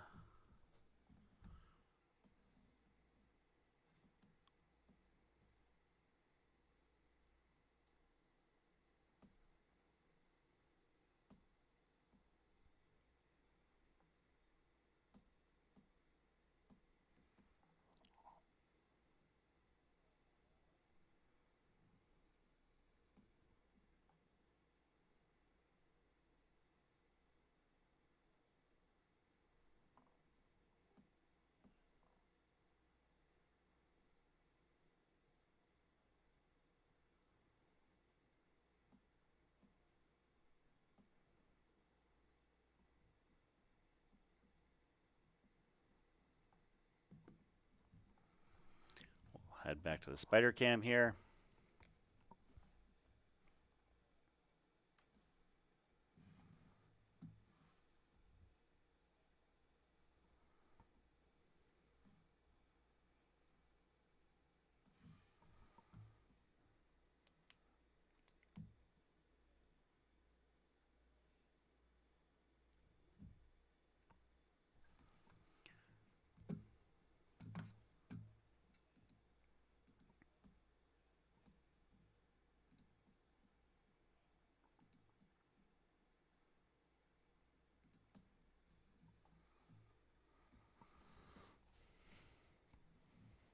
Looks like Cesar has picked up a bit of a quicker trot here.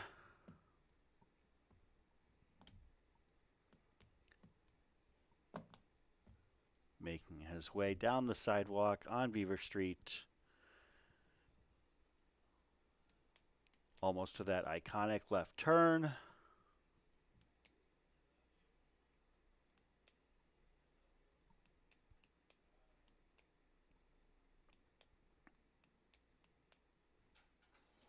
And once he approaches Cocodona Alley, we will head to the finish line cam to pick him up there as well. Actually, just being greeted by recent finisher John Wright. See, that's what the spirit of Cocodona is all about. You could see John Wright greeting Cesar as he finishes those last couple blocks here of the Cocodona 250.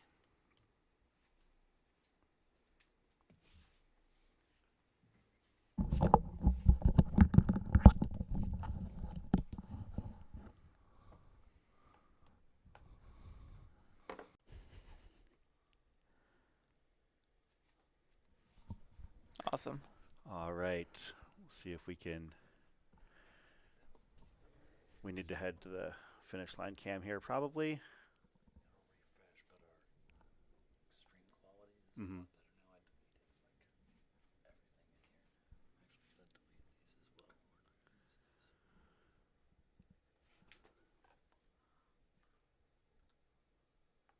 All right, and we are at our finish line cam.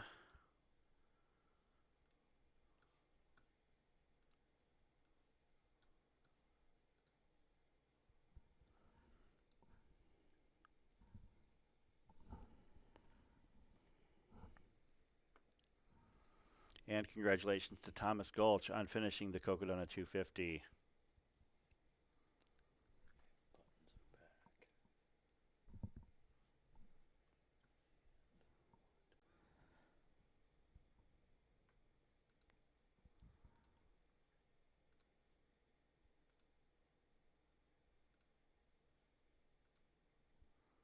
Looks like we have another runner hitting the streets. We'll see if we can catch that. This is the Buffalo cam from Steven. And as we mentioned, that was this is Alan Guevara from California.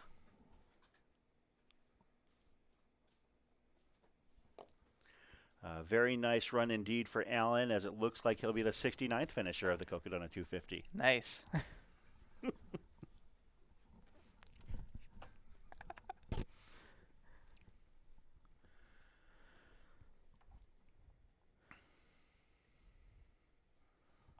Wow, all smiles out there. That's awesome to see. You know, that's one of the things that has been fantastic to see, Christian, is that these runners are 249 Yeah. or so miles into this race, and I don't know if it's adrenaline or if they're just, you know, I don't know how they're able to feel so good. Yeah. But they're still going. They're still, you know, seemingly enjoying this. And thank you very much to the account. Shout out, Matt, for the generous Super Chat donation. We appreciate the support, and we appreciate the patience. We're obviously, you know, a work in progress in what we're doing here. So, you know, we're doing what we can to bring as much of this race as we can. As Alan passes the iconic Beaver Liquor on his way to being the 69th finisher of the Cocodona 250. What? I don't know what you're talking about.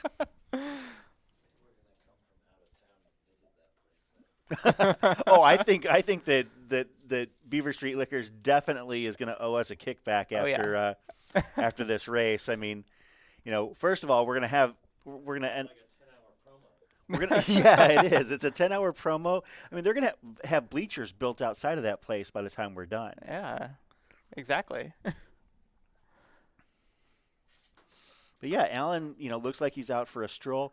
Yeah, Christian, it's been pretty amazing. I mean, I don't know how much of the stream that you've seen this week, but some of these runners, we had a runner coming in last night, clocking about not even a podium runner, but clocking a 5:30 pace heading down Beaver Street. Jeez. Just our poor filmers out there having to trying to keep up. Yeah. Well, some of these these filmers have done 25, 30, 50 miles this over the last couple of days. Oh wow, yeah. Yeah, they're working hard out there. 54 miles. 54. Wow. Yeah, absolutely appreciate all you guys out there. Wow. Well, of course. Oh, that Kasner climb. I mean, you know, one of the most beautiful spots on the course, but you know, to climb it is pretty amazing. Thank you to Alicia Judy for the Super Chat donation. Of course, Alicia paced me at Black Canyon a few years ago. Oh, hey, Alicia. How are you? Alicia, we're here with Christian Enriquez here in studio covering the Cocodona 250. Say hi to everybody. Hello, Alan and Alan's pacer. It looks like we might have lost that feed, so we're going to bounce over to the finish line cam, because the last thing we would want to do is miss or be out of position in case Alan does come in to finish. So as he finishes his section of Beaver Street, and we you know, totally maturely celebrate the fact that he is likely to be the 69th finisher. Looks like we might have lost our I am just loving these comments, by the way. No, there are no card games that I know of at Beaver Street Liquor, Jim Moses. But we'll see about...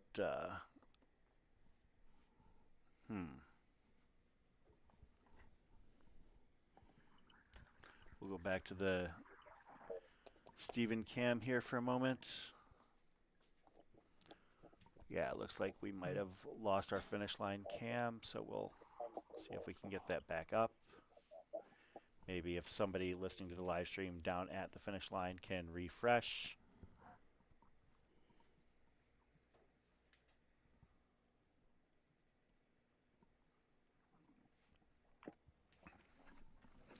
So how many starters were there this year? There were 234, I believe. Awesome. So, and we've had 68 finishers so far, and many more to come. Yeah, yeah. You know, at this point, all of the runners have hit one of the last two cutoffs. They had to be at Fort Tuthill by 7:30, and depart Fort Tuttle by 7:30. I know for a fact that everybody has made it to Fort Tuttle. Awesome. I don't know if they've all departed, but I really think at this point everybody on the course is going to finish. Yeah, yeah. I mean, they've made it this far. They've run so strong. Mm-hmm. So I can't fathom that they. Almost missed a turn there. There was one pacer who was just heading down the road, and I don't know if they didn't realize it or what, but.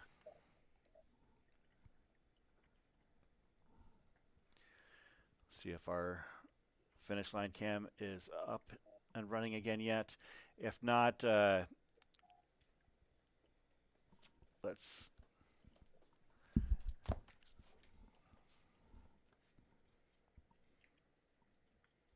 We might need them to refresh it, but oh wait, there we go. The heritage static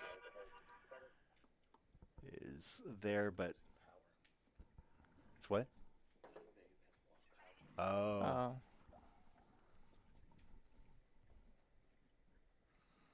So here he goes. He's about to take that right turn. And here he goes. You will see our 69th finisher. All right. Nice. Of the Cocodona 250, Alan Guevara. Nice. Look at that finish. Smile on his face, Oh, yeah. looking like he was out for a leisurely 10K. Yeah. These runners just a nice little walk around the park. Have way too much energy and enthusiasm for this point of the day. I am so inspired. Oh my gosh, that's just incredible. Absolutely, it's really something. Of course, that was the person filming him in was Dr. Stephen Crawford, who ran this race last year and was spending the first 2 evenings of Aravaipa After Dark here in studio. And Dr. Stephen Crawford is an avid whiskey drinker, and I am not. And he had some in here, and I just could not partake. I could barely handle the smell. It was very fragrant. I'm not saying it was a bad smell. It was just very, very fragrant. Our spider cam is heading back out to check out for runners coming in off of Hospital Hill. Who is the next runner that should be coming out? Let's take a look. Let's actually let's refresh our tracker in, and we'll actually share that here. Our Cocodona 250 live tracker. We're going to zoom in. And based on what we've got here, the tracker obviously is not 100% updated because that's Alan Guevara. Mm-hmm. But I would believe that Dave Krupski from Ponte Vedra, Florida, would be our next finisher. So we'll be keeping an eye out for him there. We do have a few filmers at various places.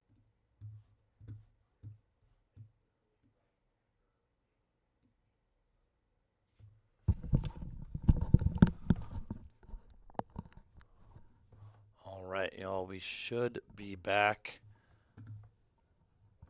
If you can just let me know in the chat. That would be wonderful.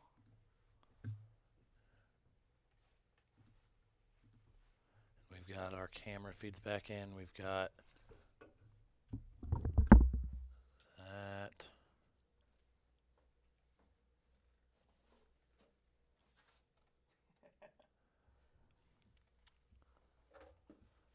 And don't know what happened here, but that's all right.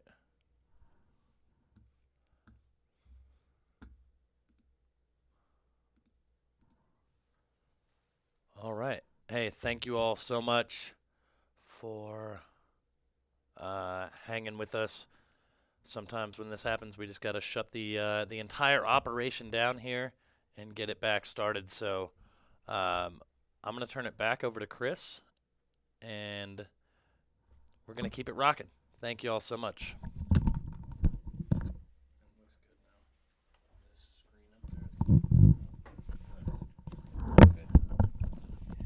You know, sometimes they say, did you try unplugging it and plugging it back in?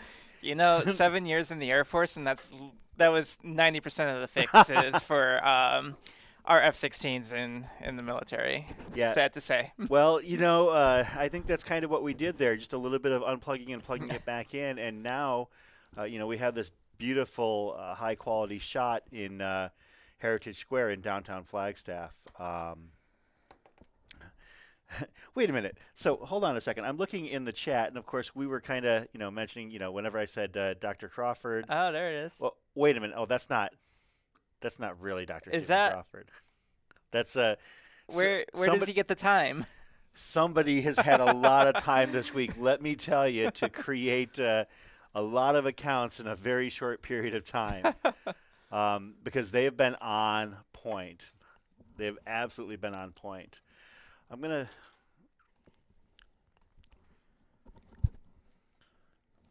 I don't know. It looks like our stream deck is out of commission, so we're probably going to just stick at the finish line for a little while.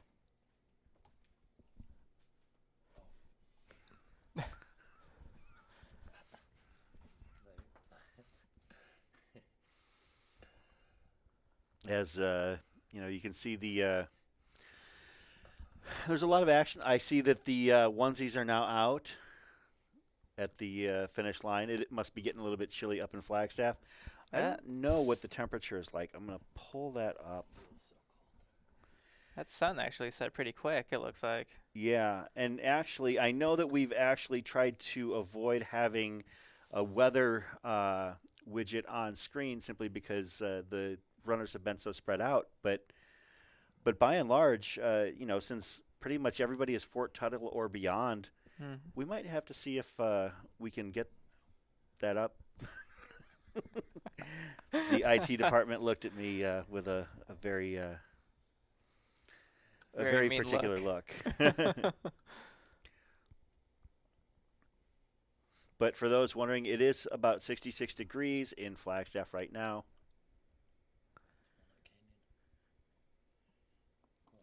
We've got awesome. We've got cameras in Walnut Canyon. We've got cameras out on the streets of Flagstaff.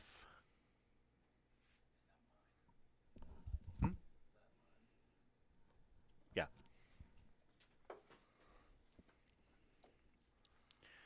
I don't know if Dan or Steven has a runner that they've picked up yet. It doesn't look like it, but we are going to keep eyes on that. Of course, you know, Alan Guevara just hanging out, soaking it in. Still standing. Still standing. Someone get him a chair. Well, so here's the funny thing that you mentioned that, Christian. It's funny that, you know, you talk about getting these runners chairs. From the very beginning, when Stringbean McConaughey finished this race 2 days ago, good Lord. Oh, wow. 2 days ago, the runners basically don't want the chairs. The chairs have been abandoned. Even the special account that somebody made, Black Chair at Finish Line, was feeling abandoned. So was that a spin-off of ultra running memes, or it pretty much has been. It's been kind of a running thing in this live stream. So, but yeah, for those of you just tuning in, it is the Cocodona 250. We are down to the final. Let's see, math, don't fail me now. We are at about 17 and a half hours until the final cutoff. The cutoff, there is only one course cutoff remaining, and that is at Walnut Canyon. We'll actually just show you this here. It is Walnut Canyon down near the bottom of the page. It is mile 229.4, and they have to hit that at 1 a.m. or they have to depart by 1 a.m. All of our runners have made it past the Fort Tuthill aid, as far as we're told. Now, it is possible that there were runners that went out and turned back. That has happened in the past, but as far as I know, everybody that is you know, still showing as moving at one point has gotten to where they need to be.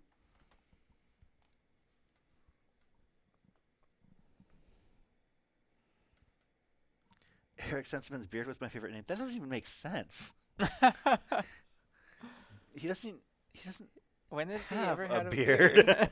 I mean, he might have had some scruff going, but I can't remember him ever. Does he still have the mustache? Yes. Oh, good. Oh, yeah. He's definitely got a high-level mustache, no doubt. Let's see if we can catch. Oh, beautiful shots from wow. one of our filmers, Bon, atop Mount Eldon, waiting. Where Bon is standing is basically where the aid station was last year atop Eldon. And it was gorgeous.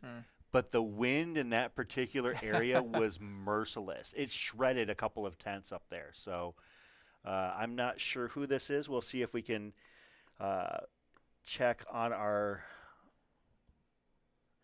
Looks like she is the pacer and he is the runner. I am going to see if I can get a closer look at who that might be. But, yeah, as you can see, the sunset is going to be very shortly, and it's gorgeous. Gorgeous, yeah. You really can't beat Arizona sunsets. Absolutely. And up in Flagstaff, as you know,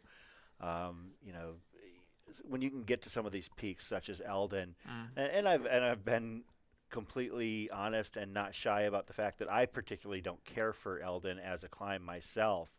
As a workout, I think but that's just kind of a testimony that there are so many great runs in Flagstaff. Yeah. But I will concede the fact that once you get to the top of Eldon, it is beautiful. Yeah, absolutely mean, beautiful. That's just such a brutal thing, though, to have to climb up Eldon 240 something miles in. Yeah, it's a certain level of cruel. Yeah. We've got another runner there. Is that Denath Soto? Was that I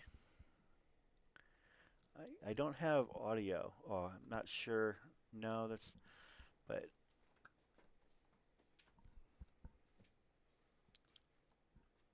is that 193? Looks like potentially.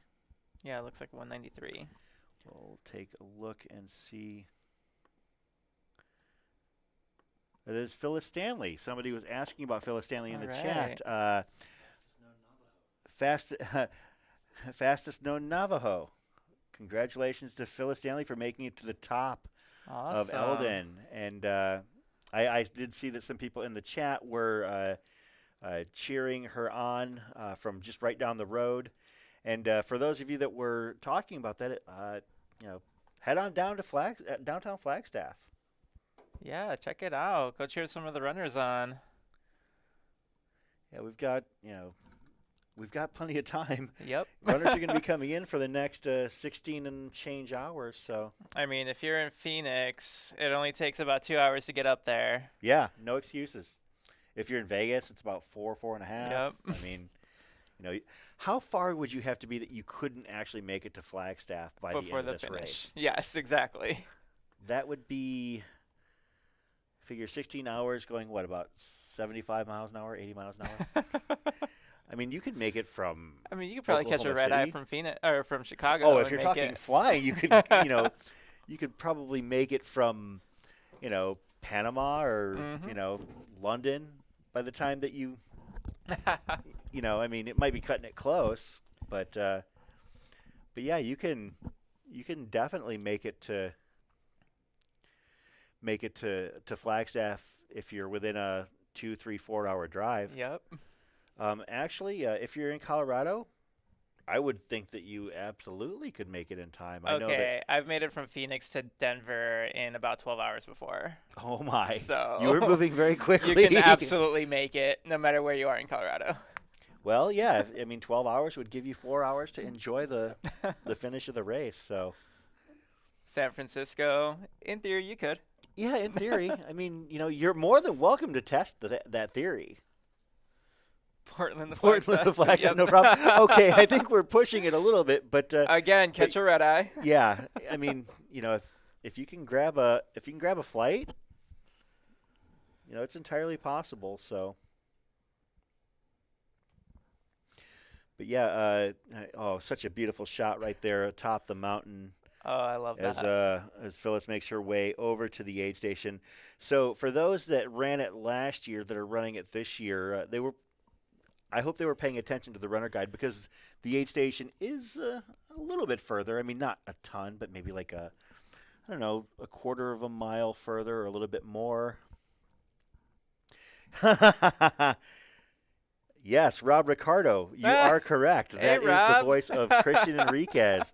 See, since you decided, that you couldn't come and hang out with us this year, I have connections. I have connections, and I utilized them. So, local Arizona runner and friend of the family, Christian Enriquez, has joined us for tonight's Aravaipa After Dark. I figured that he would be a lot of fun, and of course, I was right. I'm loving that onesie. Oh, absolutely. Like a Minions onesie. Oh, it is Minions. Okay, I thought that was like rubber duckies or something. Pretty impressive. I see we've got somebody on the Shad cam. We'll see if we can pick that up. Looks like we might not have. Oh, hold on. Casey Morrell. Casey Morrell. So Casey Morrell is at Walnut Canyon. I did not know this. Casey was signed up last year, but had to withdraw after a lung cancer diagnosis. Wow. Fought through it with chemo and radiation, and now is just 21 miles from the finish line of the Cocodona 250. Oh my goodness, that is just incredible. Impressive and Very inspiring impressive. for sure. Absolutely. I see we've got. I'd like to see if we can get this picture up. So we're gonna. Okay, we don't have it, so we're gonna stick at the finish line. I do see that a couple of our follow camera people. You should be doing this next year. You would be. I did it last year, actually. Did you? At the Where finish. were you at? Oh, you were at the finish? Oh, yeah, I was at the finish. Were you and Trail Gangster Rory Monahan tagging off? Because I know he was at the finish as well. Yeah. It was myself and Rory. We caught Versteeg, who won the race last year. Mhm. We caught his finish, and then we also caught Mortimer? Peter Mortimer, yes. Okay, Yep, so yep. you were out there earlier in the race. Yeah, definitely a lot earlier. Well, I didn't realize that it was that you were out there. I knew that Rory was out there, so we had actually two excellent quick runners out there filming the finish of the race. I'm going to take a peek and see how far out our next runner is from the finish line. And like I said, we've got eyes on some of our follow cams, but they're not really following much at this point. I know that our Shad cam, let's see, Shad Hospital. I love that name that just popped up, Dale Earnhardt Christian.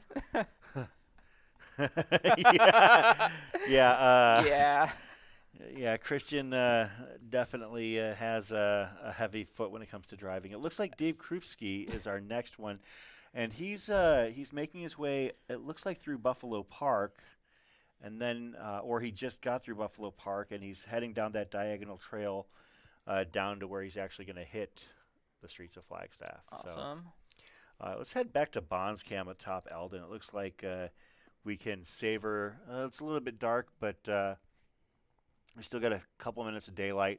And so, as I mentioned, right where Bond is at is where the aid station was last year. So we could actually see the runners for a fair distance at night when I was up at Eldon last year. As you can see off to the left on your screen, there is a runner over there, I would believe, because they have to actually come off of a side off a trail left to right on your screen, and then make it basically just almost, they don't actually go onto that service road, but they come up alongside it, I think, if I remember correctly, and then they head up to where Bon is at.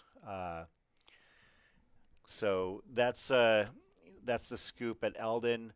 I did want to just get a couple of more moments of the beauty up there. Obviously, the sun is starting to recede, and we'll be back up at Eldon tomorrow morning for sure. I'll keep eyes on the camera if Bond is still up there, and if we've got something to bring to you, we will head back up there. But the one thing I do love about these events is just the energy of the finish line. That static cam that shows everything, where the runners are finishing, they're taking photos, a lot of energy. Dancing around. And even in the case of some of them, the random passersby who didn't realize something was going on. It is actually kind of fun.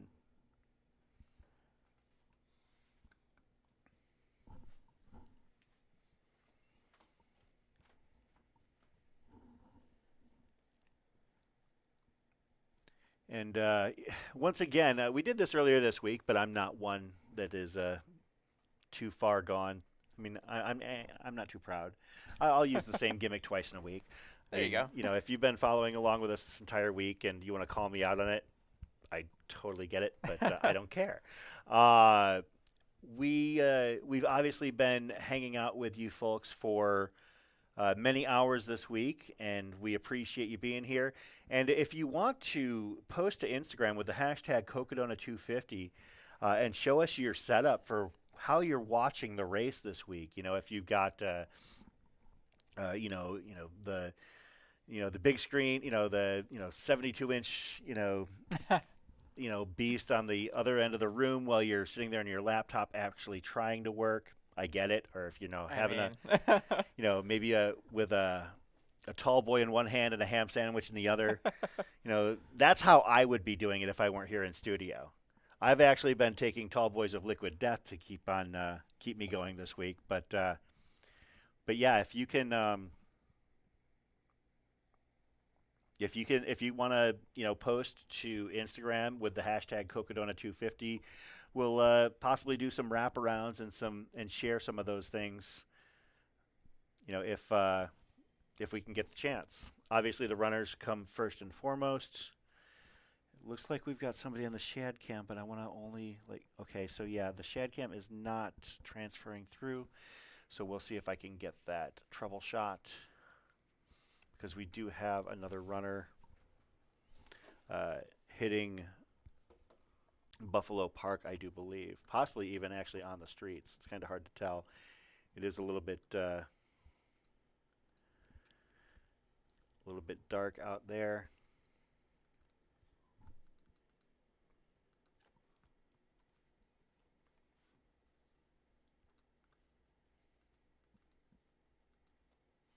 So, Christian, would you ever want to consider running a race like this? I mean, it is 250 miles. I know that it would be a huge jump in. I have not even done through hiking that approaches anything such as this. I know you did rim to rim to rim earlier. Last year. Yeah, last year. So. Yeah. I would absolutely love to do something like this at some point in the future.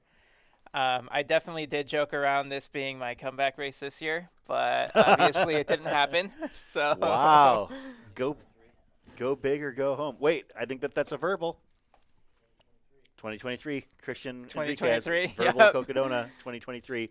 There you go. That is Dave Krupski on your screen right now. Dave is likely the next finisher of the Cocodona 250.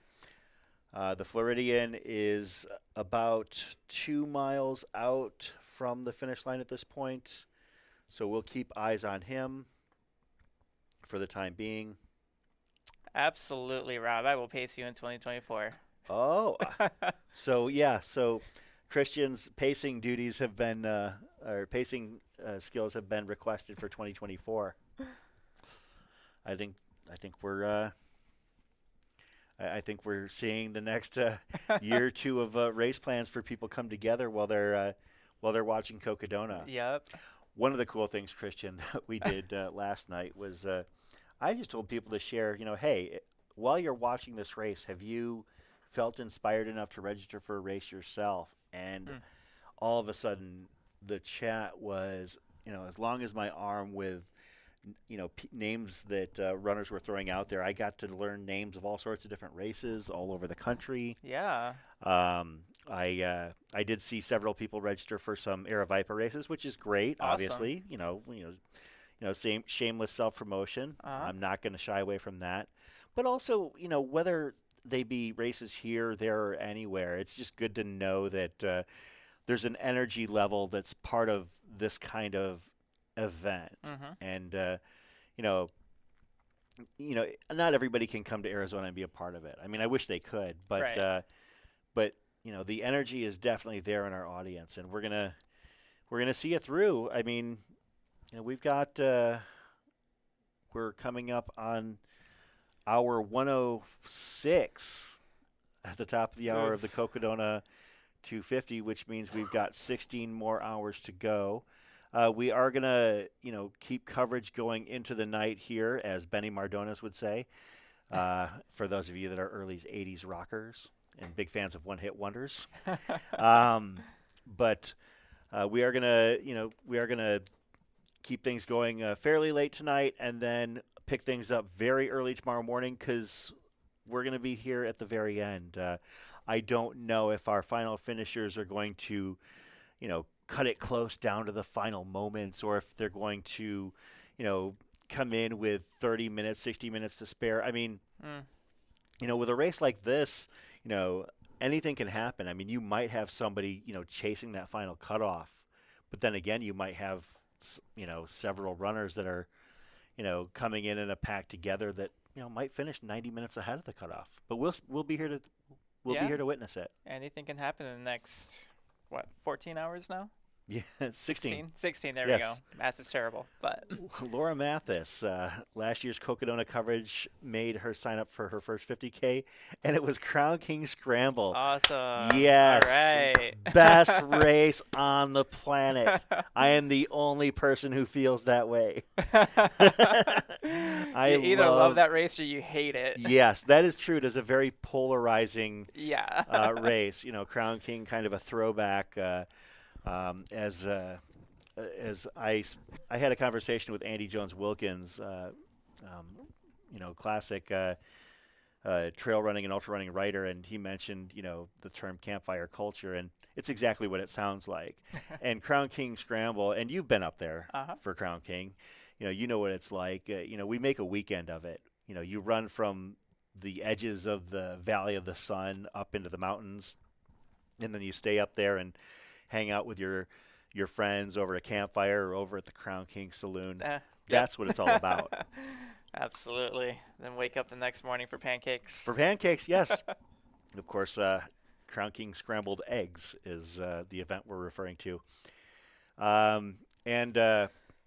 Congratulations, Laura, for running Crown King Scramble. It is not an easy race. No. It is a one-way race with a 7,000 feet of climb. Looks like we might have had a loss of video integrity there, so we're going to bounce over to a couple of other cameras to see if we've got anything. Oh, we got Shad back. Perfect. That's a great shot right there. We'll see if we can get our finish line cam refreshed. But yeah, Dave is looking pretty solid, just doing what he needs to get to that finish line. Dave Krupski. As Amber Myers mentions, this is Aravaipa After Dark Day 5. Thank you for joining us, Amber, as well as everybody else. Looks like Bon up on Eldon has another runner that he's running with. Yeah, I'm pointing to Christian. And, feel free to. We've got a couple of versions of the tracker in here, or a couple screens with the tracker. Feel free to, follow anybody you like. So, we've still got a few dozen runners out there on the course, and we're going to follow them all as long as we can. I'm going to see if I can figure out exactly who that is that Bon is following atop Eldon. I'm guessing that could be Todd Holmes, number 41, from Prescott, Arizona, meaning Todd ran from home and now he's got to get back. Is he going to run back after the race? I wonder. Maybe maybe have time to have a beer at Dark Sky and some pizza colada, and then head back down to Prescott. Yeah, for those of you that are not familiar with Flagstaff, I believe that, well, Dark Sky Brewing is right around the corner from the finish line, and they have generously donated a discount to every runner that completes the Cocodona 250. And they have an oven from Pizzacletta, and as I will say to anybody who listens, and to some who won't, if you are trail running in Flagstaff and you're just visiting, there are certain things that you have to do, and one of them is pizza at Pizzacletta. Absolutely. Another thing that I love in Flagstaff is the coffee at Macy's. Oh, yeah. Definitely two places that I must go to every time I'm in Flagstaff. Absolutely. It's just not a trip up there without them. Yeah. I mean, even if I'm just up there for a day or a night, if I'm overnight, I always have Macy's coffee in the morning, and I'll sit and wait in line down the street if I have to for it, and I have. I mean, the line's just always long there. Yeah, but they're fast, Sometimes and it it's just so goes worth halfway it. down the block. Yeah, Flagstaff is a very unique community for those that haven't actually spent any time there. It is an elite. It's got a lot of personalities. You've got the fact that it is a training and proving ground for Olympic hopefuls and Olympic caliber athletes and Olympic veterans. You've got running teams like Northern Arizona Elite, Hoka. You've got the runners that are, a lot of the strong trail runners that have been up there. Obviously, when people talk about Jim Walmsley, Senseman, Kirsch, all of those, the Coconino cowboy type runners, so it's a mecca for outdoor sports anyways. Oh yeah. I mean, you've got, it's in the base of the San Francisco Peaks and Arizona Snow Bowl. Lake Mary has, is just down the road. You've got some multi-sport events that take place over there. The triathlons during the summer.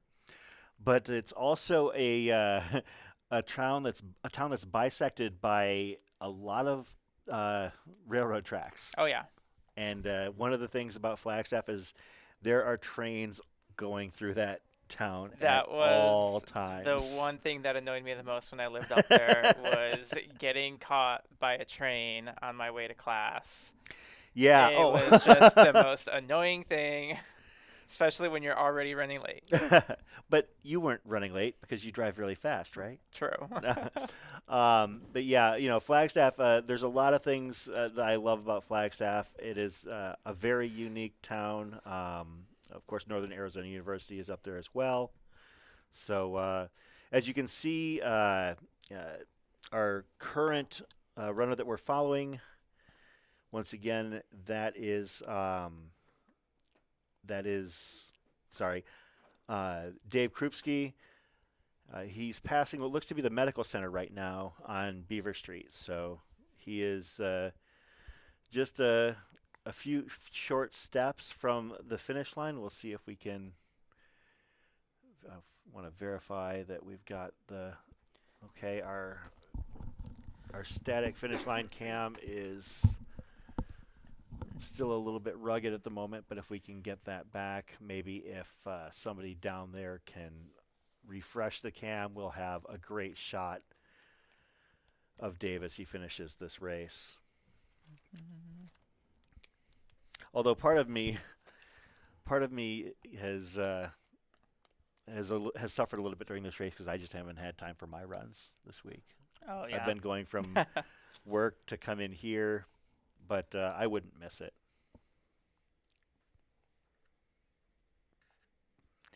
Yeah, Matt, he's pushing through here. It is, this is grit. This is grit. This is what it's all about late in a race, Absolutely. Oh my gosh.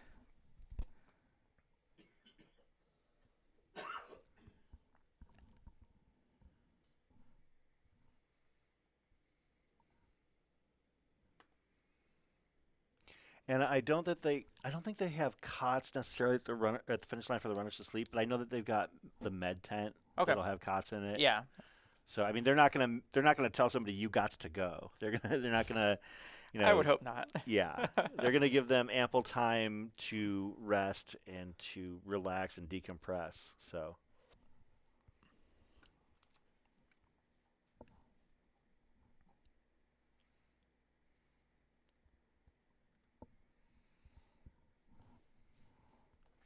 Looks like Dave is picking up a bit of a jog there.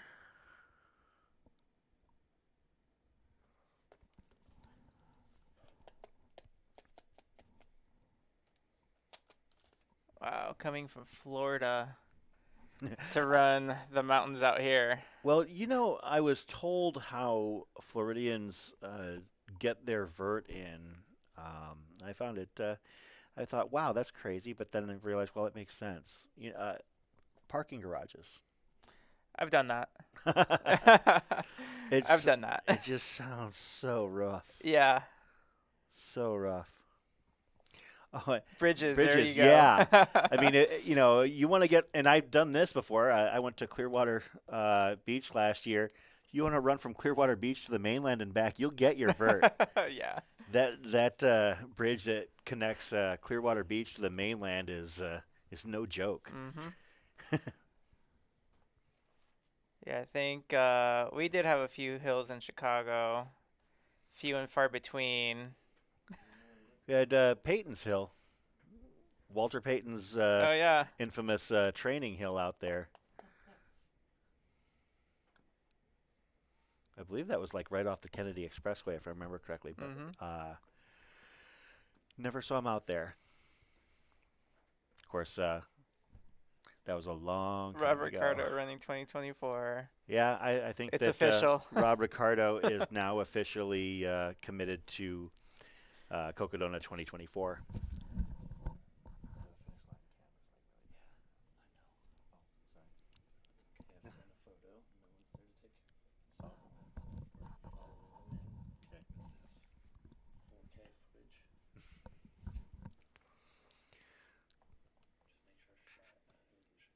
Yeah.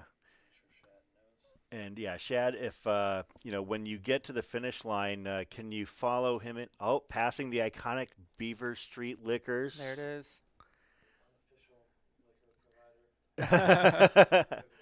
Yeah, Shad, if you want to follow him in to make sure that we've got the best possible photo. Right now, the video quality is outstanding. Oh yeah, it looks fantastic. That looks fantastic out there. There we go. I think that Rob Ricardo should have to play guitar the entirety of the race. Absolutely. I wonder what would give out first, his feet or his fingers. A show at every aid station.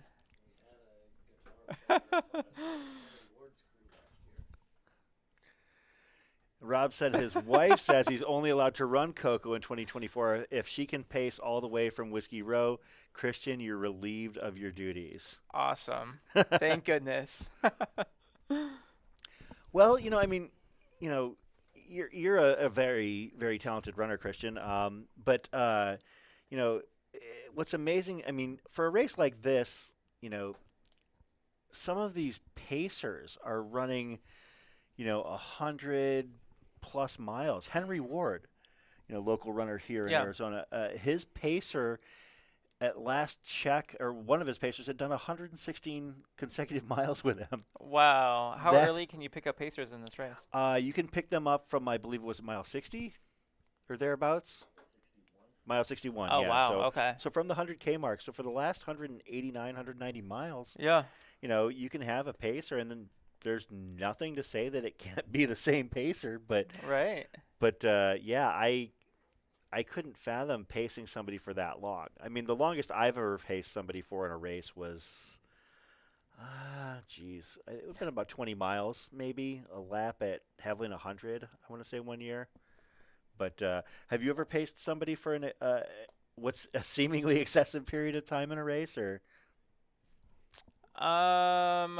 I can't say. It was all every time I've paced, it always just kind of like went as expected, honestly. Yeah, well, you I think, paced John Bello at Tusher's, I know. Yeah, I did pace John Bello at Tusher's. How long was that? That was pacing him was about 24 miles, and I had actually done an extra like 6 or 7 miles before picking him up to make it a little bit more even. Because I wanted to do a 50K that day, so I was like, let me just run down this hill to the next aid station really quick, see if he's there yet, and then run back up. Well, Tusher's is an unbelievably brutal yet beautiful race. Oh, it was. It's yeah. both. It's beautiful and it's brutal. Absolutely.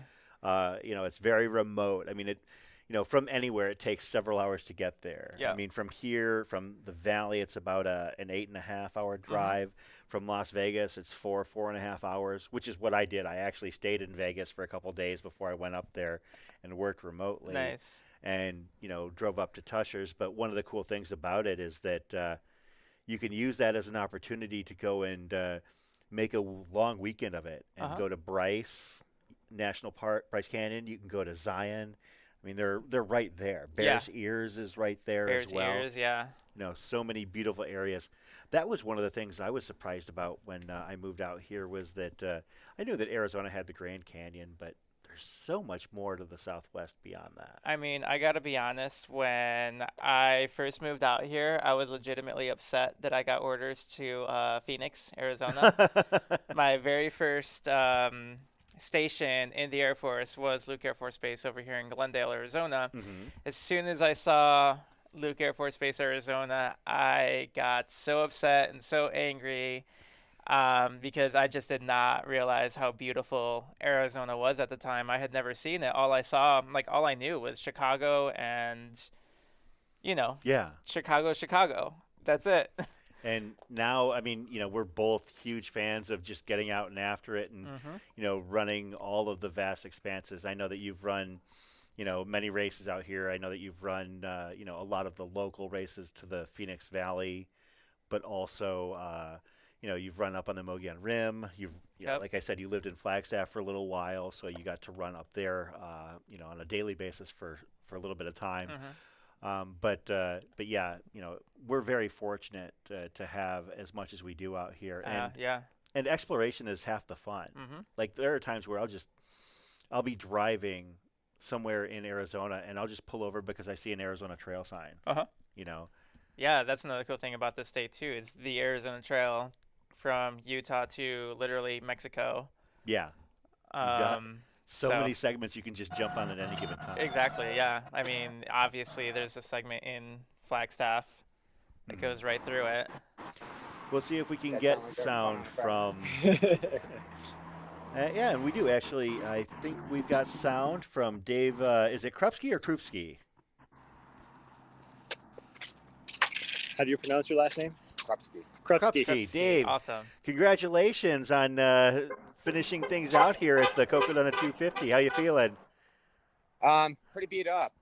Well, I can imagine. I mean, but you've made it this far, and it's just, this is the victory lap right here.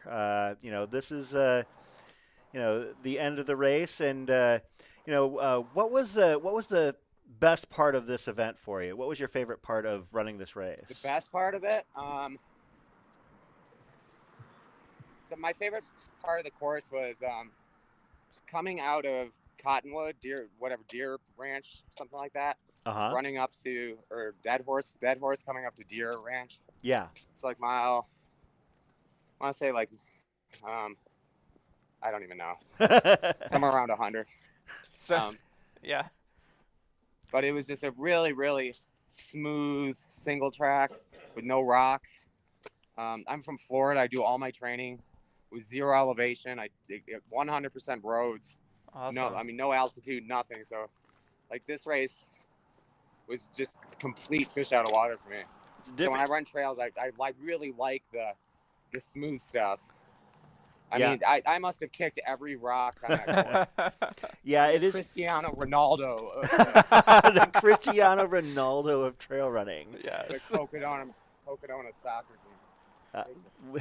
Well, you know, it's been great to follow you and all of the other runners out there. You know, and you guys must be just as exhausted as I am. Haven't you been doing this for like 100 hours? Give or take. Give or take. We've been out here. Obviously, we've got a couple of people, and we do have some rotating guest hosts that have been following along. Shad, who has been alongside you, has been doing some serious work as well. I mean, Shad, what are you up to, about 55, 60 miles at this point? I'll be at 62 by the time we get done. Wow. Nice. Yeah, I mean, he's hit 100K just by filming runners coming into the finish line. Yeah, no, I'm glad though that you were able to push through like you said, it's a fish out of water situation.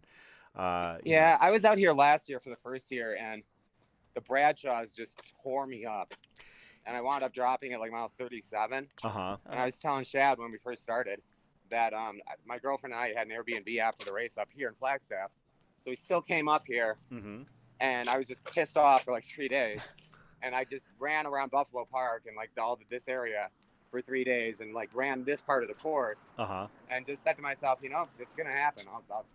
I will finish this. And I didn't know if it'd be this year, if it'd work with my schedule or not, but it wound up happening. And so, yeah, I almost dropped on day one at mile 25. There's a hill or a mountain, I don't know which, but it was like it topped out at about 7K.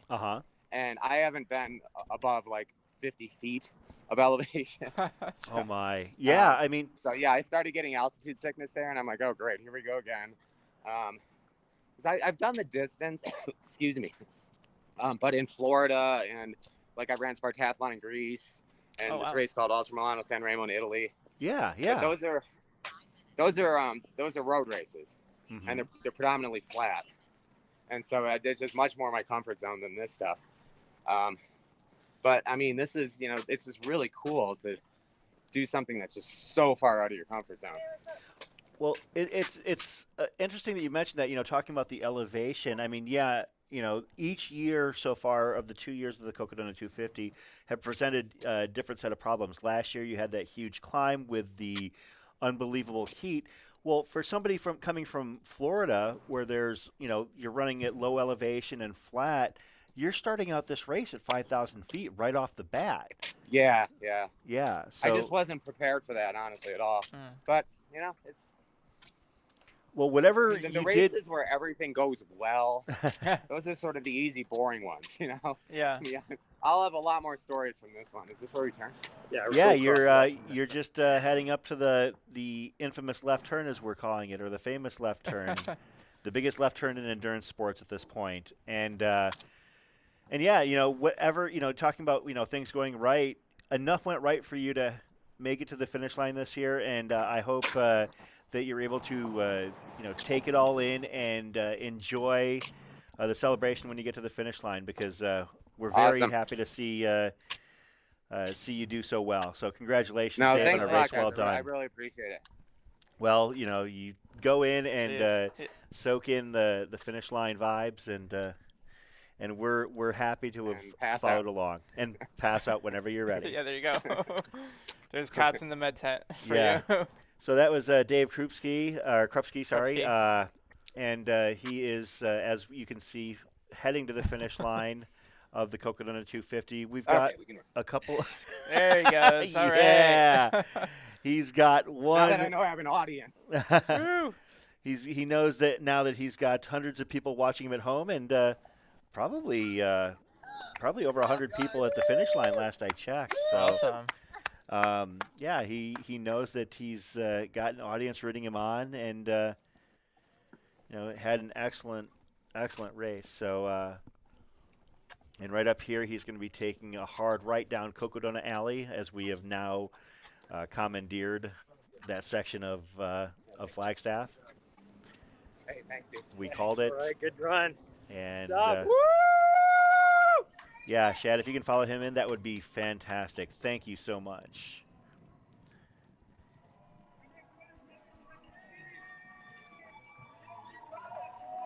Love the energy at the finish line. Yeah, such great energy. 250 miles. Let's welcome Dave Krupski. All right. love to see it. Such great energy. I mean, you know, I've been here for the last 15, 20 finishers today, and I've been, you know, watching finishers for the last 2 days, and I just love it. Does he take the chair? That's the big question right now. It's right there. Got the chair? There it is. And he takes the chair. You just never know with these 250-mile athletes. Some of them go right for the chair. Others basically walk right past it. Yeah, they ignore and deny. As you can see, race director Steve Adderholt heading over to congratulate Dave on a race well run. And handing him his finisher's buckle.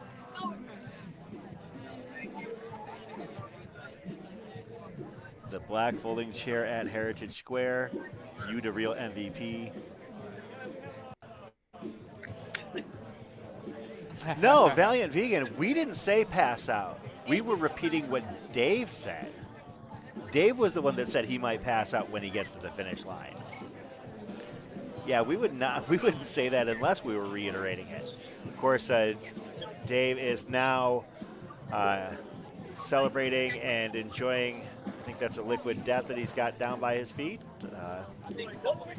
Excellent hydration tactic.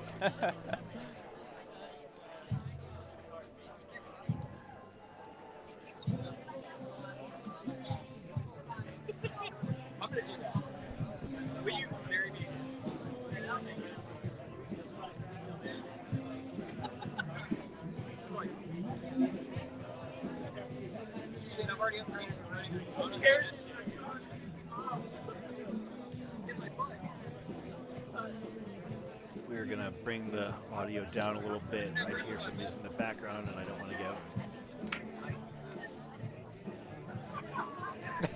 What? Oh, the music is okay? Because I'm hearing Losing My Religion. It's not, I don't think it's her, it's a band. So yeah, we're gonna mute that for the moment. Thanks to Shad for following him in. I'm gonna see if we've got anything else to zip around to on course. That was just incredible. It is cool, isn't it? Yeah, I love seeing runners finish something like this. Not only that, Christian, we were just having a casual conversation with this guy as he finishes 250 miles. He was just, you know, here to have fun and hang out and also, you know, take revenge upon a course that, upon a race that did not go well for him last year. Love it. No elevation, Dave. No elevation, Dave. The chat is lit. How many took the chair so far? Honestly, Maureen, I don't know. I know that it has been kind of hit or miss in that regard. Some of them take the chair and then decide that they don't want the chair. As we mentioned, Joe Stringbean McConaughey, who finished 2 days ago. Can you believe that? Stringbean finished an hour short of 2 days ago. The Cocodona 250. I know another one, Sarah Ostaszewski. They both took the chair and then they were done with the chair maybe 2 minutes later. I've taken the chair before and immediately had to jump right back up because my legs cramped so badly. Well, I try to avoid the chair as long as possible after any ultra because I start to worry about my innards. I feel like I might lose control of certain functions, but yeah, Thomas, the fact that he was coherent enough to hold a solid conversation is indeed awesome. And absolutely, these runners that are 248, 249 miles into a race, normally I try and avoid having too much conversation with them. Like for instance, when we did have overall winner Stringbean McConaughey. Come in, and people on the live stream were asking if we could do an interview. I'm all for it, but by and large, I want to give them their time. Let them compose themselves, let them, relax a little bit. And of course, Joe did come on maybe 45 minutes to an hour later.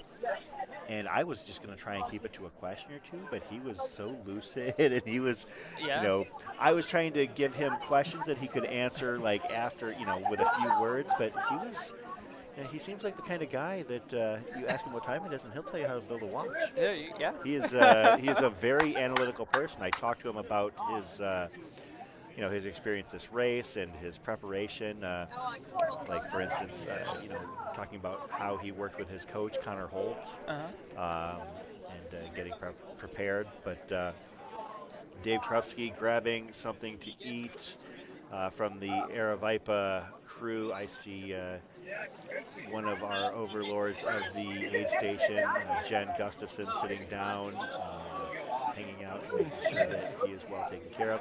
Yeah, they have menus. So. Oh, nice, good. Yeah, all over the course, they've got all kinds of options. They've got. I know that at one aid station, or maybe a couple aid stations, they had a taco bar, a nacho bar. There was one where it was chicken nuggets and grits. They've got breakfast stations set up at some of them. A little bit of everything. Awesome. So yeah, for those of you just tuning in, my name is Chris Warden, and I am one of our, I guess you'd call it studio anchors for Aravaipa After Dark. This is Christian Enriquez, local Arizona runner, and I wanted to bring him on to share in on the fun. We're going to go to the live tracker here. So we're going to zoom out really quick to kind of show the magnitude of what we've got going on and where we're at. So in the lower left-hand corner, you can see where the race started down in Prescott. And the course alterations caused runners to start there as opposed to Black Canyon City, which is further south.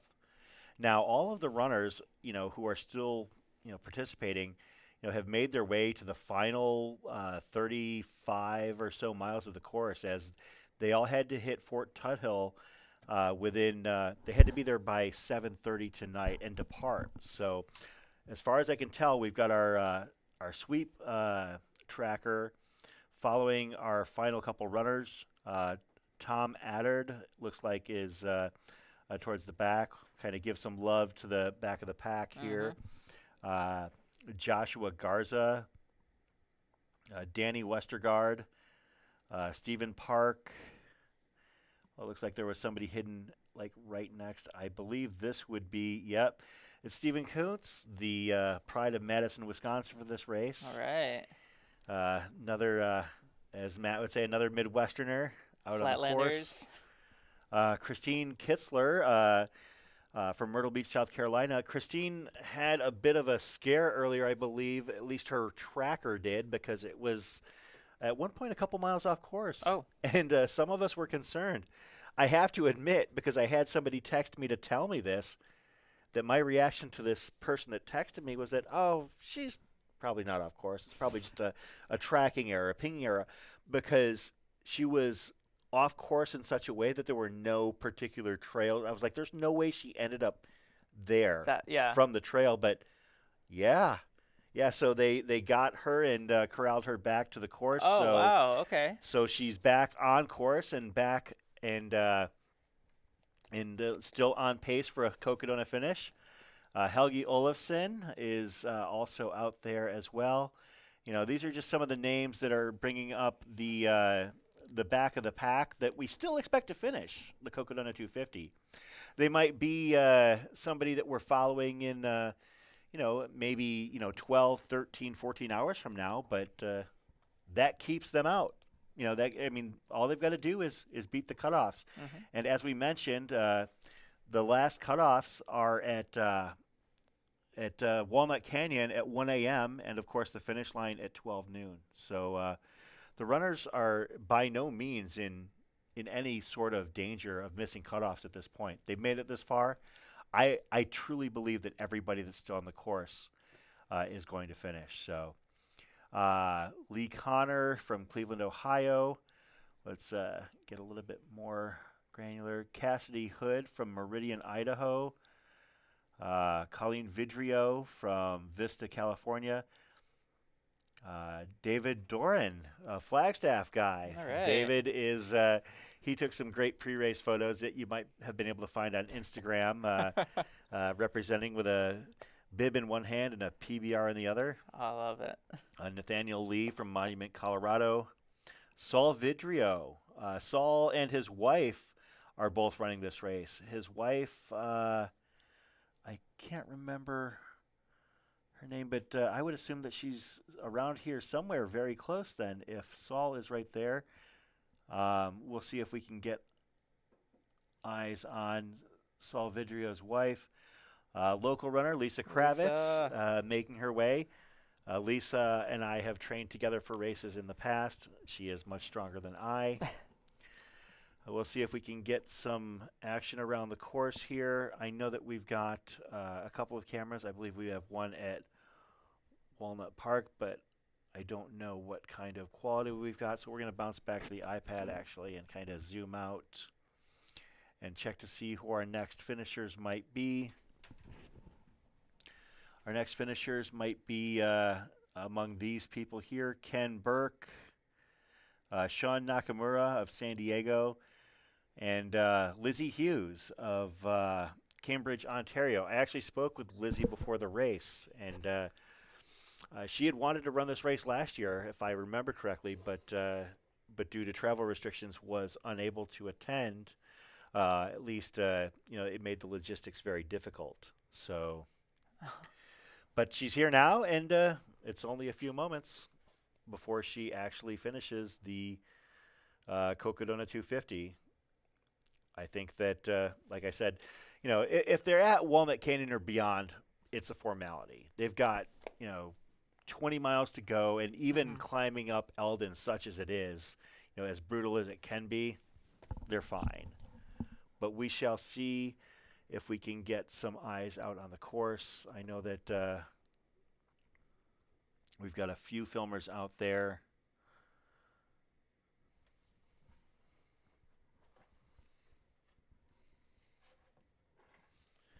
Looks like that would be, is that Steven? Yeah, Steven's one of our filmers. So we've got a few filmers that are basically waiting to catch these next runners. I believe, the Spider Cam. These runners, these fantastic runners that are serving as volunteer filmers. They're all, putting up big mileage this week.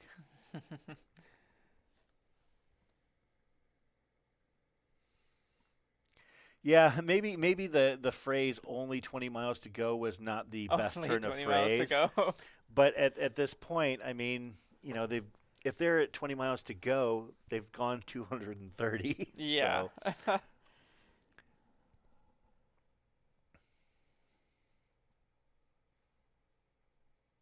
course, somebody was wanting to shout out Morgan Weinberg and the Aravaipa, Colorado crew. Of course, Morgan Weinberg is the queen of Aravaipa, Colorado, and she, I believe, would have to be at or around Walnut Canyon Aid right now. Let me see if I can find out exactly where she is. Morgan Weinberg, yeah, she's at mile 229.2, which would put her indeed at Walnut Canyon Aid. So for those that were asking about our friend and Aravaipa family member, Morgan Weinberg, she is at Walnut Canyon and probably trying to gear up and compose herself for the final few miles of the Cocodona 250.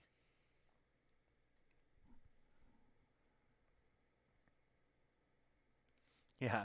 See, Matt Feldake, always the boss is always paying attention. Small 20 miles, small bump to climb. It's nothing.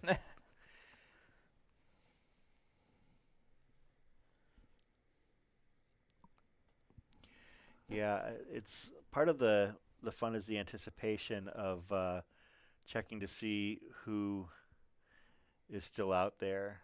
Yeah, we've got a couple of cameras. Wait, we've got one. Yeah, we've got not pacers, but follow cams just ready to go.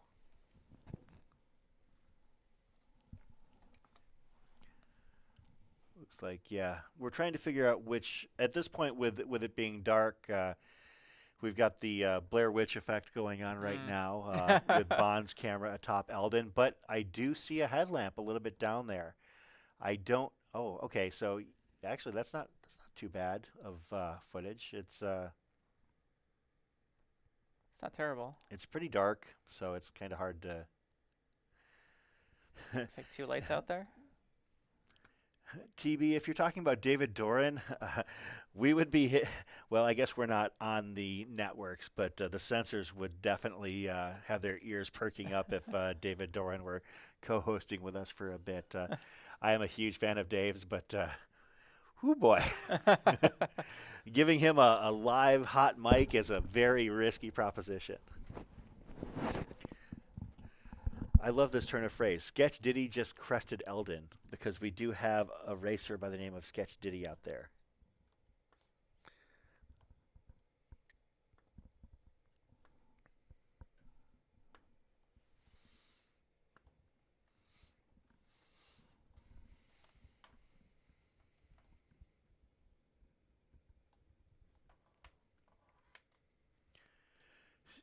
Shans is asking a question: how to be a camera runner next year, and of course our man in charge, Matt Feldake, says to be on the lookout early next year for when we put out our volunteer sign up stuff for the live stream. So yeah, I mean we're open to having as much help as possible. Mm-hmm. So absolutely appreciate it. Yeah, this event does not happen. This coverage does not happen without volunteers. So we're glad to have you here. We're going to go to the Spider Cam as we have another runner heading up to the medical center in Flagstaff. And we'll see if we can figure out who that is based on our trackers and information. As the nice thing about the tracker, as I mentioned, is that we are now covering less real estate and trying to figure out who all of these runners are. That could be Ken Burke, or it could also be Sean Nakamura. I can't tell from this side, and I can't see a bib. So if somebody in the chat recognizes who that is, feel free to share. That's Sean. Oh, that is Sean Nakamura? The hat, pink hat. As recognized by the pink hat, that is Sean Nakamura. And I believe Sean Nakamura has run like 50 miles a day every day for like the past 18 years or so. John asking, assuming Amy finishes, which is more likely than not, will she be the first athlete with a prosthetic leg to complete Cocodona 250? I think that is absolutely the case. Of course, Jean is referring to Amy Palmera Winters, our Blade Runner, who has made it to mile 237, so basically a half marathon to go. Still on the Eldon ascent at this point, if I had to guess. So I see that Sean Nakamura has picked up the pace, and I don't know if we'll have any audio from Dan the Wildcat Man. He did go to U of A, right? Did he? Yeah. We like him anyways. Okay. Yeah.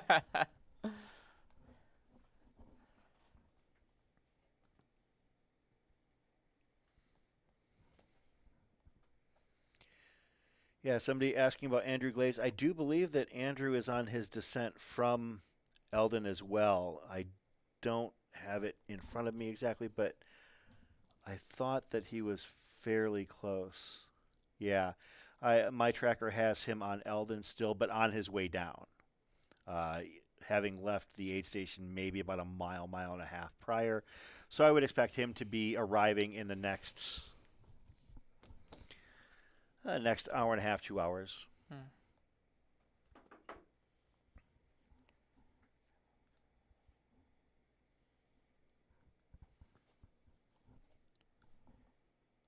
So we've got 2 runners here. Would that be Ken Burke? Yeah, that's Ken Burke with him as well, bib number 81. So. Oh, okay, cool. So, so they're Ken Burke and Sean Nakamura. Of course, Sean is a very prolific long-distance runner. Ken is from Buffalo, New York, so we've got one from Buffalo and one from San Diego, I believe, is where Sean is from. So they couldn't be from 2 further opposite apart ends places. of the country here. Cocodona bringing people together from across the country.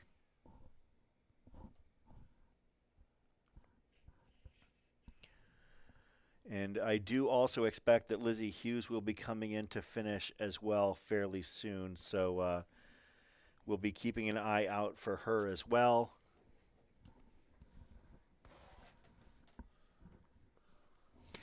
This is this is one of the cool things. It is not the front of the pack. I mean, I love following the front of the pack and everything. Don't get me wrong.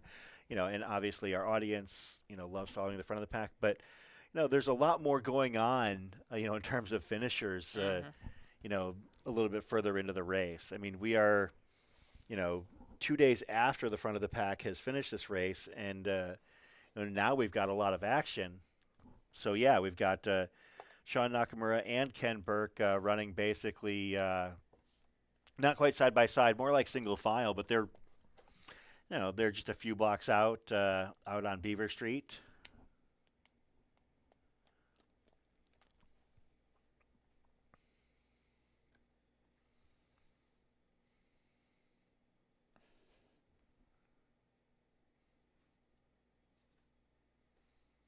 I see our next co-host has started making his way here. He'll be here at the top of the hour.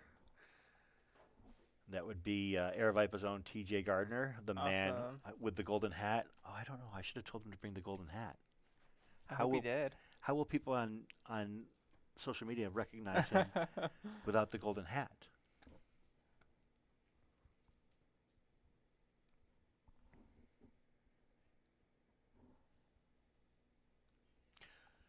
We're gonna take a quick peek. Let's see. Just want to make sure that we return back to the right camera.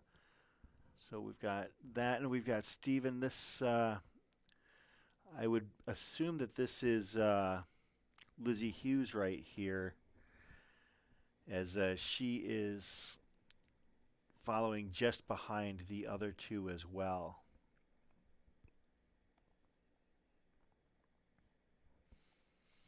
Of course, Lizzie Hughes here from Ontario.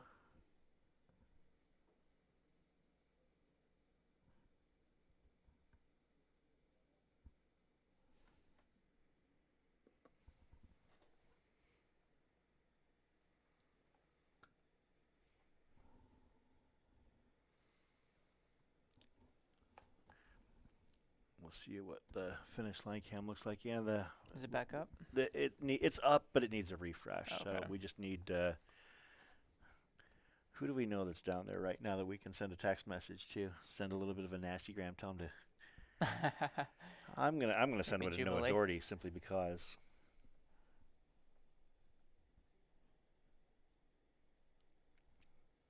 Let's see, Noah Doherty.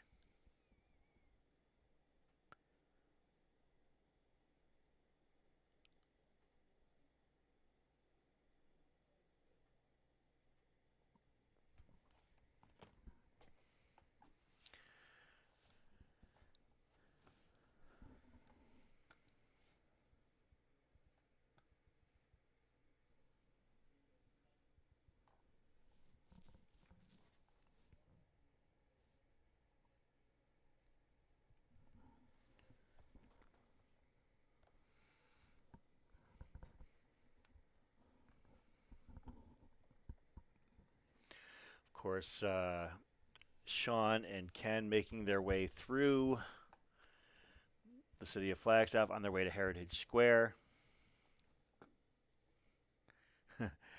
Had Sean tripped on that last sidewalk, it would have been a nightmare on Elm Street. One of the things, Christian, that's helped us keep going over the course of this broadcast has been the amazing, high caliber dad jokes that we've been getting here. I love that. Yeah, you know what? Sometimes it's just fun. Okay, so Sean and Ken have they're crossing. I thought they were going to take the left turn, then cross further down. No. Not that They're there's any sort of... ready to get it done. Yeah, yeah. Sean and Ken getting it done. Both of them trucking to the finish of the Cocodona 250. No, go straight, Sean. Go straight. Oh, my gosh.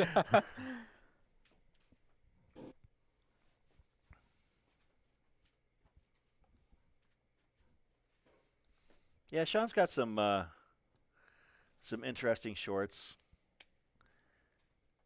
Looks like we might have... Yeah, I just did. Yeah, it's still not quite there yet. Sean Nakamura and Ken Burke heading in, both finishing very strong. Do you think they're racing it? It looks like it, honestly. They're just it looks like back and forth battling for the next finisher. I got to be honest. I think that my wherewithal to actually, put forth that effort would be evaporated at this point. Yeah. I would actually probably more likely say, hey, you want to do this together? Yeah. That's usually exactly. kind of what I would say, share the finish line photo with somebody, although, and I wouldn't even have to know them at this point. In a 250-mile race, they've probably chewed a lot of the same dirt. So congratulations to Ken Burke and Sean Nakamura. Awesome. Sean from San Diego, California, of course, and Ken Burke from Buffalo, New York. Both of them finishing the Cocodona 250 at about 106 hours, 42 minutes, and 35 seconds.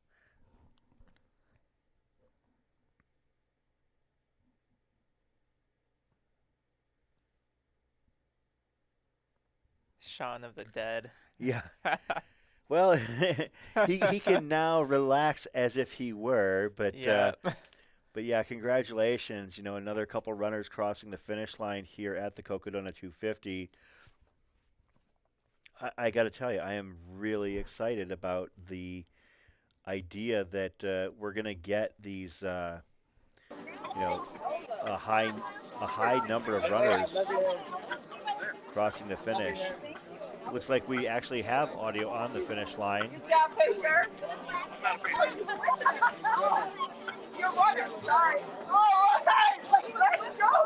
Hey, good run, boy. You can see race director Stephen Ederholt in the background.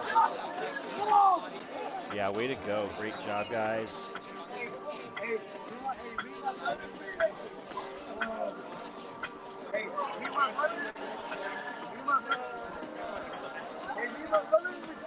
Anybody else notice that race director Steve Adderholt's hair has gotten wilder and wilder as the week has gone on?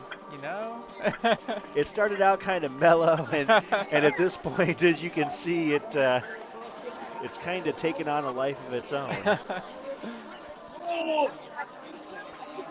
Let's see who else we have at the finish line there.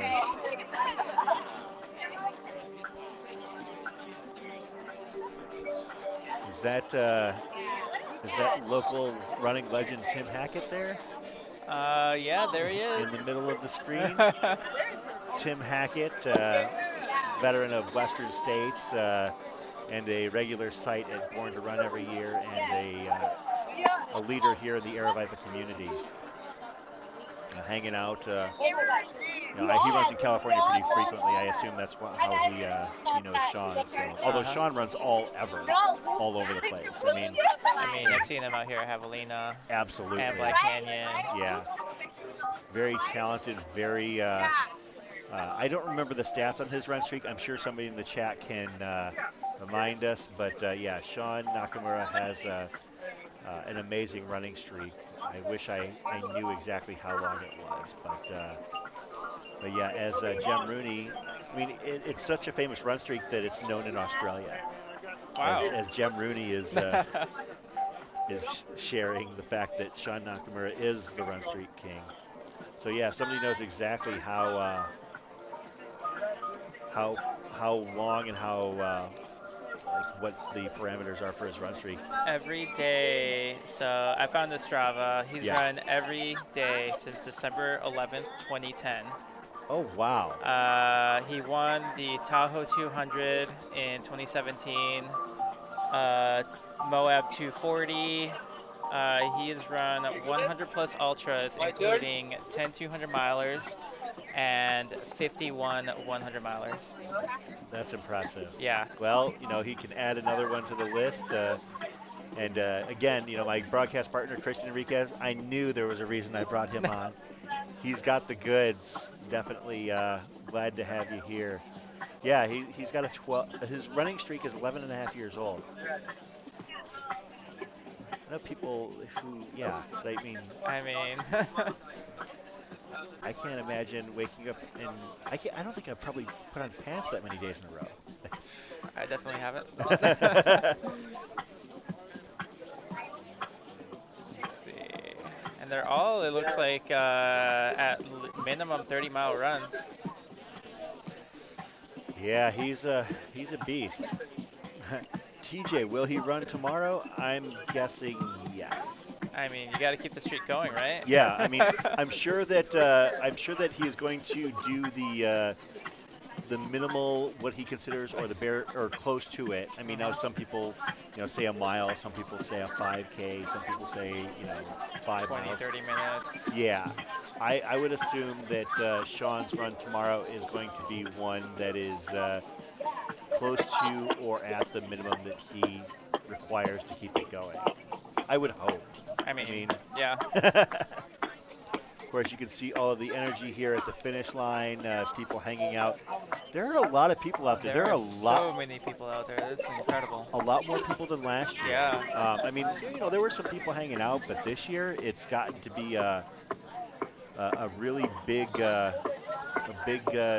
party out there at the finish line at Heritage Square in downtown Flagstaff. Looks like Lizzie's getting pretty close. Yeah, I'm going to see if I can pivot over to the Lizzie cam. I'm going to go, let's see, that is our Dr. Stephen Crawford cam, I believe. We'll see if we can unmute and possibly try to get some audio out there.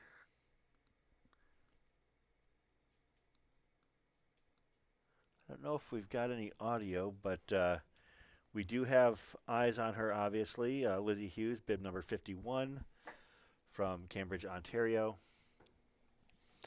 Just about maybe a third of a mile out, or half a kilometer. There's WLB, which I can only assume is a bank.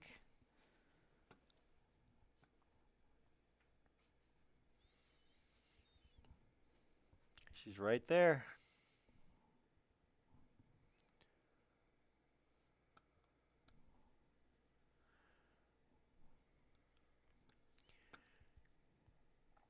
I don't know if you can hear me, Dan, but do you think you'd be able to kind of pick up the next runner along with Steven so we can possibly get a better, a higher res shot of Lizzie as she hits the finish line?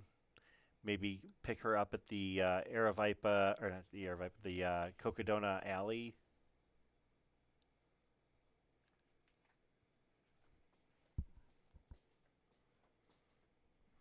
We'll see what we can do to pick that up.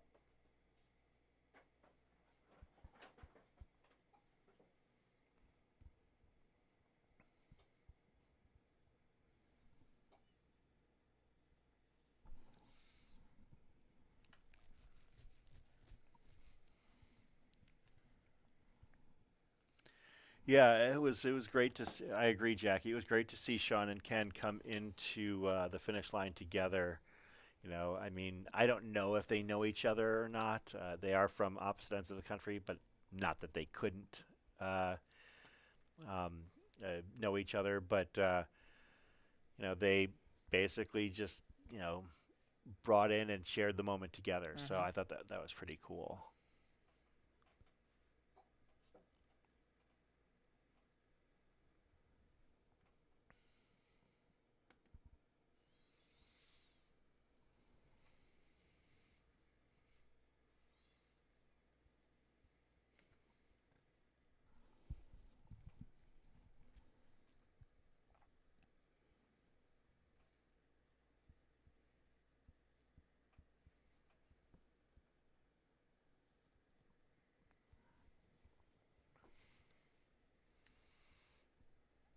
looks like we're having some issues with some of our cameras on the course.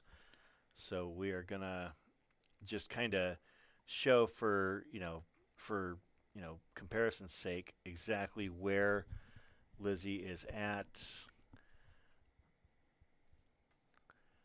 as that is Flagstaff, and we can zoom in, and this was 4 minutes ago. She was about 6 blocks out from the finish line. So we're going to go back out onto the field to make sure, but we're just kind of giving you an idea of where she's at. And I see that we also have the spider cam out there as well, ready to pick her up. I think we shall see, but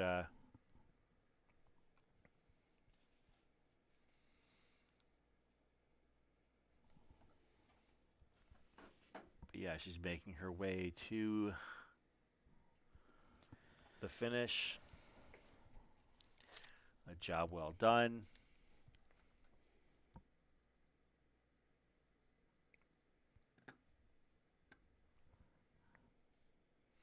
Now, if you're Sean, do you want to get it done early in the day as far as your run streak, or do you want to keep or wait until later on? I mean, frankly, you could technically start it at midnight. This is true. That's what I'm thinking. If you stay awake long enough, it's only 3 more hours. Yeah, I mean, is he gonna hang out and have a good time and celebrate at the finish line? Maybe have a beer or two, and then go for like 2 or 3 miles, and then just like pass out or whatever his number is. I mean, depending on what kind of celebratory guy he is.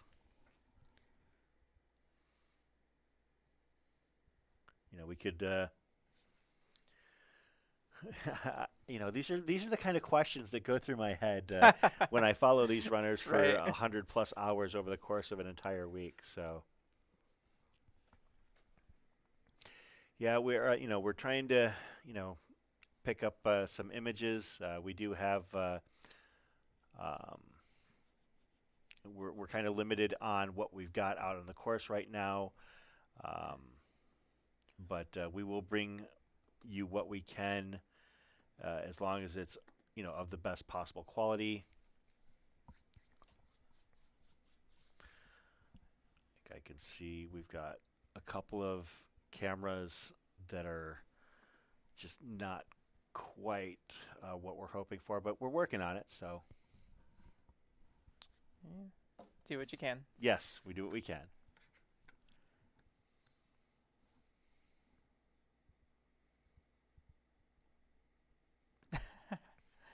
Is Pete's meet at the top of Eldon? He was. I don't know if he is anymore.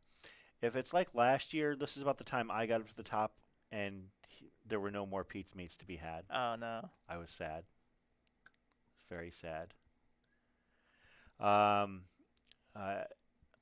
The video is a little bit choppy, but Lizzie is now in the home stretch. I believe she has made the turn onto the final street of the course. And of course, from there, from Birch, there she goes. From Birch Avenue, she is hitting the finish line.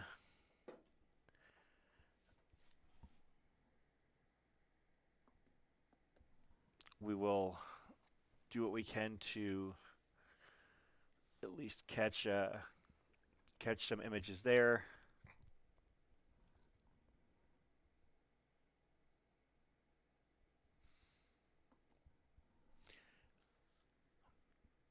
Okay, there she is. Yeah, there she is.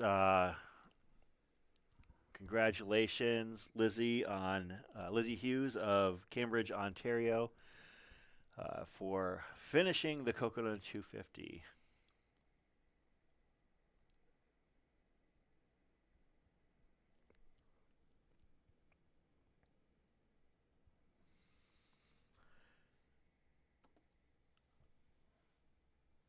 And returning back to our live tracker,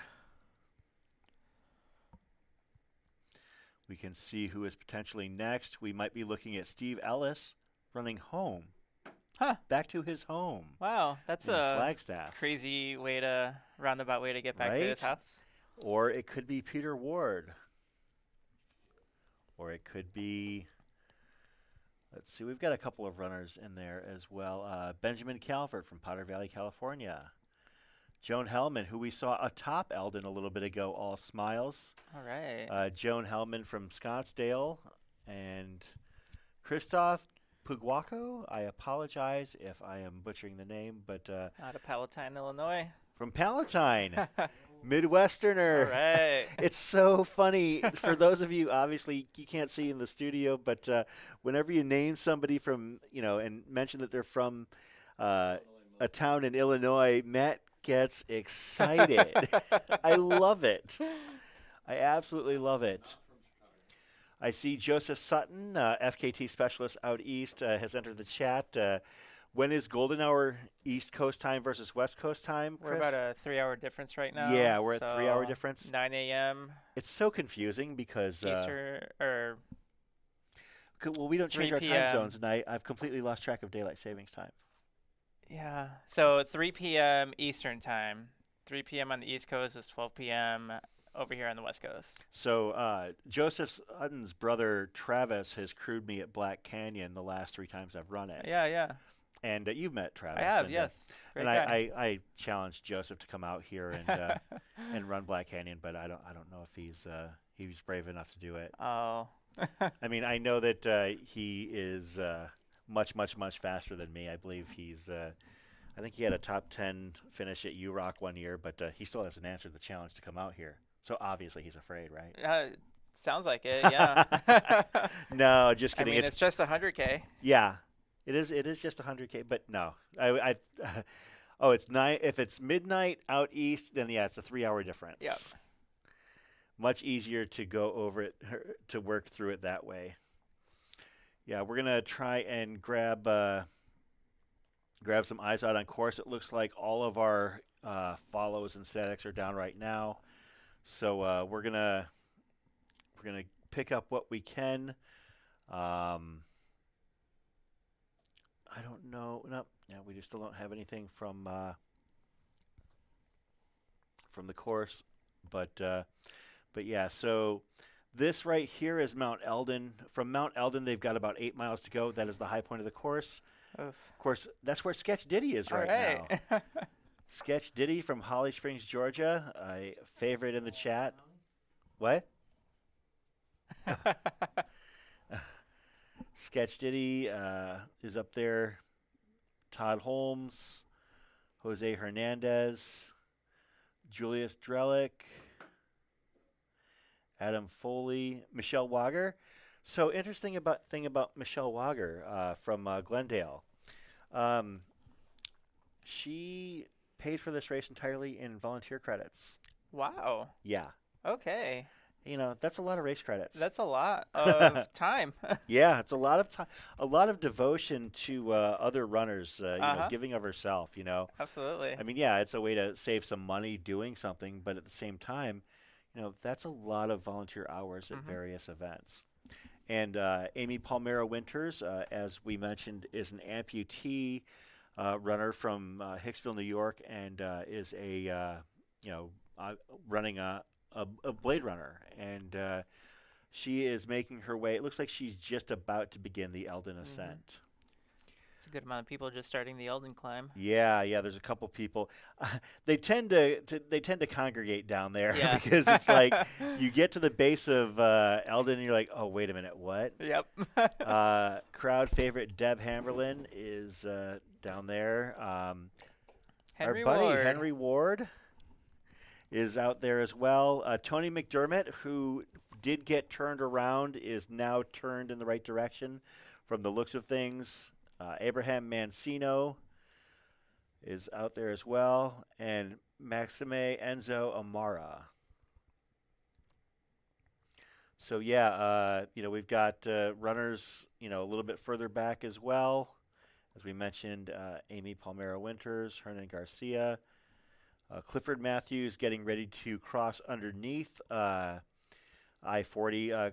Cliff is he's an infrequent runner with our Aravaipa group runs on Wednesday nights.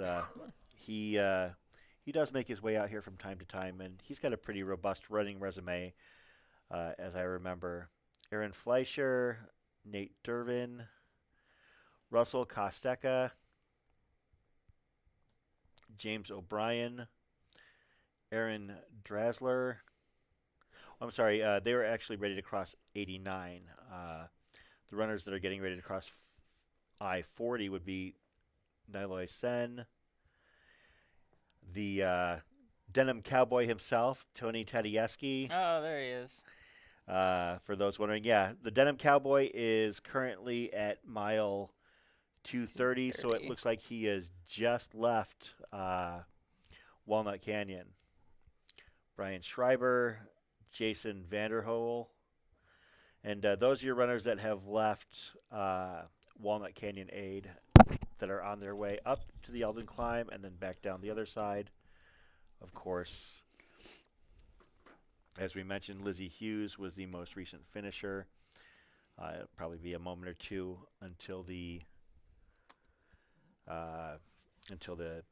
tracker updates, and that is the finish line camera. What we're going to do is keep it there for a few moments.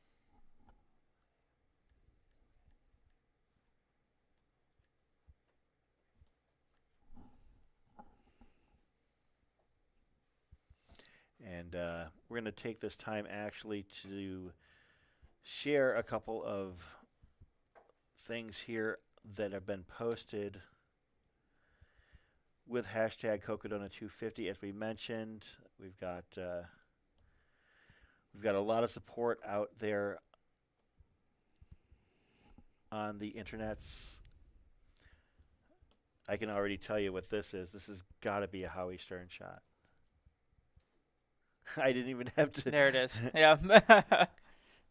It looks like the runner in the photo, according to guesses, Andrew would be Glaze? Andrew Glaze. But yeah, another incomparable Howie Stern shot. If you're not following at Howie Stern Photo on Instagram, I think that you need to correct that oversight and add it to your life. Nice. Travis asking if anybody used Big Goldberg Energy for their Strava activity this week, activity title. I did not, but that's because I didn't run, but I hope that other people have, because Big Goldberg Energy was the theme of the week. Of course, Kevin Goldberg, fourth place finisher here at the Cocodona 250, basically worked his way up through the pack, started out in the, lower teens, upper 20s after the first few miles, and then eventually worked his way onto the top 5. All right. Great work by him. Might have to use that on my Strava tomorrow. Yeah. What do we got going on here? Oh, there's a celebration right there. Absolutely. Speaking of the finish line, yeah, we have a great shot of the finish line. Is. We have high fidelity with that. Wait, is that what it would be? High quality. High resolution. High resolution, yes. Fidelity would be an audio term. Yeah. Maureen, we don't really have Eldon video right now. It is very dark at the top of the mountain. Very, very dark. And we tried to go to our Bond cam. Bond was filming atop Eldon, but we don't really have anybody up there to film at this point. We're working off of the muscle and effort of volunteers. So, we take what we can get at this point. So, yeah, Joe, I have to agree. Some of the photos that people are sharing. I mean, obviously the stuff that Howie Stern is doing is incomparable. I mean, I can go over to his Instagram account, and it's not just the scenes. Mm-hmm. I mean, yeah, he does a great job with that, and the action shots. He's made me look like a runner. And that tells you how truly talented that Howie Stern is. He's just so good at capturing all the emotions of this race. Yeah, and of every race. I mean, he's, you know, is that, yeah, we've got, there's the Tiger King himself, Jeff Garmeyer at the finish line as shot by Howie Stern.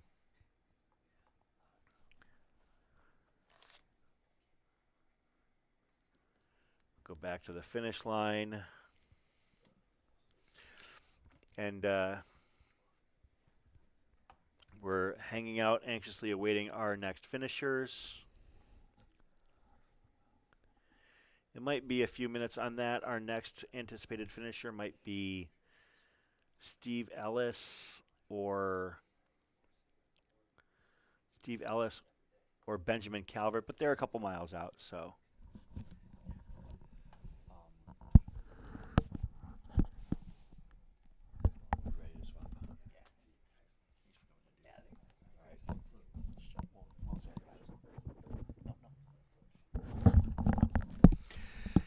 And we're going to jump into the studio here really quick. Christian, it has been an absolute pleasure having you in here. Yeah, thanks again for inviting me. Yeah, you know, this is your first time in the car, so to speak, at Aravaipa Studios, and I appreciate you coming in. You know, I had a, you know, and I'll admit, you know, I had a guest lined up, and they were unfortunately having to cancel. But you know, Christian is one of my best friends, and he is a, you know, very well-respected, very well-liked member of this community. So I was happy to bring him aboard, and he was totally cool with coming in. So I appreciate you coming in, and we'll have to do this again sometime soon. Yeah, please. And we have to go get pizza.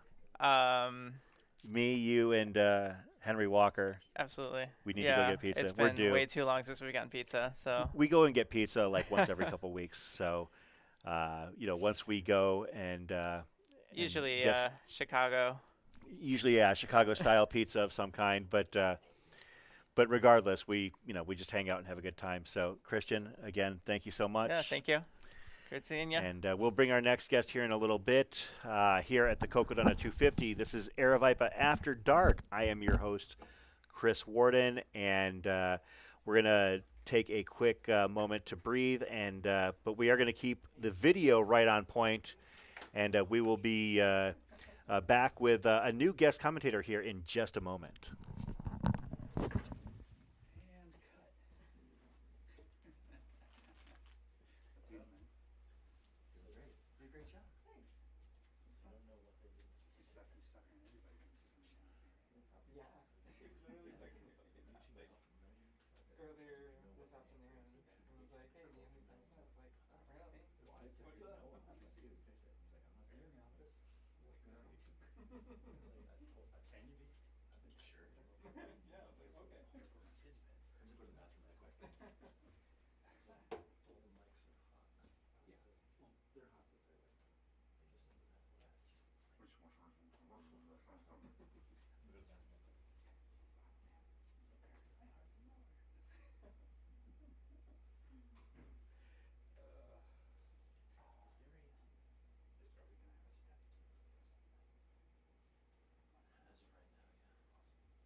Take care, Christian. Take care, Christian. You've been in here before. And we're back. at Aravaipa Studios, covering the Cocodona 250. My name is Chris Warden, and now our new guest is TJ Gardner, well, I was going to say the man with the golden hat. You don't want me wearing the golden hat right now. It's really sweaty and gross. So. He wears a golden hat when he runs. He is a member of our trail and ultra running community, also works with Aravaipa Artworks and helps to make some of these. Actually, you want to hand that over? Yeah. We'll kind of use this as yeah, because this is your handiwork, right? Actually, partially? Partially, yeah. Okay. I had to put the new course in, okay. But that was the same. It was from wall art from last year. This is the wall art for the Cocodona 250 finishers. If they wanted a frame for their buckle, the buckle fits in down here. But, yeah, it's pretty sweet stuff. So yeah, I think you do a great job. And he also designed the Aravaipa After Dark logo, a very wonderful piece of art, and we'll see if we can find a couple moments to share that later. But we're going to go back out to the course. We might have eyes on our next finisher here. I'm going to check. We've got 2 runners out there. Of course, you know them both. We've got Dr. Stephen Crawford and Spider Dan, Daniel Pena out there. Both excellent runners. Of course, Stephen ran this race last year and couldn't get enough of the course, so he went back out there. He has to stop talking about it since. So. Yeah. But you know what? That tells you what kind of mark this race leaves on you. And we're going to talk about the mark that it might leave on you in a moment, too. Actually, we'll do that right now. One of the reasons, TJ, that I wanted to bring you in is because, first of all, congratulations on your recent 100K finish at Zane Grey. Appreciate it. Not an easy race. But you have already called your shot. Basically, one of the first solid verbals to run this race next year. Yeah, I actually, right while Zane Grey was happening, I had made a video last week that said I was ready to do the 250 in 2023. So it's on the internet, so that means it's real. So. Yeah. Well, no, that's what we were saying. JG, for the piece of art that we just showed, this is TJ. This is who made that art. So, yeah. Oh, sorry. Oh, no worries. Well, here, we'll show you. Now you can wave. Yeah, that's TJ. He designs a lot of the finisher awards for Aravaipa Artworks. So he did, help with the design. And obviously, as you mentioned, those frames had been, at least designed before the course reroute. And that tells you how cool of a job that they're doing getting the awards and things set up for this race. They changed the course, so they changed the finisher frames for the buckles. That's a lot of effort. Yeah, we got the ask on Friday before the race started. So you had to jump into action. Yep. Really. Yep. That's outstanding. I think that's wonderful. But of course, you were also out on the course this year as well. Right? I wasn't able to make it on the course this year. I was supposed to pace with Josh Locke. I did that last year. Of course, Josh Locke had a hell of a race this year. Oh yeah, between the two races last year and this year, it's just fascinating to watch his fortitude, how he just keeps pushing through. But unfortunately, I had some things that I had to take care of here, and so I've been watching from afar, including getting things ready for the finishers. That too, yes, getting things ready for the finishers. If I'm gonna call out to Spider Pena and ask if he can refresh his feed, and we'll see if we can get to him because it isn't showing through on our end. I see that he's with a runner, but I can't pull it up on our system. And so we're going to stick at the finish line here for the next few minutes, as it looks like people enjoyed a nice dinner in downtown Flagstaff and are just kind of walking by. Although I do love that.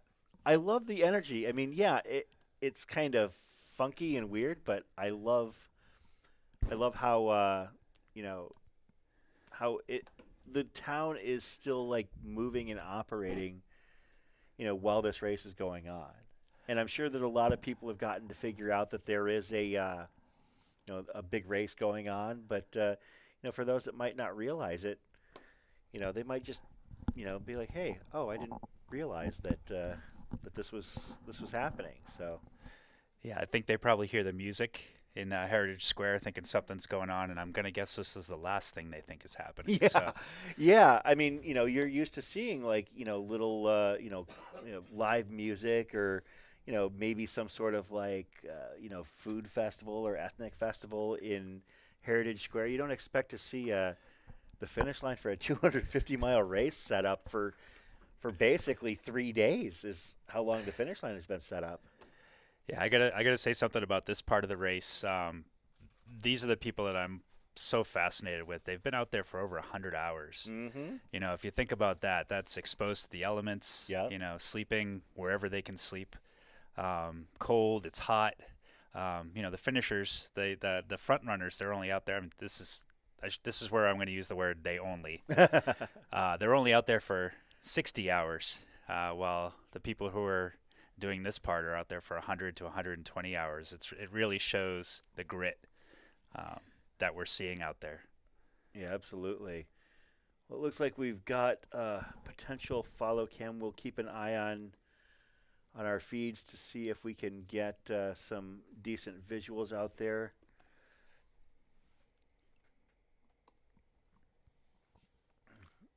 Megan East, what are you supposed to watch tomorrow night? This is what I plan on doing. I plan on catching up on everything that I missed elsewhere. I've got a backlog of weekly podcasts that I listen to and a couple of episodes of shows that I need to go and catch up on because I have done nothing else. I've been, working the day job, the pays the bills job, and then I head from there into the Aravaipa studios to come in and hang out with you folks. I like the answer there, the replay.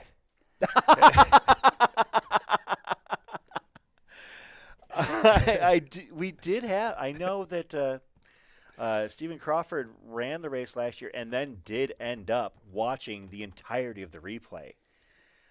So he definitely had, he put in time about Cocodona, that's for sure. I think what I'll probably watch tomorrow night is the back of my eyelids because you guys have kept me up for 5 days straight, and my cable company's even called me and told me that I've already used 50% of my data. I believe just it. from this week.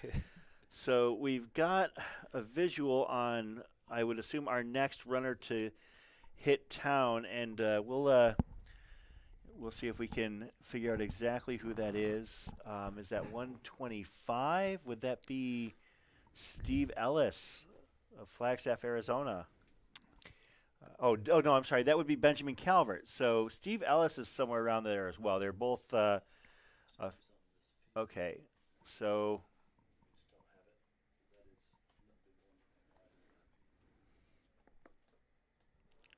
let's see if we've got. Okay, so we've got a couple of cameras following runners as they make their way through town. I see we've actually got 3 cams from what I can tell. If I can, we've got that follow cam, and then we've got another one. Okay, actually this runner is almost to the finish. This would be, I'm wondering, okay. 125? Yeah, that would make sense. That's Steve Ellis. So this is Steve Ellis right here. Steve is actually within a block and a half of the finish. I'm glad that we caught it. See, this is the great thing about having these very quick learning co-hosts. They're TJ's already got the tracker figured out and telling me how to get things done here because without him and without the support of all of the co-hosts that Matt and I have had this week, we would be completely lost. Well, yeah, we'll watch them come in. Let's see if we can. I don't know if we have. Oh, there we go. Okay, so we don't have audio capability on that end, but we'll see if we can get the. Exactly, yeah. Daniel, if you can unmute at your end. Congratulations there to. That was Steve Ellis. How you feel, Steve? Finished the Cocodona 250 in 107 hours and just over 20 minutes. Wave to everybody on YouTube. I think once you're at 107 hours, I don't know if that 20 minutes. It really does, actually. No, it really does. Some people get very particular about it.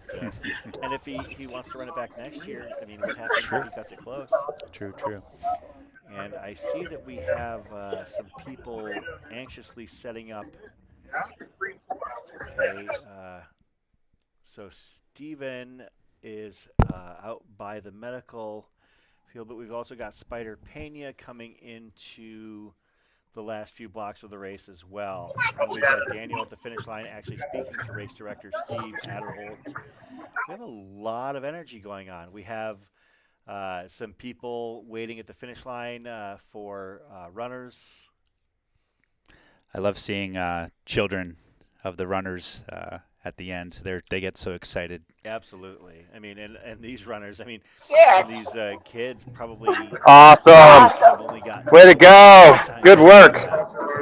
Their parent over the last few days. So I think it's great to get, any kind of opportunity. And of course, Thanks, now, man. Good job. Yes, sir. It was my pleasure. You gave me a workout. Back on, normal family time again. Yeah, just don't jump on their legs tomorrow. Definitely not. Unless they're like really little kids and they walk on them. There you go. Until my son was about 8 or 9, yeah, that was an opportunity for him to run around and jump on and walk all over Dad. I'd lay down on the ground and let him act all tough and forget the roller. That probably gets into those muscles too. Oh yeah. I absolutely got my kid to do that for me. I see some love for all I see is big ward energy. There's actually a few wards out there, so yeah, there's a couple of them. Yeah, I believe we have Henry. We have, is that Ben as well?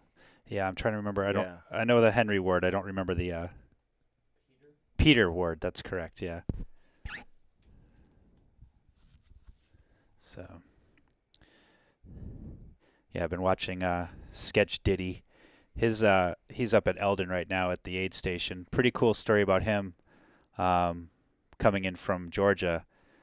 He didn't have any. He had one crew chief and one pacer, and so he runs for RMC, Rising Mountain Coaching, with Eve Rebenek as his coach. Yeah. And she actually got a bunch of the athletes from Rising Mountains to run all the different legs with him. So he got to meet a lot of new people out here, and the whole team came together to bring him in. So, and right now Eve is with him. Oh, sweet. At the top. So, Diggs, we appreciate you sticking around with us for the commentary this week as it draws to a close, and we'll take that as a solid verbal. I'll see you out there. Yeah, TJ will be on the grind fest with you on that one. So that's all you guys. I'm gonna stick in the studio. Well, I'm sure I'll hear from you. Yeah, we'll strap a microphone to you or something like that, and not if you want to on a regular basis. Not if you want to stay on YouTube. I think we have somebody coming in. Is that a? Oh, that's a filmer. Oh, that would be one of our follow filmers. Mm-hmm. Just wanted to make sure we are paying attention to everybody out there. We've got the spider cam from Dan Pena. Following along with runners. I see we've also got the... Oh, is that a car or is that a runner? Okay, I was going to say those Kogalas are getting even more powerful. But yeah, that would be our very own Dan Pena. We've also got another finish line cam. It looks like a couple people are waiting on somebody. We've got another one of our, I guess is another one of our filmers.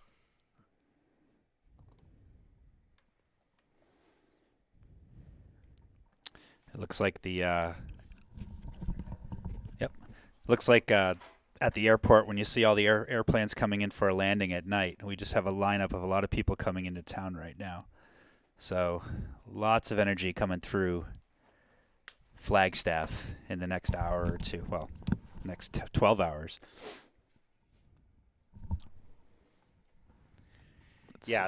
We've got several runners that are coming in. So we're going to be, obviously sticking around. Our original plan was that we were going to go until 10, but I don't think that we're going to be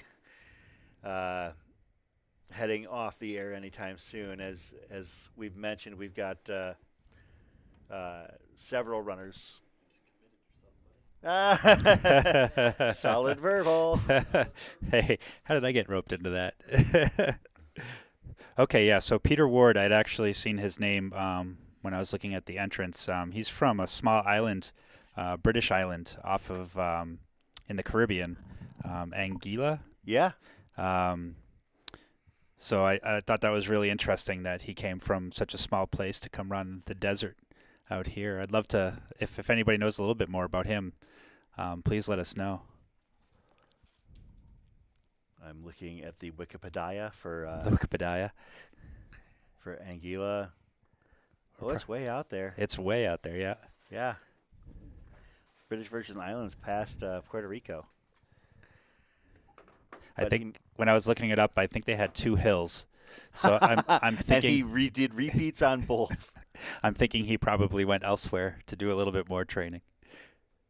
Well, you never know. As True. One of our recent finishers was that Dave, who had just finished a little bit ago from Florida. It was Dave Krupski. He said that he ran flat the entire time that he trained. So. Oh yeah, I did catch that one. So there's a question, and I think it's probably been answered a couple times, and I think I know the answer, but you can probably answer it for me. Sure. About the max capacity for the race. I know that we weren't at max capacity this year. No. Is it? I think it was set at 400. I think that was what the initial expected capacity is 400. Yeah. Okay. Because I know that in the first year when they opened up registration, they did have a wait list that got like a mile long, and then when they actually opened the race, several people, myself, decided to think better of it.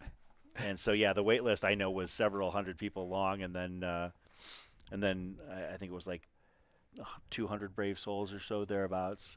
The field is bigger this year, and this race is nowhere near selling out. I would expect that is going to change over the next couple of years. Oh yeah, I think that the reputation of this race will precede it. Yeah, it'll start to grow, and once people are more comfortable traveling from other countries, I think we'll see more of an international and crowd here. Yeah, and that's one of the things that we had talked about a little bit earlier as well, is the fact that this race is still through no fault of anybody's still not maxed out its international flavor. As you can see, we've got bib number 33. We've got eyes on yet another runner. That is the Palatine, Illinois native, Christoph Puguaco. Every time I peek out from behind the terminal to look at Matt, just because it makes me smile. It also looks like Benjamin Calvert should be coming in we've soon. got several people. And what we're going to do in order to make sure we don't miss any of them is that we are probably going to slide off the follow cams as soon as the first one starts to get close, and then keep on the finish line cam for a little while to make sure that we actually capture the moment for all of them.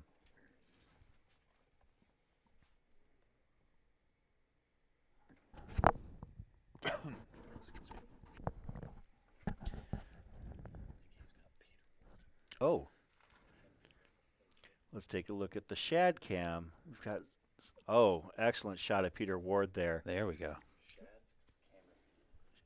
Shad Cam has been the great cam. And yeah, Shad is going to have run like half of Cocodona himself by the time all is said and done. And we actually do have audio on the Shad Cam, so you know, hang in. Who am I talking to? You were talking to Chris Warden and TJ Gardner at Aravaipa's Steep Life Media Studios. What's up, Chris? What's up, TJ? How's it going? How you feeling? Oh, feeling good. Feeling great. 0.6. Good.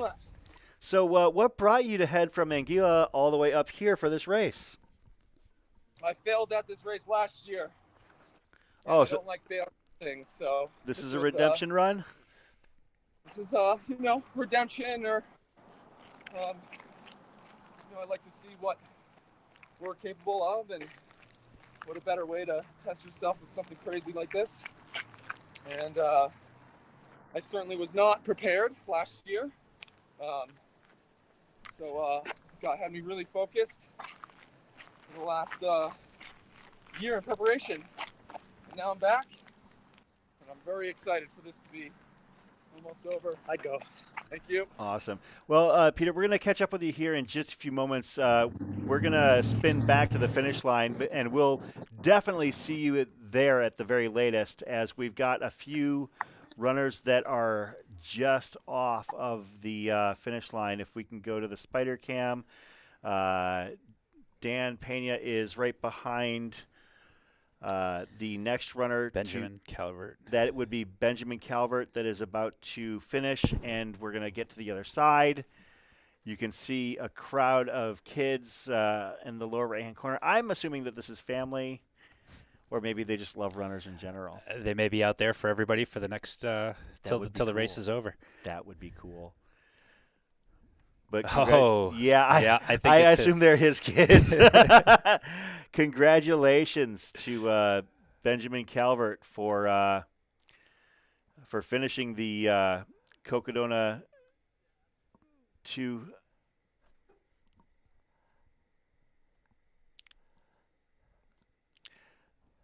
I love seeing that. Yeah, that is such a great thing to see. Is I don't know if we've got... And he's lifting weights. Yes. He's lifting his kids up as well. Everybody there to congratulate him. We'll see if we can do it this way. We'll try and get audio on the spider cam and then video on the finish cam possibly. There we go. See, this is the beautiful thing about having people as talented as yeah.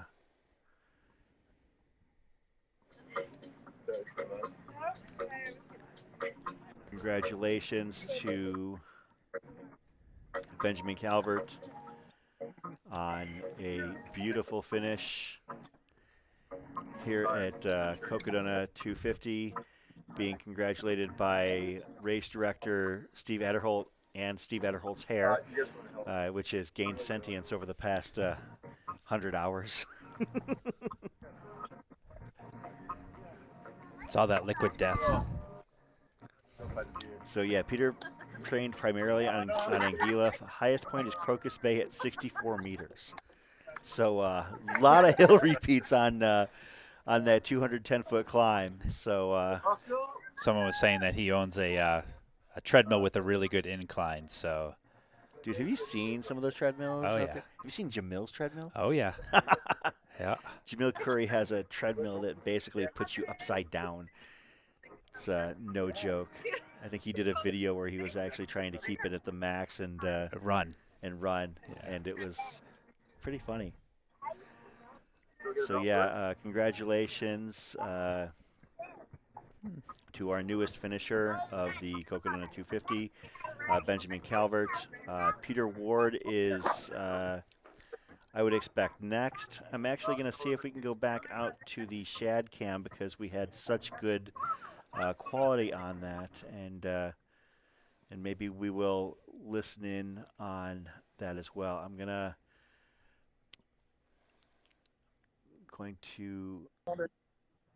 Mute the Dan cam. Oh, thank you, Dan. Appreciate it. And we'll see if we can unmute the Shad cam.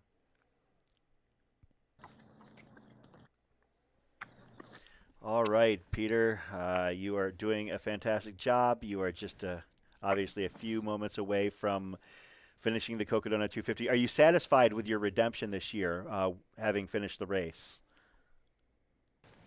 Yeah, way harder than I expected. So. At what point did you have to pull out last year, out of curiosity? What's up? In last year's race, at what point did you have to pull out? Really, no training, inexperience, lots of mistakes. I learned a lot. On your left. Oh, geez. Oh my! We just had an on-camera pass. Whoa! On-camera pass. Taking my heart out right at the end. But you know what? I mean, all of you that have finished this race have done an amazing job. It's been a wonderful thing to follow, as your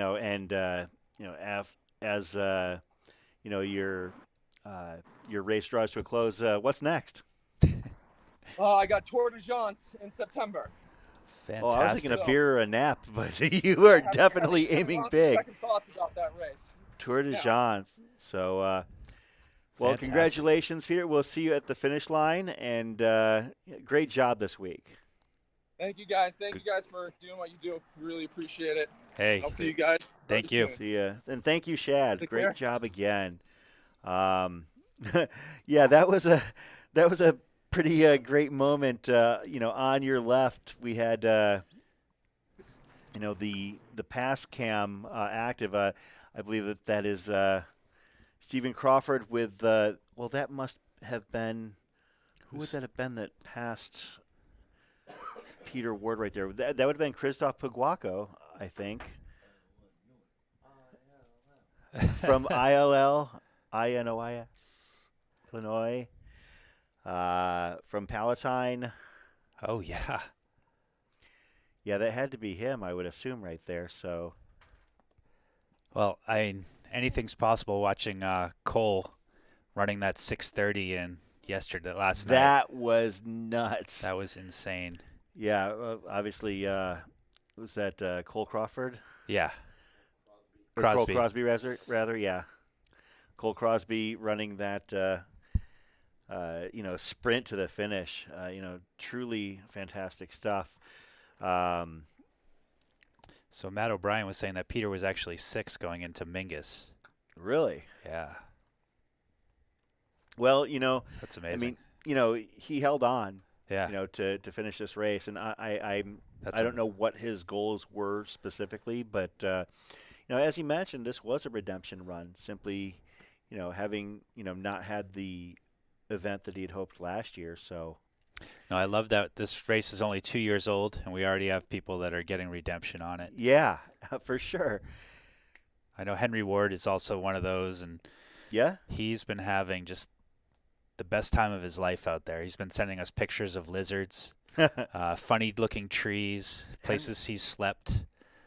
He's just taken this one, just enjoying every moment. Well, Henry lives down the block from me. Yes. And he likes to take pictures when he runs.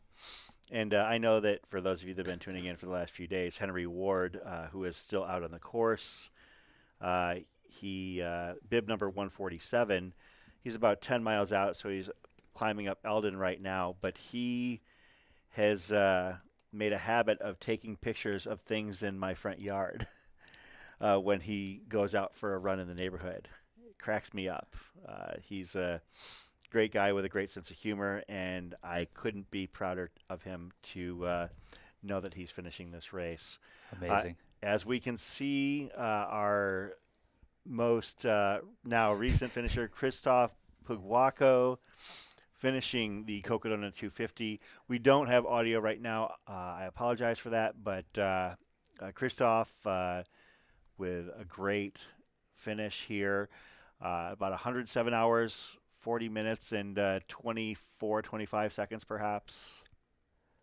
For a minute there, he was walking across that finish line like he was lost. I didn't. He was looking at someone else. Well, there is an intersection just short of the finish line. I mean, you get about you could conceivably take a left or right turn 15 feet away. And we actually have our next finisher who we spoke to for a while Nice. there, Peter Ward, coming in. And Peter is right here crossing the finish line at 107 hours, 41 minutes, and 9 seconds. Congratulations to Peter Ward on his redemption run. As he mentioned, he did toe the line at Cocodona last year. Did not have a great race and wanted to come back here and redeem himself. As far as I'm concerned, TJ, that's mission accomplished. Oh, yeah. Yeah, finishing this race, that's what it's all about. Yeah, So, absolutely. Looks like we have a little bit of time, but the next three that we have coming in are Joan Hellman, Mike Turner, and Andrew Glaze and his GoPro. Yes. Yeah, I would assume Andrew Glaze will be doing some documentary of some kind about this race. So it looks like Christoph was also, he ran this solo. Pretty impressive. Yeah. I mean, this is a race that in some cases runners have a village around them. They, have crew, they have pacers, all around them. And then there are other runners who opt to take on the Cocodona Challenge as a solo endeavor. I personally couldn't fathom doing it by myself. But then again, I also know that it's possible because of the efforts of people like Patty Curry, Jen Gustafson, and those who help set up the aid stations out there and make sure that our runners are fed and taken care of. So, yeah, definitely, and with many other races, but definitely, oh, that's wild. Definitely with the Aravaipa races, the amount of support that's out there from the organization is stellar. And I was lucky. I only started trail running in 2018, and started with Aravaipa, so I never knew any different until several years later. Somebody was mentioning that Phyllis Stanley is a redemption runner as well, and Phyllis is, I want to say, going to be probably third, fourth, or fifth in from this point. I believe that she is actually somewhere. She's off the Eldon climb, off the Eldon descent, and making her way into Buffalo Park. That would be my guess. I don't have, obviously, exact eyes, but that looks about right, yeah. But yeah, nice, fun photo at the finish line. Fantastic. But yeah, I would assume that we'll be seeing several runners here coming out of the Eldon descent. Yeah, Joan Hellman or Mike Turner probably next to arrive, maybe Andrew Glaze. And then there will probably be, all three of them should be arriving within, let's see, 248.7, 248.2, within about 6 to 8 minutes of one another. And then we might have a 15-minute break before we've got another couple. But then I would say you can... Yeah. Right now I'm looking at the Eldon climb, and actually I'm going to share your iPad, TJ, and people can see that you've got 1, 2, 3, 4, 5, 6, 7, 8, 9 runners over the course of the Eldon climb. And the Eldon climb is not a very long climb in terms of its the ground it covers, but it is very steep. So you're going to see those runners, coming in relatively quick fashion as well. So we did when we had heard about Cocodona 2 years ago, there was really no 100-mile races because of COVID. Yeah. So we created our own called the Mini Dona. Yes, I remember that. And we followed from, where was it? Oh, Sedona. So we followed from Sedona all the way up to Flagstaff. And it was an old course that wasn't even used last year. It was an even older course, the initial course. And the part where they're climbing up Eldon is we had to run down that. Yeah. With all those stairs after about 100 miles. And it was tough because it's so steep and so rocky, so uneven. I can't even imagine having to climb that right now, but everybody's doing it, and it's great to see. And the escalator's broken, so yes, they have to climb. Yes. Bettina, if you're trying to stay awake for Deb, if you don't think you can make it, you can take a short nap and just open your eyes in a little bit here and tune in at that point. We're going to be here, probably. We'll have a static cam going, so we'll have the views of the finish line, hopefully being narrated. Yeah, I was gonna say if you leave one headphone in your ear, someone can start yelling your name when she's close. This is true. Yeah, I think that Phyllis is between the descent and Buffalo Park, if not into Buffalo Park right now. Her last ping was 7 minutes ago, and I don't remember where the exact border is of Buffalo Park coming off of Eldon, but she's basically right there. I mean, I'm not gonna try and mince meters on that, but man, if I had a counter for how many times I've refreshed this map over the week, waiting for something to change, it's been amazing.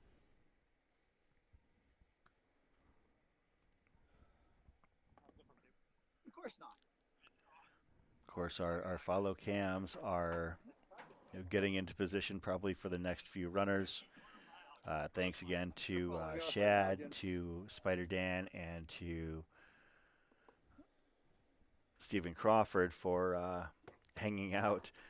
So with Stephen heading up to Flagstaff, I think this might have been the first chance he's gotten to see his wife all week, because his wife obviously works for MedStar and is part of the medical staff that is working this Cocodona race. And he mentioned on Monday and Tuesday that I said, "Oh, are you gonna see Dawn?" And he's like, "Oh, she's somewhere on the course."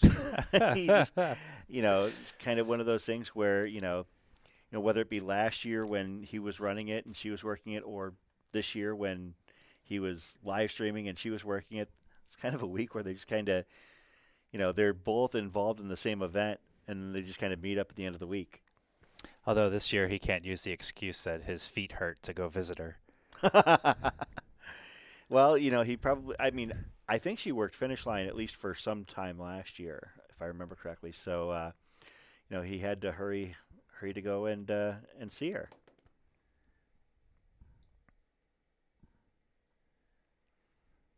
Cyclone power.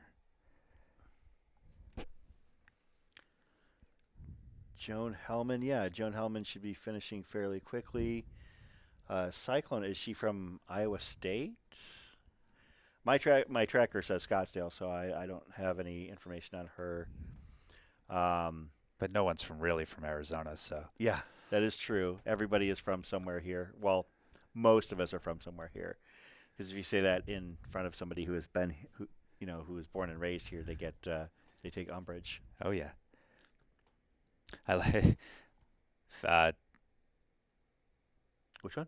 Nap training. Oh, Bettina. It's nap training for when they joined Cocodona. Oh yeah. This is take a nap. Learn if you're like Cocodona 22 winner Joe Stringbean McConaughey. You learn to take maybe an 8-minute nap, and then you can wake up and watch some more. You should be able to watch for several more hours, and then take another nap, like another 8 to 10-minute nap. See, yeah, we've got it all worked out. You can learn from the best. Yeah, there's an art to a 5-minute dirt nap. Yeah, I never could do it. Mm-hmm. Anytime I've tried to do that whole quick nap thing, it's ended in disaster. Or I think the best I ever did was like a 2-hour nap at a fixed time race one time, and I woke up and it was I think it was one of the few times I podiumed in an event. So hey, there you go. But looks like we've got eyes on another runner here. Oh, there, actually, that is Joan right there. Yep. I do recognize her from the top of Eldon. when we had eyes on Joan at the top of Eldon, courtesy of one of our camera people up there, Bon. It was a fantastic shot. She was the lucky person who happened to be on top of the mountain as the sun was setting. Oh, so perfect. It was just gorgeous views as far as our live stream, and gorgeous views for her as well, I'm sure. So. And she's powering through on that sidewalk. Yeah, she's getting it done. Getting it done.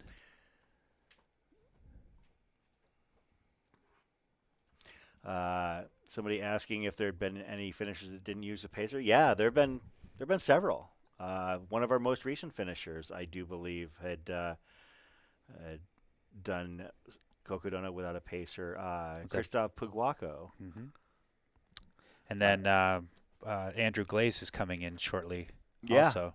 Yeah, we'll be keeping eyes on all these runners as they make their way home, so to speak.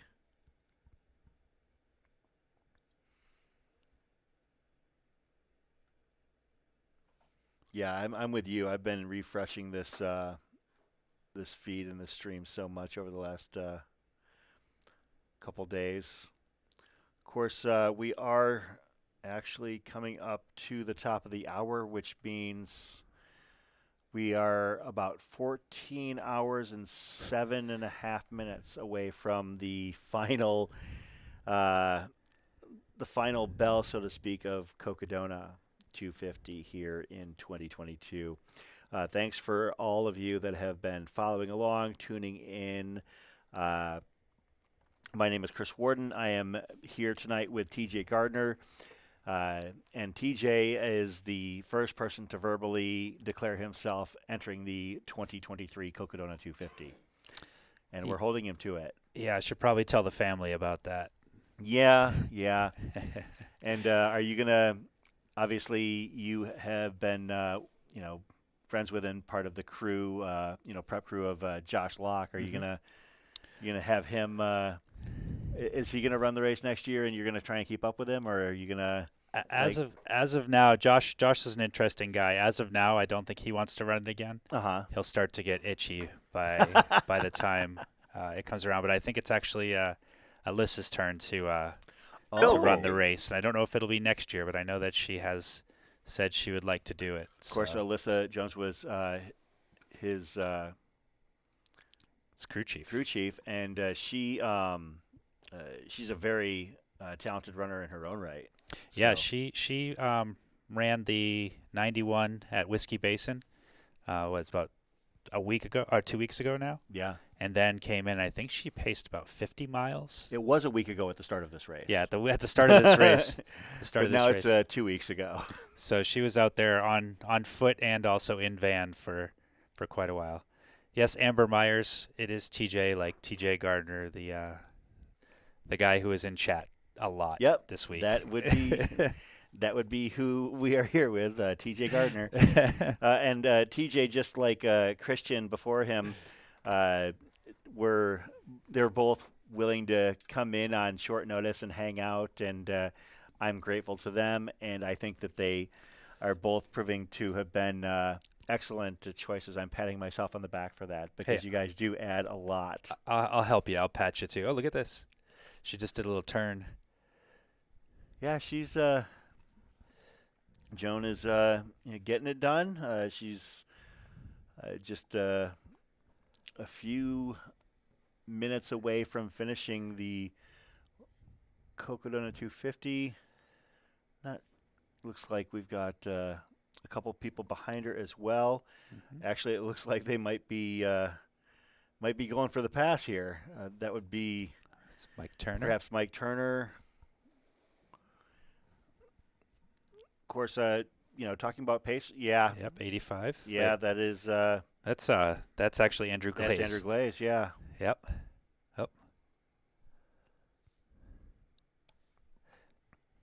We'll see if we can. Good. Let's see if I don't know if that was that Steven who had it, or maybe.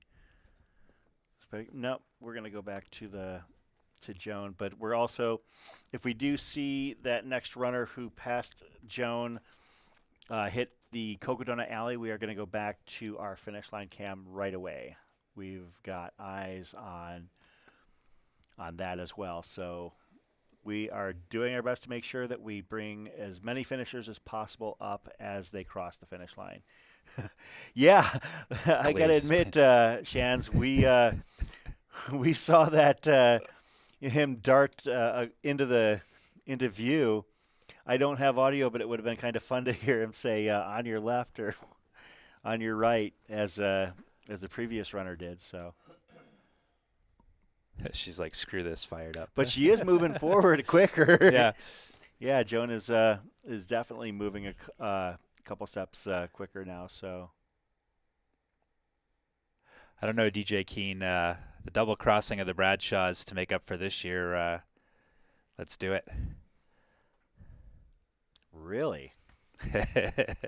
Only because I know that that's not what they're going to do. Well, I mean, the thing about a race of this nature is that the course isn't finalized until it's finalized. Like, there might be, from year to year, I mean, one of the most popular questions that we've been fielding all week on the live stream is the race going to be the same or going to be the, quote, original race next year? And the answer is yes, but because, well, they do want to keep the previous race or the original race spirit, as, pristine as possible, or as true to it as possible.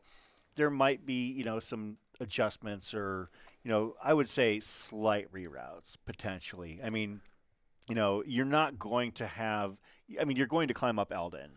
You're going to climb up Kasner. You're going to climb, assuming the original course, you're going to climb up to Crown King. So, yeah, I know that after the first race, as the leaders were coming in, Steve Adderholt was asking them what they thought or what could be changed. And I know a few things had been changed for this year before the fires, especially in the Sedona area, how the runners went through Sedona.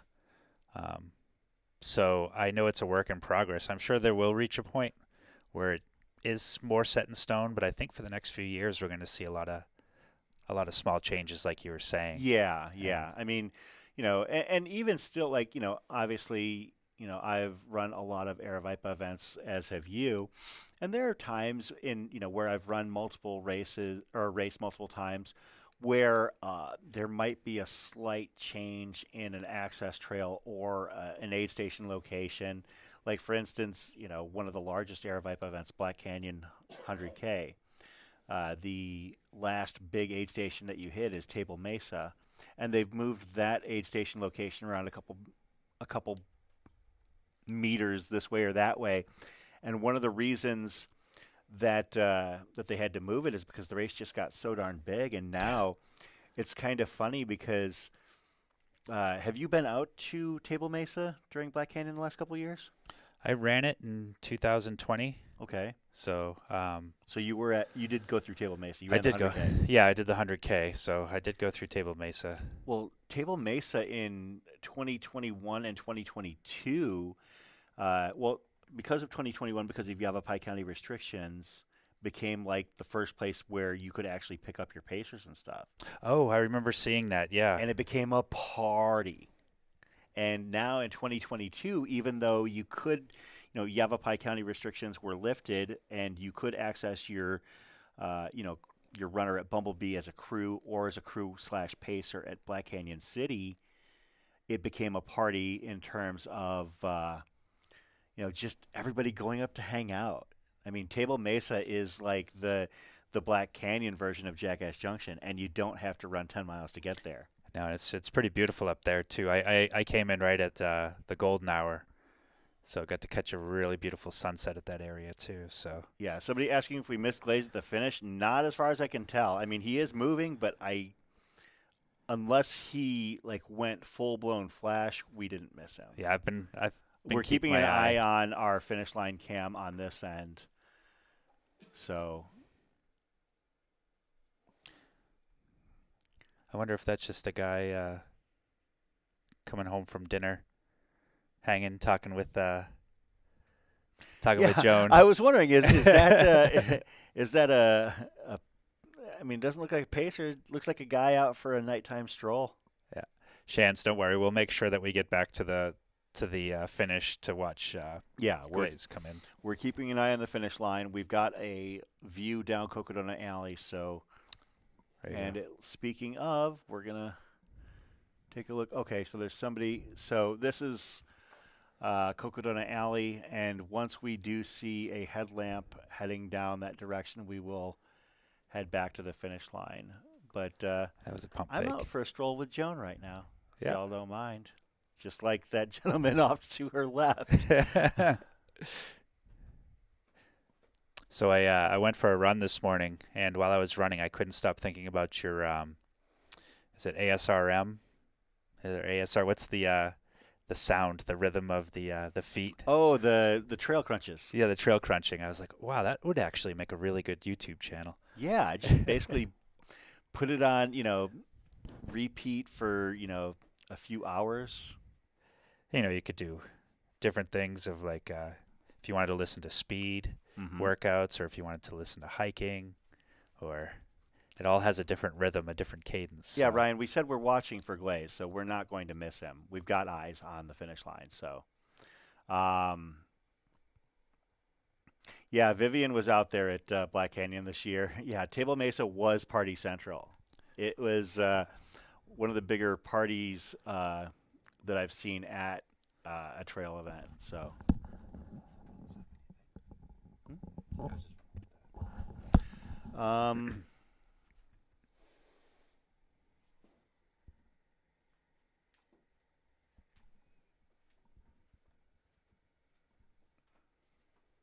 there we go.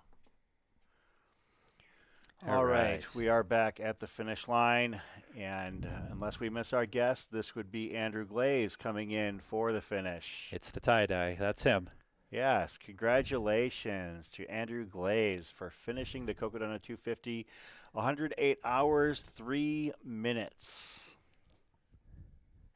So he's a two-time finisher as well, correct? Yeah, he was out here last year. Yep. So yeah, congratulations to him.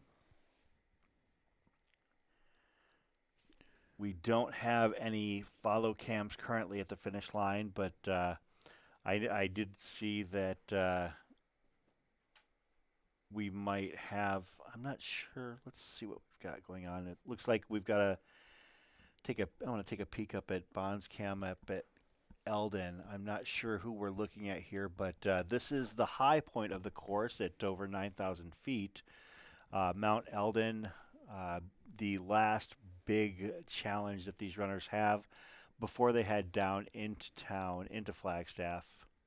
Yeah, that's most likely Julius Drellick, bib 105. Okay, Julius Drellick is a Valley runner, if I remember correctly. Yep, he's from Scottsdale. Yeah, I think I've seen him at Aravaipa events. So yeah, congratulations to Andrew Glaze, who just finished the Cocodona 250, and we are anxiously awaiting our next finishers here. Joan Hellman, I would expect, followed by Mike Turner, and somewhere after a little bit of a break, it would be probably Phyllis Stanley and Francesco Sinopoli. And someone was just saying in the chat that they saw the headlamps of those two coming through Buffalo Park. Is Jamie out there? Thanks for the heads up, Jamie. We really appreciate it.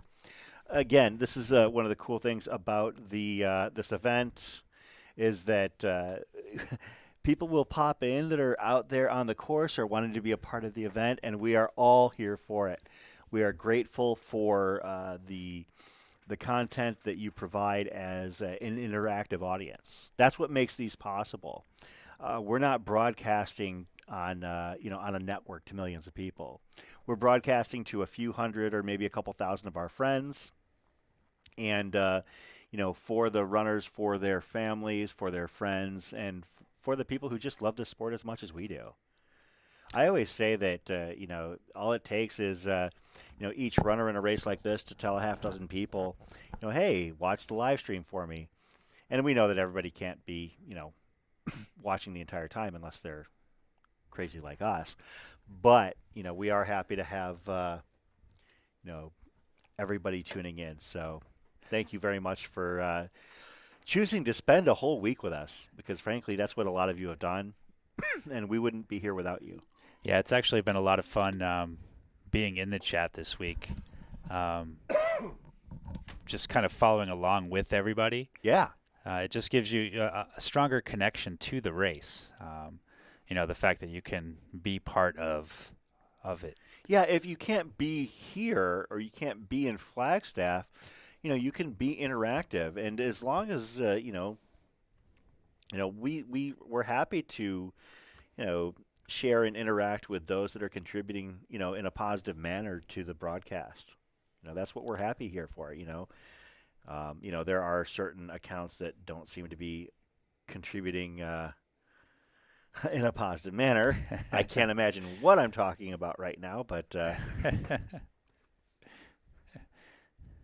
don't know. I feel like going on a date. Yeah, I don't know. Well, trust me. Be glad that you have found your person. Oh yes. Joan Hellman getting real close to that finish line. I'm sure that she is excited. And not too far behind her. Mike's coming into the down the street into the alley, towards the alley here. We have somebody. Oh yeah, actually I do. You're right. We've got Mike Turner should be coming into view here in probably just a moment or two on our finish line cam. He should be taking that hard right. Here. Yep. We're going to go to the finish line cam, and you can see.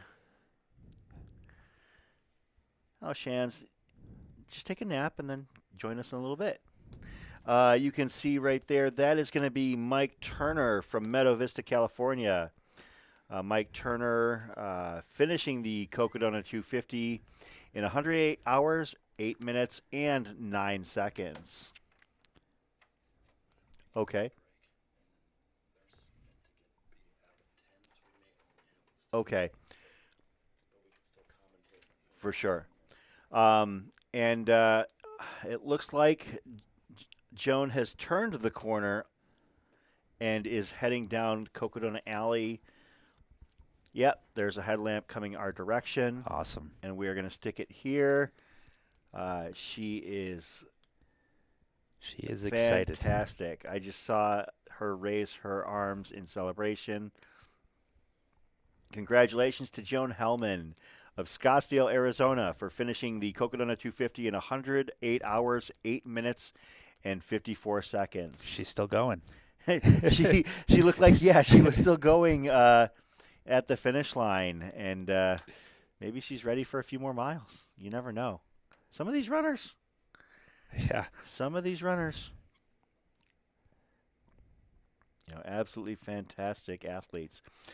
Congratulations to the three runners who did just finish. Of course, Andrew Glaze, Mike Turner, and Joan Hellman. The three of them all doing a fantastic job.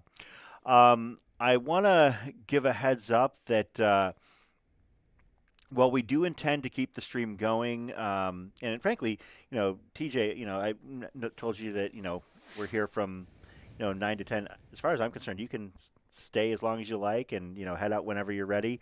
But we aren't necessarily going to have filmers on course heading into the overnight. So we might be settling for a static cam heading down the alley. So as you can see, Joan showing off that belt buckle. Great shot with that liquid death to hydrate. We need to put Joan on the marketing team payroll, Matt. I'm telling you, she gets it. She gets it. So, while we are, grateful to have our filmers out here on course, we'll take what we can get from them. You know, Yeah. we appreciate their work, their effort. I'm not going anywhere. I have nothing better to do with my time, so I'm going to stick around as long as my eyelids are going to stay up. And if all we are left with for a while is a finish line static cam, we'll make it work. We'll do it all together. Hey, and if chat says they want me to stay, I'll stick around for a little bit. Yeah, like I said, TJ, you're more than welcome to hang out. I know it's dangerous. I wanted to see what happens. It is. Well, you know, once you come in here and look at how fast that time went. Oh, yeah. You've been here for an hour, and it feels like a few minutes. Of course, our very own Matt Feldake telling TJ to go home, but he's just kidding, I think. Phyllis Stanley is at Buffalo Park. She is going to likely be one of our next finishers. Yep. You know, we've got our next two likely finishers being Phyllis Stanley and Francesco Sinopoli. A little less than 2 miles out, so. Of course. At 0 minutes. Oh, yeah, Deb's got about 10 more miles to go. That's great. Yeah, I mean, that 10 miles includes a heck of a climb there. But, you know, she is almost there. You know, we've got yeah, we're going to go back to the static finish line cam. I think everybody's turning in their cameras. You have fans, TJ. I do? You have fans in the chat that. Oh, hey, there we go. I love it. I love it. They're so happy to have you here. So. Why, thank you. Well, I'm happy to have you here, my too. one fan. No, actually, I'm going to stick around for a little bit. That'd be great. I spent the evening with my son teaching him how to make pizza. Oh, nice. And so now I'm here. And so it's been a great night so far. So did you do like a wood-fired thing, or did you do like a more traditional like oven? In the oven, yeah. Okay. But he's 3 years old, and he wanted to. He actually, I didn't trust him at first, and I just gave him the big rolling pin, and he started rolling that pizza like he'd been doing it for 3 years. Nice. So it was really cool. That's fantastic to hear. No, that's and it has to be a lot of fun. My son, when he was younger, used to love to play around in the kitchen as well. Mm-hmm. You know. Yeah, he told me today he was a chef, and so he had to join me and help me cook. So I was good with that. I may have to he maybe end up on Mount Eldon someday helping Pete. Yeah, so. He can be an apprentice to Pete Mortimer at the top of Eldon. He'll have to he'll have to carry the cow because he's the apprentice. Of course, we just saw the shot of Liquid Death at the finish line. Of Liquid Death is helping to hydrate these runners as they finish the Cocodona 250. And as I mentioned, we're not really sure what we've got in terms of cameras around the course. We are just going to be grateful for whatever we're given at this point. Congratulations again to hey, TJ, what's for breakfast? Pizza? I think it's going to be pizza, cold Nice. pizza. You can take me out of college, but you can't take the college out of me. Maybe we'll have to get some pizza delivered here. Of course, we do have some grub over in the other room, but. So I got to ask, has anybody seen anybody start to turn up the ramp right before the? There's a parking garage ramp right there. I've been Okay. Okay. Yeah, I have not seen anybody do that, but yeah, I've kind of wondered that myself as well. We could add another level of difficulty where the runners actually have to run up to like the second floor. For sure. To finish.